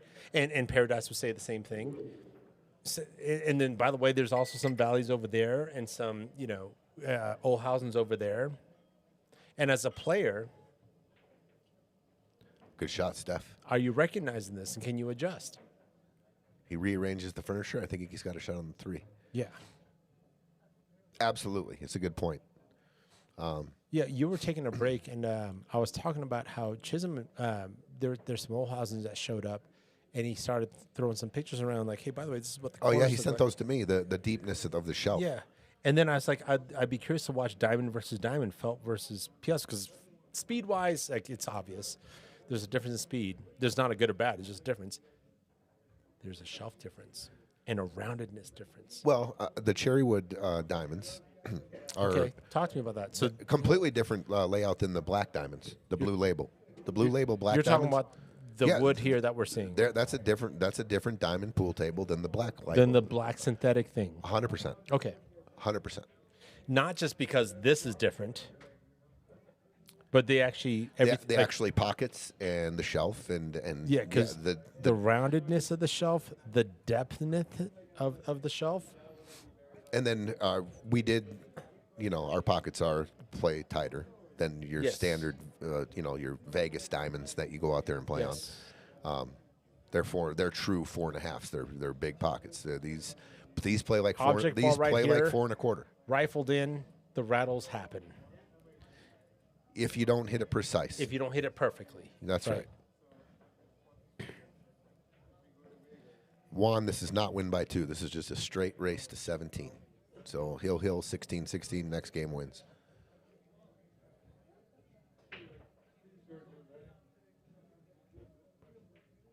Look at this. He got there. Okay. Yeah. Good shot. So something else that I had brought up as a fan of the Titan series, and also as someone that's not on this level, what I would love to also, like for me personally, I'm focusing on is mechanics. And when I talk about, when you look at a Shark side, right, obviously a pro, mechanically he's sound. When I look at a Jeremiah Gage, he's a robot. When I look at a Chris McTavish, they're both, by the way, they're instructors. They focus very much on mechanics and getting down and, stance and all this other stuff. And it's almost like, okay, we've got robot, Jeremiah and Chris. If I talk to Ruben, let's say I'm talking Ruben Silva and Frank Urbaniak. First of all, you watch them, they're sound. There's no flaw in them.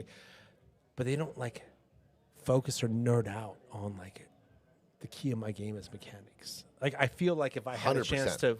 to interview Frank or Ruben, they're not starting with the key to my game is mechanics. 100%. I Meanwhile- can relate because that's exactly That's me. your style. Not 0 because my mechanics would if someone looked at them they'd be like they're just not sound, but they're ingrained in me. The feel and the sidearm and everyone's got their own swing.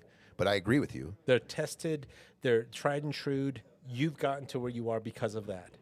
Having said that, would you hit all the boxes on a curricular, textbook mechanics? No. And you're not trying to. No, don't even think about it. You don't even think about that. But that's what also I'm looking at here, right? When I'm looking at a Shark, he's also very, I wouldn't say, if he had to pick a camp, he's a mechanical player versus a field player. 100%. And if I look at Stefan, I would say kind of the same thing. Or if I look at Greg and Larry, by the way, mechanics are sound, and they're good. To get to this level, at this level and above, They're not you- sloppy. No, you have to be sound. 100%. Everyone's mechanics are sound at this level and above. Do they have their own identity in their swing and Yes. their strike? Yes. Yes, great way to put it. They're not. Are they counting, quarter diamonds as they go for the 2-row kick? Probably not. Probably not. They're not bringing the protractor out. And that's the other thing that I'm really looking forward to this series, right? Is you got these like mechanical camps and these like robotic players, and you got these like, but at the same time, I could also be wrong You got because the gunslingers. they got the gunslingers, the field players. Yeah. No, it's a great dynamic. Great dynamic. Great And I think dynamic. about, let's say Adam Cisneros, what camp would you put him in? Wow, that's a good question. Right?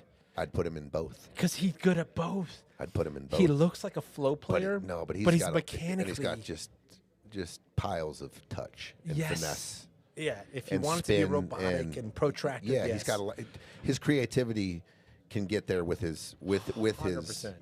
with his mechanical side. Yeah, so it's not an A versus B, like you're one or the other. Sometimes you're a great hybrid. But when I look at a Benny or I look at a Tony, it's like, no, you're not trying to be 50. You're not a 50-50. You're kind of on like a 60-40. You're not thinking about like 90-degree this and, I know when I'm uncomfortable. I can feel instantly in my body, but I don't have a direct where I stand and whatever. And balance is good. I'm good Yes. if I'm balanced, and my arms free. I really, like I said, I really don't even think about it. I just know if I'm not comfortable, I'm trying to find the then right I'll way get to put it. comfortable. Yeah, I'm trying to find the right Does way this to put it. 4-ball go? If it does, they've got outs. If it doesn't go, he's got to shoot the 6 and go into this. So let's say 4-ball goes. He's- Are you using the 12 to use the 12 to kind of bounce forward, up table to the north for the 6-ball? Probably just trying to Or pinch no draw. 12-ball? Just trying to draw it underneath and give my guy a cut on the 6. Give Stefan a cut.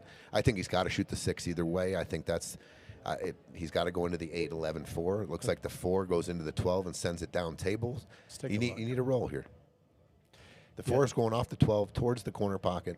What side of the 8 do you hit the cue ball with? How hard do you hit it with? If you hit the 8 ball thin and comes back down table, I mean, there's just traffic here. This is you need a little luck here, is what I'm trying to say. Do You come? He actually could cut the 6 and come underneath the balls too, and come into the backside of the 4 or the 11 to open it up. He doesn't necessarily have to go into the 8. He can come back to his hand right there, and then go into the 4. Either way, I believe he needs a little luck here.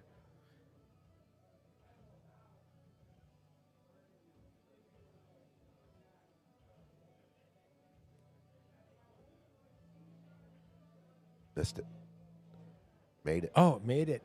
Made it, yeah. If Needed he some hit- luck. If he hit it as thin as he maybe wanted to, I think that cue ball comes out, and I think they might have been good. Larry and Greg licking their chops to take a 4-game lead here if they get a shot. 4-game. Seth, you and Derek are the only players from another state, and I love it.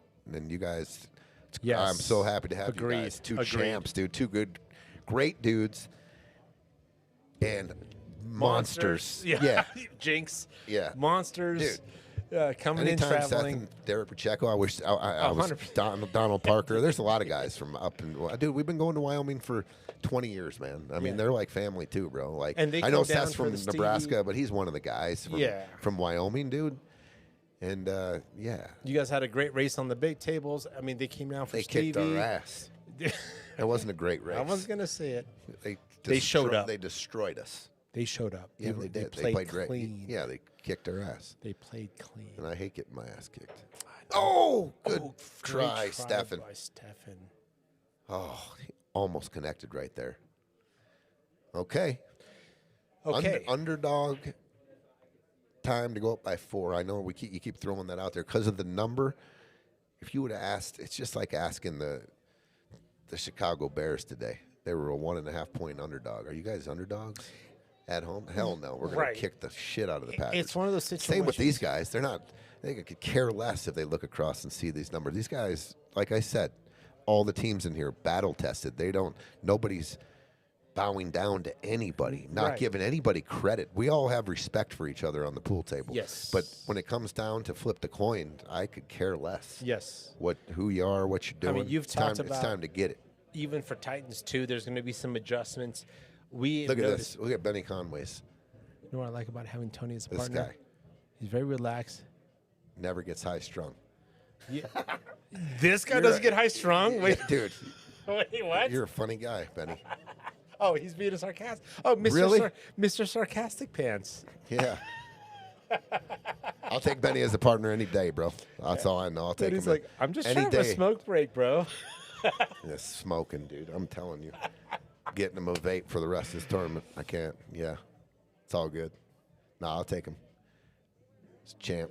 You could do a lot worse. Let's just say that. I was a pleasure, Betty. Okay. That's great. Connect the dots here to go up 4 games and stay in control. Watch out. Need a, Okay. that was a nice little. Good that bump was a there. nice little bump. Yeah, good bump. Does the 11 need Do we to want go anywhere? Yeah, do we want to contact and separate, or are we like, no, that 11? I think so, especially if yeah, because the 11 if doesn't the go 11 in the top if left. that's the only pocket it goes in. I don't like that. Yeah, and I look at the overhead. Let's just take a look. At least from here, it's like sketchy. It's like half pocket. I don't at think best. I don't think it goes in I don't the think pocket. it. where it's- Yeah. Well, how about there? And he might be chasing it right now. We'll keep it right here. They got so many options, all right? So Yeah. this is what it gets a little more sketch though when you duck at this level, and you know you run into a problem and you duck and you give Shark you give him an opportunity. Just to be there. You give him opportunity. Right. Just to be there. He's licking Yeah. his chops. I don't care if you got him frozen on the back of a rail and he's on the floor and he has to jump up on the table and hop. He's got opportunity, and guys like Yeah. that, And he's gonna say you. they're gonna fucked up. Yeah. they're gonna try to find a way. Just like everyone in this tournament. Yeah. Yeah. Everybody That's in what's this great tournament. about this. You give them an opportunity, and they're gonna damn try their best to stick it in you. And by the way, their try has shown success probably hundreds of times. Oh, look at this. He Oh, got there. with some separation. Watch out. 13? Okay, no, just roll on the 14. Don't shoot a ball you can miss here. I mean, obviously the 13. I'm just. Oh, gonna, so you're saying 14? I'm just gonna roll the cue ball on the 14 and hook him. Yes. Okay. I'm not gonna shoot a shot I can miss and lose the game on. I'm gonna shoot the percentages. This is Pat Roy right here. Unless you are not gonna miss, and if you're 100% make, then go ahead and shoot it. But I'm telling you, if I get down on this ball and I just don't like it, anything about it, I'm okay with shooting this 14 ball right here. I think you're being. I'll confess right now. Like, first of all, I'm never going to make calls that are going to be on par with the roster on this tournament. I'm just statistically, I'm not. I looked at the 13 as like the. Oh, That's what phew. Greg came right up and said the 14 ball. Yeah, I said phew. Oh, the 15 was gross, and you're like, why are you even looking at that? Why not the 14? First thing I look at is when in situations. But Okay. like I said, confidence- Look. Oh, Ooh. just saying. That's okay. He shot it with confidence. He knew he was going to make it. I'm okay with that. If you know you're going to make it, then go ahead and shoot it. I don't want to get in anyone's way. That's in dead punch, and we're out. In a Scotch and we're still environment. out. Yeah. But your conversation with yourself in a single situation, you're You're hooked, bro. You're hitting the 14 all day, and you hate my guts because you can't see your object. Unless I'm in dead punch, then I'll Yeah. I'll shoot it too. Yeah. I mean, I'm not afraid to shoot that shot and run out on your ass either. Sure. I'm just saying that's my first look. Yep. Like that's the first thing I saw right there is where is he hooked? They got one ball left. I'm always looking like that though. Yeah. You got one ball and 8 ball, and I got soldiers. I'm looking. Okay, Even without ball my in duck hand, spot. you make contact. I'm still out for days, right? Yeah. Yeah. Now just shape the 11 side. Stop on 11 side. 15 8. Big shot here. Okay. This was not on Vegas's radar tonight. A potential to go 4 racks up, 4 to the hill.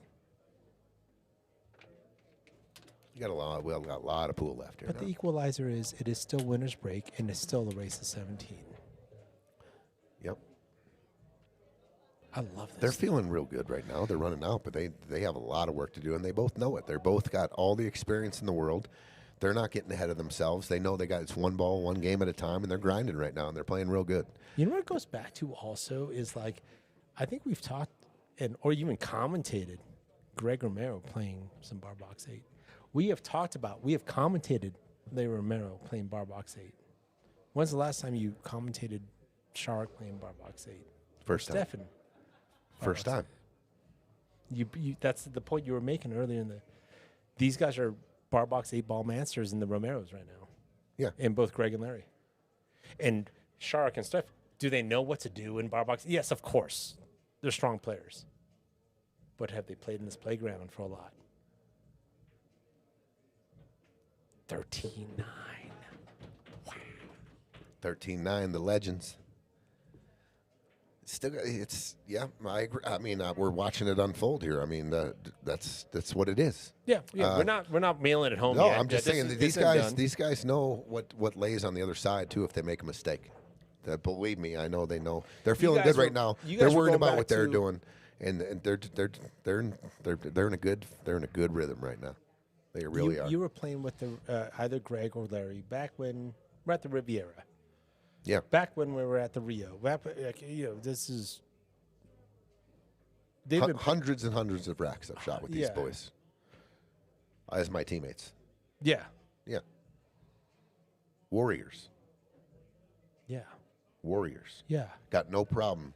Either of them legends. breaking on any kind of a mound, any hill game. We're all battling together. Yeah. Yeah, I'm confident, very confident in these guys. My point is that one mistake away and the lead and everything go. There you go. There's a dry break. And this could just be. We don't know what's about to happen, but it could cost them 4.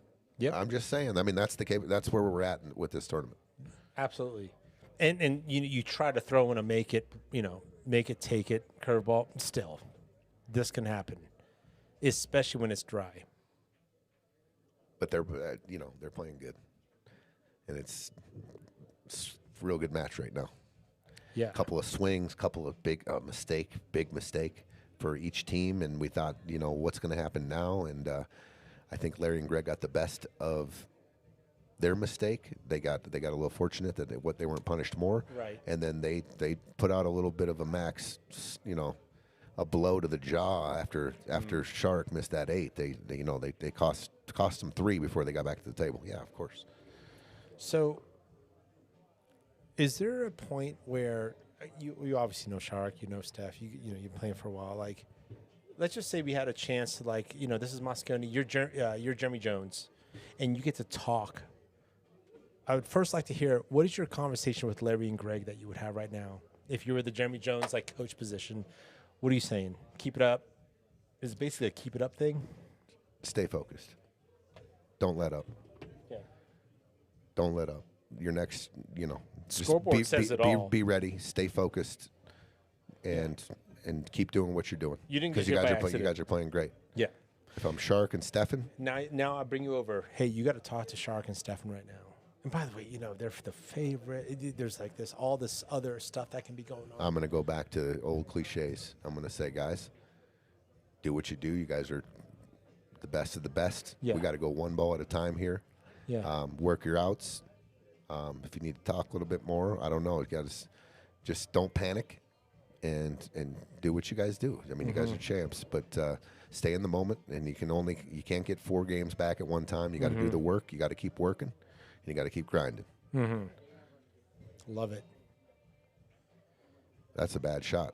Yeah, that 13 rubbing. Shar's out of his element or out of sorts here today. Yeah. That was another very uncharacteristic mistake right there. Yeah, I and mean, do we have enough runway for him to snap out of it? Good question. Right? And listen, and this is what, hey, when you're getting beat on and the other team is putting it on you, I mean, this is kind of what happens to the majority of people. We're just, More can it happen to a 758? to a mere human. Absolutely. Yeah, right. Yeah. I'm just saying that Right. the DMD and just, you guys are, that's a good shot. Greg and Larry are both capable, if they wanted to do the whole put put your foot on their neck. They both have it in them. Sure. That dog is in them, right? Oh, they've been here, done that. Been there, done that. Like, I'm actually going to make this hundreds and maybe this thousands of times. really Just punishing. telling you, the experience is, it's vast. Yes. I'm going to make this very uncomfortable and punishing for you. And Heinrich. If I was Was Stefan's Stefan's coach, coach. I'd tell him to give back Taylor Swift's pants and go up, put on the shorts. Heine. Oh, that is awesome. that's, you know what's crazy? During your guys' match, you know what I brought up a lot now that I think about it?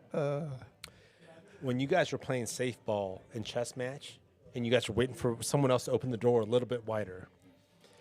Dude, I got a random YouTube video where it's this, like, you do these laps on this single gear bicycles. It's an Olympic sport, Yeah. by the way. This Yeah. is not just some backyard shit. And, but there's a point where it's like, okay, we got our warm up laps in, and then we stop. Whoever starts, though, you got to start. If you started, and so we're stalling on our bike, you can't put your foot on the ground. If you started, you got to lead. I get to draft behind you. And we got to do, let's say, 4 laps. Are you going to push through all that wind? I get this draft, by the way. I get to sprint 3.5 laps into it because I got all this energy pumped up because I didn't have to waste it. Anyways, weird parallel. This bicycling sport had a lot of that safety games you and Benny were playing around. Who's gonna take the lead? I'm hitting the gas. By the way, if I make a mistake on hitting the gas, you guys are out, right? Yeah. Oh, wow, stays up. Nice hit. But the reason I brought it up was like, oh, just a side note. These like dudes' thighs were as big as my waist. But so going back to Heinrich's and Patrick's statement, like Steph shows up with good thigh game. Steph is a beast, bro. That was the moral of my story. Yeah, I would never. I would always lag for break, and I would not arm wrestle for break. Escape 68, my favorite Efren quote. When you're playing bad, the other guy looks good. That's a great. Sharik is feeling this now. That's what he says.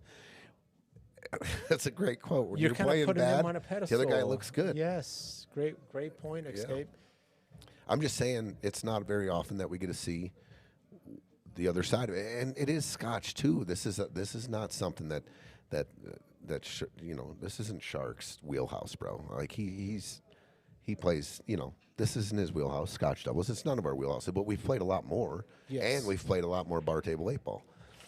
But he is looking down the other side of a table that 2 guys, 2 veterans, 2 legends, 2 guys with so much experience, and they ain't backing down, and they're playing great.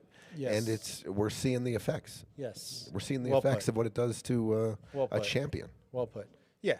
Let's not forget, and I'll go back to what I told. The first time I saw Sharik was on TV. It was the equivalent of the Olympics, Yes. World Cup of Pool. This is who we're talking about, and he's adjusting. Table size, Scotch. Good shot. Yeah. All right, Steph's got to come with it. 12 ball, bottom left, open up the 13.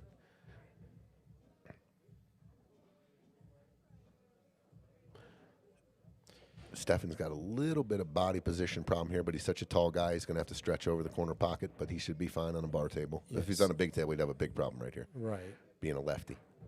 And according to the commentary, he does have the right pants on for the stretch. Oh, he doesn't even have to stretch, dude. He's so No, when Taylor he's so Swift dang called, tall. but she wants her pants back.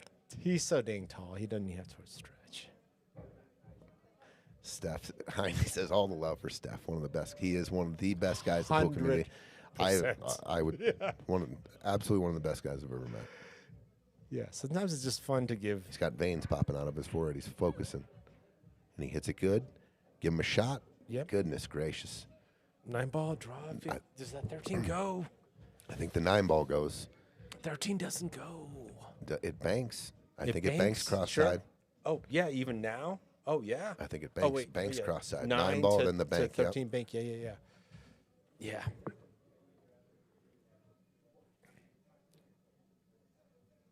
Yeah, for a guy who looked like he could throw me through a wall, he is one of the most like modest, like chill dudes. No ego.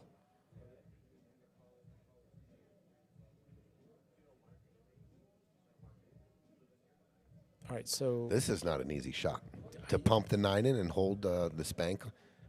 are you holding it, or are you actually going like what inside and like No, keeping it there? Or? You need a specific angle on this 13. I don't Right. think you can. Yeah, you might be able to cross it. You got to draw out of it because you can't clip the 7 because he bumped the 7. The 7's getting in the way of the cross bank. Are we talking about the same thing though? So like 9 in the corner. Yeah, and and trying then to 13 stiff it. in the side. Correct. Okay. That's what I see anyway. Yeah. But how do we get that leave? Yeah. How would you hit this leave? How would I hit it? I'd close my eyes and pray. And tell Benny to look over there. Yeah. Look over in that corner. It's tough. I mean, the angle's tough. You almost want to be where the 3 ball is here. Right. Right. If he clips the top of the 3, he's going to be hooked on the 8. That's no good. He's got to almost run dead face right into the 3. And they might have said that if the 13 goes in this other side, I don't know. They were talking about it. It's a big shot here. And he overcut it. Overcut. He's out of sorts here. Okay, so 2-4 situation. 4 ball goes on the side. You can. We love the 7 Everything ball right goes. now. No, you're fine. Everything goes. You have the cue Everything ball down goes. table. You draw the 4 ball on the side and bump into the 2. Send it down. 7 goes on the side. So this is go. Green light, go. 100%. Yeah, 3, this is out. 5, 7, 4, 2. I would like to move, get the 5 out of there because I got to open it up for the 6. Okay. Okay, so there's a little bit like, let's see And what if the we've got. 7 doesn't go, he's probably going to go into it now, but I don't think so. I think he's just going to go across. Yep, just like that. Great shot. And he got on the. The 7 could cut in. I think you got to shoot the 5 here, even though. Nah, if you're on the 7, maybe. It goes back to what you've been. But- Are you going to get a better look at the 7? Well, you can get the cue ball definitely in a spot where you can make the 7 again. That's not a problem. But I definitely On want this to. I side. definitely want to make the 5. So because it's either the 6 is it's also in the way of the 6. Is Yeah. that your reasoning? I'm opening up the pocket 100%. So when I go back up table, that 6 is a Yes, hanger. It's a okay. hanger, but it's not a hanger with the 5 there. Yeah. But Larry, if he shoots the 7, he deems that as the problem. Is the only thing I can think of. Otherwise, I'm shooting the 5 and getting the cue ball back by the spot, and then shooting the 7. That's interesting because, like, visually, 7 does seem like the problem. But to your point, actually, 6. Where are you going? Right. Get that 5 So out of the that's way. what they're doing. That's what they're doing. That's Yeah. the right shot, in my opinion. And then once you get the cue ball down south of the side pockets, the 4 Sure. is not a problem, and it goes right and leads right to the 2. Yep. Okay. So you can shoot you shoot the 4 with a little draw and bump the 2 down. Love that. This I think Greg can just go forward here. He might want to draw out and not touch any balls here, but it looks almost flat here though. So maybe not. Maybe he has to stun out. I like probably stun out here. You So don't not want to for go. the si- Well, if you just go forward Like and towards you go the- and you get the underneath the 1? 2 for some reason. You're saying stun Like toes? if you get underneath the 2. I was worried about that. He hit it fine though. It's a 4 ball. He can just shoot the dribble the 4 in. Yeah. He's fine. Do you see what I'm saying though? If he went forward and gets to the rail, Yes. you got to shoot the 1 next, and that's Yes. that's Yes. uncomfortable. But this Because you got a total stranglehold on this game. You're supposed to win this game. there's this is where supposed to 100%. is the right way to think about Yeah. pull, right? Like we're supposed to run out. So with this 4, is it like, hey, I can give you multiple options on a leave, or is it like, no, there's a single ball that you're looking at? Because there are multiple balls. Right? I'm just gonna. I'm probably trying to get straight in a stop shot on the 1 here, just like that. So now I'm gonna go 1, 6, 2, 8, Okay. or the 1 don't go on the side. I was gonna say 6, 2, 6, 2, 1. 1. No. He's probably going to get a little greedy here. I don't blame him and draw back on the 1, and because I would like the 1, 2, 6 because the 8's right there by the side. But I'm okay with if you get an angle. If you shoot this and you get an angle on the 2, you can just get center table and shoot the 8. It's not a problem. See, so I see what you're don't saying. overthink here a little bit. Yeah. But it is What's key. The little tempting patterns. is, like, actually, even cue ball where it is, but let's say you're like right about there. Yeah, and little then you stun get off. tree topped over the 6, and then Yeah. all of a sudden you created a problem. But and ideally, stress. you stun off, and then you've got this 6 this way, and then your cue ball's here for the 8 in the side. So See, You're I mean, playing they are really percentages? dissected. Look at this little. This is I love it that they Yeah. are dissecting this little 3-ball because it can be tricky, right? Yeah. But And they're bar box and they're like gonna- oh, I thought like they're professors here, right? Like this is like an academic conversation. There's no wrong I'm answer. definitely shooting the 1, and I'm definitely drawing it back a little bit. I'm not. You try to get greedy, So right? what's I mean, your you're little bit? Are you trying saying to like right where the cue ball is now? right with right, okay. Right where the cue ball is now. And let's say overdraw. Here's still okay. You can still sun out for the 6. What you don't want is what, flat 2? I don't mind a flat 2. I just shoot the 2, and then Flat I get a 2? back on the 6. That's Okay. fine. Okay. That's the thing. None of these shots are hard, so don't overcomplicate it. Yeah. But because if you do go you get a little bit out of line, you can get right back in line. So they're shooting the 6 first. It looks like. So interesting. So did this happen? So now they're for sure shooting the 2 next. I would yeah, believe 6-2. 6-2-1. So what do you got to do? Big stun 1. Big stun off the 2 for the 1. Did you just miss this ball?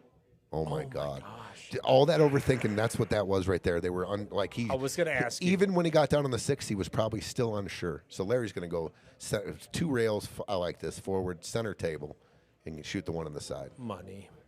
They Okay, 3 complicate, rails. dude. Yeah, 3 Do you rails. think there was going to be that much movement? Be Bottom honest. left. Yeah. Do you think they were going to have this much movement on this out? I don't think they did. And then plans it goes changed. back to you It's a because little we nervousness. talked about it and so they're a little much. I can feel the nervousness on this Yeah. little 3-ball out here. And we talked about it so much there, right? Like, what is he looking at here? Just give Larry a shot. Yeah, 3 rails like bottom left, right, for the 8. I'm rails? not. No, I'm going 1 rail with inside English and just Oh, getting back. Dude, I'm keeping it simple at Like this point. here's okay. Yeah, 3 rails, and there's the risk. Look at this. Almost. Okay. That's fine, though. Boom. But you would have busted me if I would have said there's going to be over 10 feet of travel on this out right here. You would have won the bar. But I gotta ask There was you, over 10 feet of travel on that little triangle that they just made. It was, I Right, mean, crazy. right. But they're out. Right, But they they're still out. figure out a Yeah. way. So I gotta ask you, like, you partnering up with Benny, right? Let's wait for this shot here. Oh, they're up 14-9. 14-9. So, my question is, first of all, it's a rightful conversation, long-winded conversation in that spot. Like, there's so many options. Let's talk about it. So they talked about it. Is there a point where you have diminishing returns? Like, dang, we're talking about a lot. 100%. Dude, I should have just gone down and just shot what was good. 100%. You know? Like, now it's like our percentages or whatever it is. they start to Tyrell go down. Blowers, what's up, my dude? My dude, Ty, B. you talk about a stone cold champion right there. Mr. Tyrell Blowers, champion. What's up, my man? How's that open sounding for you, Tyrell? Dude, keep the fight, kid. You're a champion in everybody's eyes, and you're an inspiration. Absolutely agree. Big dog. I mean, you're talking probably the best bar table player in our region. The Rocky Mountain You're region. talking. Yeah. I mean, I would put Seth in that conversation. I'd put Absolutely. Tyrell in that conversation. Sure. To me, Shark's more of a big table player. Because we're Right. but obviously Shark's there too. But these guys have been playing in our region for many years. Best of the best. This is, by the way, going to be my first time going to the VNEA Wyoming. I've only heard good things for like my last 5 years of being on this. Like, It's such a party. I mean, I don't party I've anymore, only but heard good things. Dude, I went to it 20 years, and I was dead hungover every year I drove home. I'm trying not to be that guy. I am not that guy anymore. But I've heard also, not of only is fun. it a good time, but dude, the game is show up. Yeah. Oh, yeah. Show up. Oh, it's great competition. Great fun. A lot of people up there. A lot of fun. It's going to be fun. Tommy D, absolutely. Chris Bierman, for sure. Oh, Tommy, yeah. And so now we've got this open coming up, Tony, and this is almost like the 8-ball yin to the 9-ball yang for the Stevie. I'm excited, man. Let's get the timing Watch down. out, cue ball. Oh. 14 ball, and then here we go. Make it, take it. And look at stripes. Look at Larry with another big blast, and they are wide open. Yes, you would rather be stripes right now. I mean, you're looking at 15-9 right now. 100%. Wow, what a break. What a break. He's just going to draw gently into the 4, just a little stun into the 4. Looks like he's winding up, and he's just going to dink it in. He's trying to get flat on the nut. Okay. Oh, I thought he'd go into the 4, but that's. I love when Greg gets. Dink. You can't tell from the backstroke like what his shot's going to be. Yeah, I thought he was going to draw at the 4 rails right there. Yeah. It's like the Francisco backstroke. So off angle on the 13 a little bit. Brother, we're rooting for you, Tyrell. That's awesome. Keep the fight up, kid. Let's go, dude. You're the people's champion. 100%. You are our inspiration and the people's champ, brother. Can't wait till you can get back to the table, man. Let's go. Oh, we can look forward to a video. I'm down, dude. Let's see it. All right, we're a little off angle on this 13. So is this you just controlling speed and maybe even some inside, or? No, I'm probably just going to shoot the 13 and get on this 9 ball here. Yeah, but how? Just high ball. I'm not trying to spin down. I want the angle. I want a little bit of angle. Yeah, so this is okay. Like cue What ball is he? here's. There's no way he's shooting the 9 now, is he? Why would he do I think he's looking at leave. Okay. Yeah, because it's a little off angle, so you see a little inside on there. Roll I mean, inside. obviously, he's probably looking to shape the 10 off the 9. Yeah, I mean, right? Okay. You don't want to go. I don't think you want to go around the 6 and the 7. So you're definitely coming backwards here. You don't want to get trapped up behind the 6 and the 7. You're not going to mess with that. Okay, so you're not trying Well, to. that's what he's looking at. You're now. not looking for this. No. I don't think I will. I like just to drawing it back. If you miss the 6, you're coming right into the angle on the 15, and then you got options with the 10 Oh, for the 10 in here. or the 10 in the corner, top right. But this is just too much risk, right? I There's like think so. nicks. I think so. Yeah. I don't want to touch anything. Yeah. I don't want to take a chance. And, Okay. and then the 3 plays huge. Sure. If you don't get on the 15 there, Sure. now you got a thin cut on the 12. I think you come back here. I think you come back. Look where he just pointed, though. That's not off of a draw shot. He pointed right here. I mean, I'm just drawing this back. Yeah, he pointed right here, by the way. Go ahead. What do you Yeah, I think this is his like 2-way option right here. Just, I mean, you're right from right there. You just can make the missing 10 and the 6. 15. Okay. And this is tricky because if you overdraw it, you can come back into the, bump into the 10, push it to the rail on top of the 1.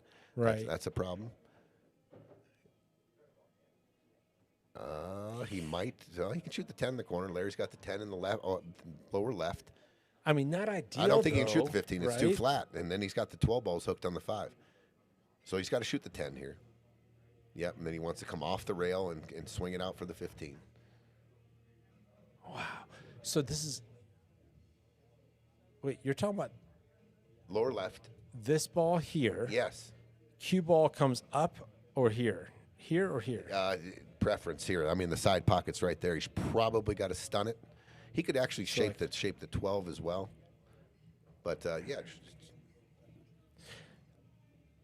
If the 15 was available. The only problem with if you go below the side pocket, you're shooting it with a more draw and it could spin on you and go. No. Up? If you're shooting this with a lot of draw, you're hitting here, and then it could spin this way on you. So you got to be careful. But Probably stunning. But your it then. target He's- spot is like ours. Yes. Yeah, I missed it. It was tough. That was a tough shot. But from there, coming across for the 12 was there. Yeah. Yeah. That was the shot. Yeah. Okay, they got work to do on the 2, and then everything's open. If they can open up the 2, I mean, this is a pretty good rack to get back some feeling and running a rack here. Okay, so you're back at the table, Tony, and this 3 is obviously appetizing. How are you dealing with this? Or it's like actually, You got to build a better angle on the 3. Yes, I don't like this angle right now because it's going the wrong way, right? So Yeah, you gotta jog for a better angle. If he can go forward, he might go forward here and go underneath and just rip the 15 from underneath it. Yeah, yeah. yeah. He's gonna power it. Hit up That's this what way he's doing. into Yeah, it. yeah. He's gonna stroke the shit out of this. With the inside. Yeah. Oh, it nicks. I'm telling you what, I have not seen this. Because that power is what's caused the stun. Instead of just letting that forward English grab, that speed is what stunned it across before the top could grab. Yep. Wow. Well, Greg, you've already. Yeah. There you go. What are you doing here? Yeah. Exactly. That's what they were going to shoot before. Nothing was touched. Yeah, right. They were going to shape this and come across. So yeah, that's the shot. They are, haven't seen Shar out of sorts like this.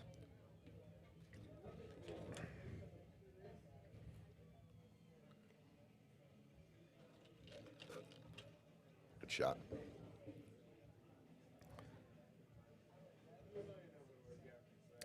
He's just looking at what's leave look like. Yeah, he's looking for a stop shot on this 12 here off this 10. And you've still got the corner too, by the way. You can go 12 corner with a stop shot. Oh, he's you're never out. shooting the corner. Yeah, this is going to be Just dripping this in, and Yeah. yeah, this is super easy to 12 control. side. Yeah. See, some of us mere humans have to. No, think these about are all bar table. 100%. Bar table cinch shots. I mean, No, I love it. This is why I this is such an educational opportunity for me, being in the booth to commentate. You will never hear me bringing the should word up. What this guy who's 100 points higher than me should do. Look at this, Tony. yeah. 6 rack lead. And 2 away from the hill. Pressure, all the pressure on Sharik and Steph now. And then Larry and Greg are breaking. And they've kind of gotten comfortable with it. They're getting some things figured out with the break. Yeah, both of them taking turns now, feeling it. So, let's talk about, adjustments as it relates to how important the break is. Oh, race to 17, we probably have opportunities for day. No, you don't. Sometimes you switch off. Sometimes it's not your break. A lot of people, like me and Benny, we started, if I break and make a ball, I break again. Just keep I going. break until I don't make a ball, and then Yeah. he goes. Yeah. That's your kind of break point of hey, let's switch it Yeah, up. but I mean, if I notice him, if he hits a really good break, and and he doesn't, and he comes up dry or something, and he gets he's kicked one in, adjustment away. yeah, I'll Yeah. keep him in the box. I mean, Yeah. that's who I want breaking. Okay. And now And we've I'll got tell him Greg. straight up. If I feel like I'm hitting him good, I'll tell him. I go, yeah, I still want it. Yeah. I still want the break. I'm hitting it good. I know it's a tweak. Yep. But both these guys. So you got second ball break and Larry's King Kong head ball and dry break.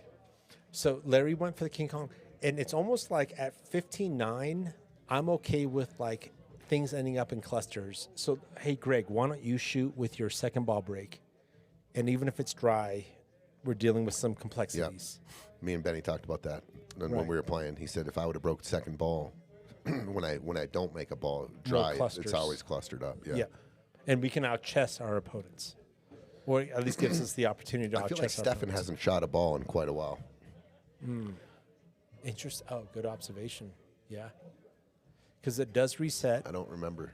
It does reset. It's been a couple games. Yeah, it's reset, so you can open up with. And here's the thing about 8-ball.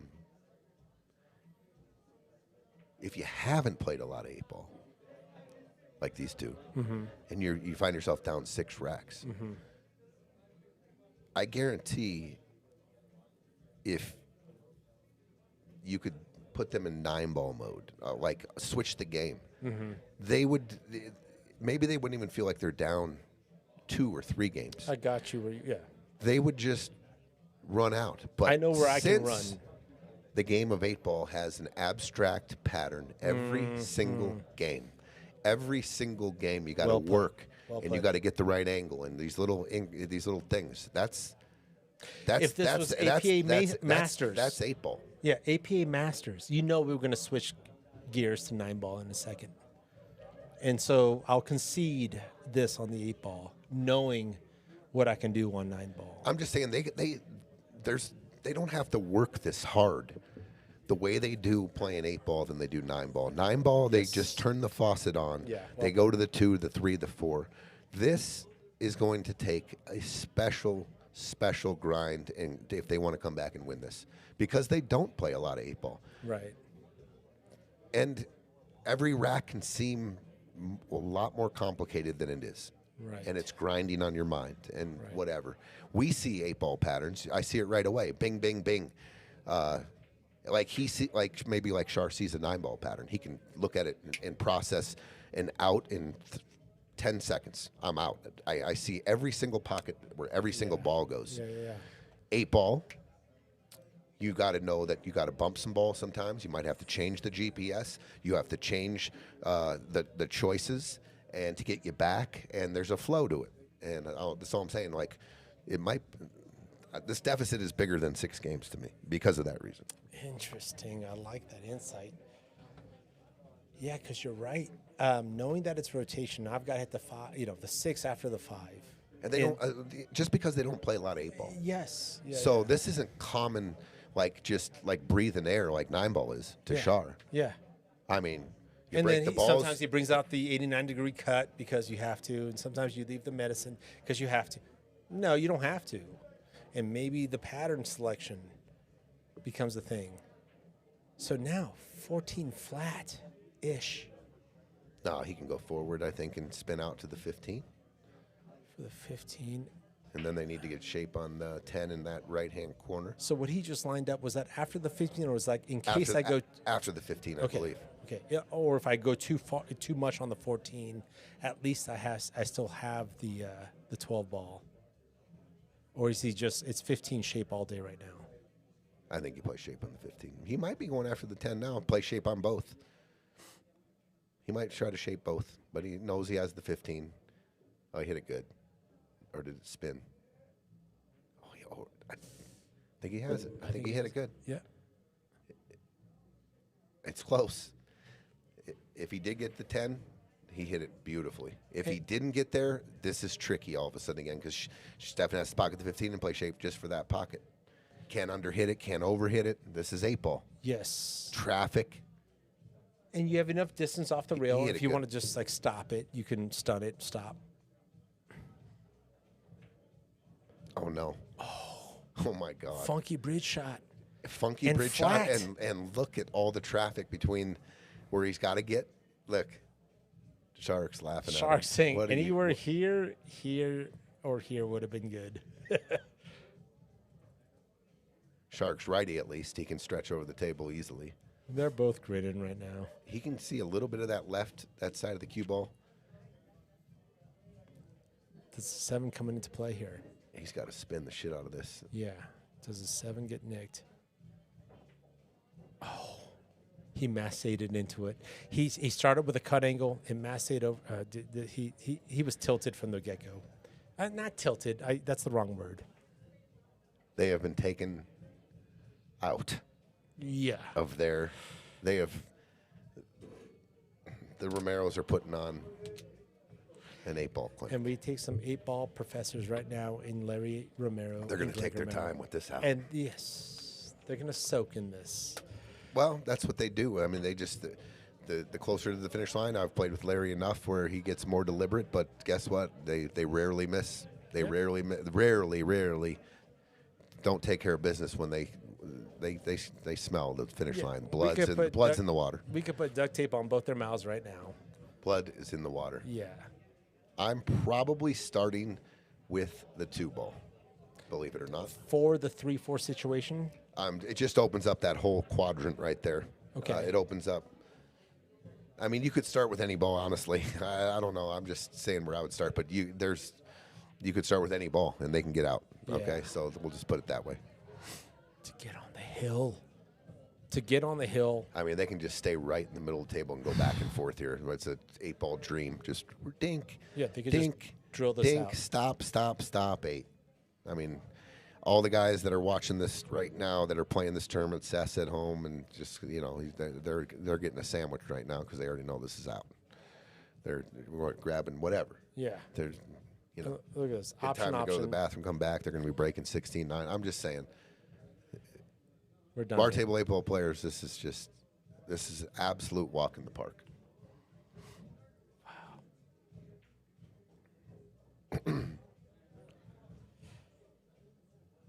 4-1. Get on the right side. 3-7-8. You could still do whatever ball you And want. then You could and listen. then what happens? I Yeah. I could say, okay, guys, I'll bet you can't get out, and I got to tell you what ball you got to shoot, You got to shoot and they first. could still yeah. get out. And they start with the 7. They could start the 1, they could shoot the 4, they could shoot the 3. Now they shoot the 4, gently rub into the 3. Now he draws out. Just shoot the 4, draw it out, and then the 3. Whatever. This is Yeah, an option like X, like 24 letters after, is something defensive. That's not happening. This is just, they're creating their own dot connection here. 3 might smidge a little bit. Nope. oh my God, that was tight. He got real tight there. So now you're going to be on the funny side of the No, 3. you're just going to drip though. Yeah, you will, but everyone And this is They're okay? just going to yeah. This Just is shoot the 3, come up and down, shoot the 8 in the corner. Yeah. Even though that it got, dude, there is a little bit of nervousness still. You know, you're about to get on the hill. You're 100%. go up 7 games, but they're not that they're nervous. They're just maybe just got a little tight right there. Yeah, and this is where it's like, hey, let's give you some freedom, Greg. Go ahead and like cue ball here, and then just come up and down for the 8. Dude, you can hit this and keep it almost straight in on the 3. You can cheat the pocket here and hit full ball on the 1. You can. Yeah, and just slow roll. Yeah, that's stop, what. Yeah, 3, just dead slow roll this ball. Slow roll, slow roll.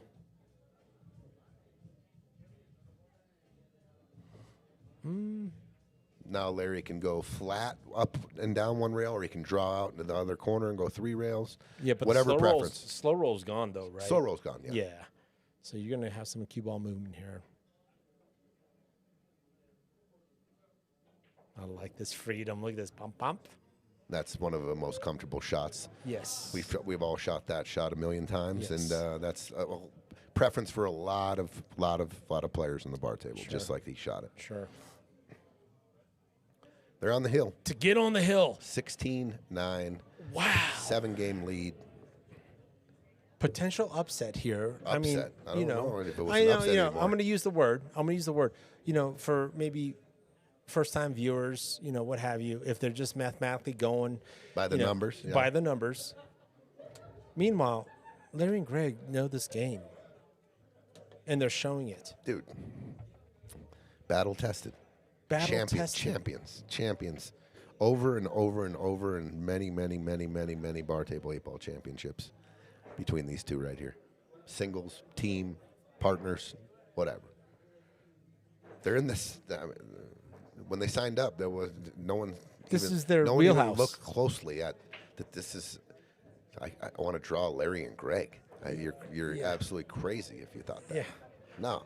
I want Larry and Greg in their the wheelhouse. way they're playing and the way they're breaking, I'm not excited. I mean, it's going to be a fun match, but I'm not going. Oh, Larry and Greg won. We got to, you know what I mean? Yeah. It We're wouldn't gonna have roll mattered. It over wouldn't have that. mattered who won. I mean, we got some firepower for them too. I'm not saying that, but I already know what I'm getting with Larry and Greg every time I step in the arena with them. Whether it's singles, whether they're on the other team, whether they're on my team, whether I know I got. I mean, it's just warrior. Okay, so all Warrior signs are mentality. pointing to, let's say, in a scenario where Larry and Greg, Tony Piazza, Benny Conway, Yeah, taking the winners of this match. sure.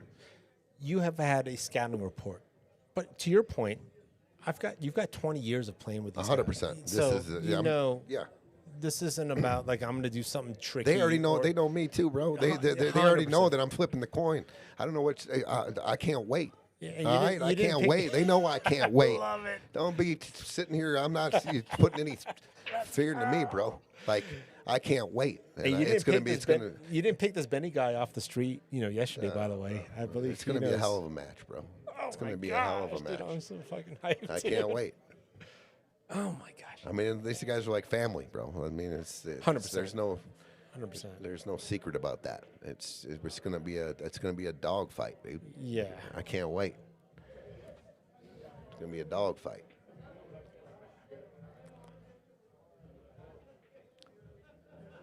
Dude, we've got two amazing, unbelievable matches still to play in the first round. For first round, dude. Dude, I can't wait to watch Seth and Derek and Adam and Johnny And Adam Lopez. and Johnny Dude, Lopez. it's an unbelievable match. And the other match. And then you've it's got Colorado Springs, Frankie and Ruben. Urbaniak, I mean, Ruben monsters of the Midway. versus Chris McDaniel and Jeremiah Gage. Dude, I can't wait. This was an amazing match. This insane, ain't over dude. yet either. They know it ain't over. No, I'm not talking like you're I'm right. talking like it's over. I'm talking No. like I'm going to play them, but You're it's getting just a pumped matter up. of time. Yeah, no, you're getting ready. I'm not getting ready. I am ready. I like it. I like it. I'm just saying. No, but these guys no strangers to the situation. You're not a stranger to the Romeros at all. So I'm Sharik and Stefan. Same conversation. Give us a shot. If we happen to get back at the table We're running out. We're running the setup. and we've got a tool set, That's all they're thinking over there. But believe me, they ain't giving up. no, They get another shot, they're going to try to win this set. Just like everyone else in this tournament. you're not You're going to not done until you're done. You're not going to You see never give it up. a tilty shot. And You're I not gonna see a guarantee sti- everybody in this tournament has a story that they were down 10 games. Yes. The other guy was on the hill, and they came back and put a package on him and won. Everyone in this tournament has that in their toolbox, in their library, Yes. in their pedigree. Everybody has come back to win a big deficit championship. Every single buddy in this tournament. So that's what they're thinking. They ain't thinking anything else but give me a shot. Yes. 100%. And Patrick Roy says, set over. And see, I mean, I would, Sure. I agree. But all I'm saying is the guys in the chairs right now are saying, give us a shot. And once you do, yeah, whether it be an inning or two or three,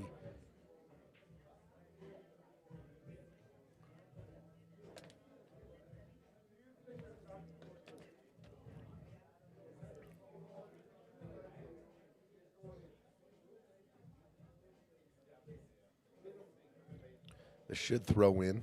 If he's trying to cut, you got to hit the two on the opposite side. Should be good. oh, he went soft throw. Oh, yeah, Okay. beautiful. Nice shot.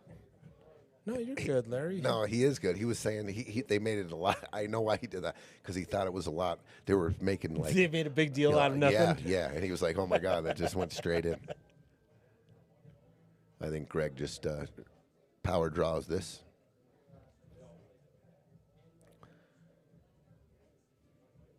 I like drawing the 6. I like going all the way back to the rail and off a little bit, and then just cutting the 2 in, coming under in between the 12-9 and the 13, getting With the draw. straight in on the 7. So you're the first cushion. That's the cue ball right over there. Yeah. I don't want to get too flat or over. So Larry can draw. He can cheat the pocket. Now he's going to have to. He could stun. You're never going. I wanted to draw farther. You're never doing that. No. I wanted the cue ball over to the farther to right, so it was natural. Just cut the 2 in and get over to the other rail. Yeah, Larry's going to take his time here because he knows this is a little tricky. But to your point, he does have 3 parts of the pocket he can shoot for, right? Yep. So The question is if he goes between the 13 and the 12 or the 10, or he comes straight up, draws it back into position. He can also shoot the 4 if things got weird and he hooked himself in the 7. looks But like it looks it's like gonna- he's stunning. Yes. He looks like he's going to go Stun between the here, 13. here. Nope, he's drawing Oh, straight drawing. back. That's a good shot. This match is over. Wow. Big win. 17-9. all right, it's a frozen 7. The shot of the match, and it was not Larry's hook on the 5 ball. It was Shark's miss of the 8 to go up 9-8. And these guys took off. They took off. They punished him 3 games. They broke and ran 3. Good memory on that And one. they that was the never momentum and they never looked back. different. That was the spot. That was the Confidence that was the boost. fumble on the 1 yard line, and the other team marched it down and scored a touchdown, and that was it. and then they just never lost control. Regardless of what Vegas was saying was supposed to happen. Look at this. We got game over here.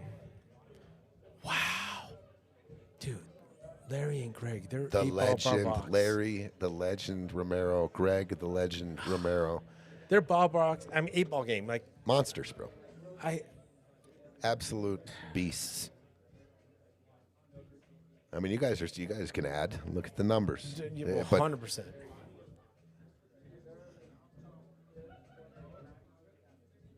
Wow. For the win, Greg Romero on the 8 ball to beat Sharik and Stephen Wyatt. and then there were 6. And there it is. Wow. Little fire for the team Romero. They lit it up, guys. It was what a match. They didn't look back. The latter part of the match when it was tied in their 8-8, they didn't make but maybe one mistake, if any, and they just played super solid pool.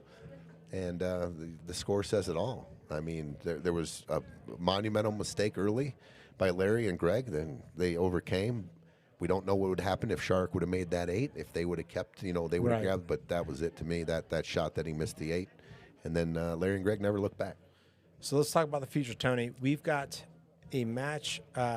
We still have first round, and we've got Adam and Jacob versus. Congratulations! Congratulations! Oh, right on, brother. You guys, man. I can't wait to hear you guys' commentary, bro. You know what I mean, man? It was, yeah. Monsters, bro. You guys do it. all. Congrats! Thanks, brother. Congratulations to Larry and Greg Romero. Larry Romero, Champs. Greg champs. Champs. But obviously, Sharik and Stefan, rightfully, everyone's scared of that. I mean, what a partnership!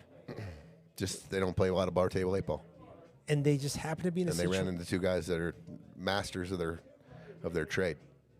This And is a it's different table. It's a different 17-9. game. So, And from a future perspective, first of all, do we have anything happening tomorrow from a tournament perspective on Sunday? No. Okay. So come on in, get some pool time. Let's talk about the second round. You and Benny and now are playing Larry and Greg. Yep. We still have a match, a first round match. Next needing to be Friday. played. Next Friday is Chris McDaniel, Jeremiah versus Frank and Ruben, the January 24th. Because of scheduling, they were supposed to play last Saturday, but scheduling conflict. But we had a big APA event here, and the next available date happened to be the 24th. It happens. We'll be talking about maybe playing our second round match around the same time, or Okay. even before. We'll put it out there. Okay. We'll ask these guys what they want to do. We'll figure it out. But yeah, it's going to happen. Let's go. It's going to happen. Thank you, everyone, for tuning in. Dude, Titans. Wow. Just great poll. Super hyped on this. Thank you all for tuning in. Yeah, Gene, always a pleasure to be in the Likewise. booth with you. What a match. It was fun. Great. Just a great match. Great shooting. Larry, Greg, Sharik, Steph. Yeah. I'm a little in shock right now. A little bit, right? Yeah. I mean, there's a little bit of shell shock. But at the same time, I see who's on the left side of the scoreboard, and it's kind of like I also am not surprised, but I am surprised. I think we're just a little washed by the numbers, Yeah. more than the experience and, Yeah, a little and than the starstruck. championships. Yeah. Yeah. Well, we appreciate you all. Thank you all for tuning in. Stay tuned. Watch Piazza's live with the latest updates on matchups and upcoming matches. Yep. Everybody, have a great night. Before we go, let's run a couple commercials. Let's go. I want to see that new Jeff Chichester and BudgetRoof.com. I want to see this. BudgetRoof.com is breaking the mold on the roofing industry. The mold. Don't risk a scratch on the 8 ball. Go to BudgetRoof.com today. Get your instant I love it. hassle-free estimate. Awesome. Awesome. Way cooler commercial. From the moment And then, you walk into PostNet, I mean, your you back guys got from anything you got to design to post? I printing, mean, anything you shipping, and need to more, print, whatever you need. PostNet's the spot. We can Mike bring your Benura projects to coming life with it, advice and does everything we insights so got you never here. feel like you're going it alone. Shout Help you out to the tackle Benuras. everything in one place. George, A one-stop shop you're in for our everything, prayers. From shipping a package to printing your big presentation. Save you time by not only getting the job done right, but also right on time. And all with exceptional post-net customer service. We're more than just a place to get things done. We're your people.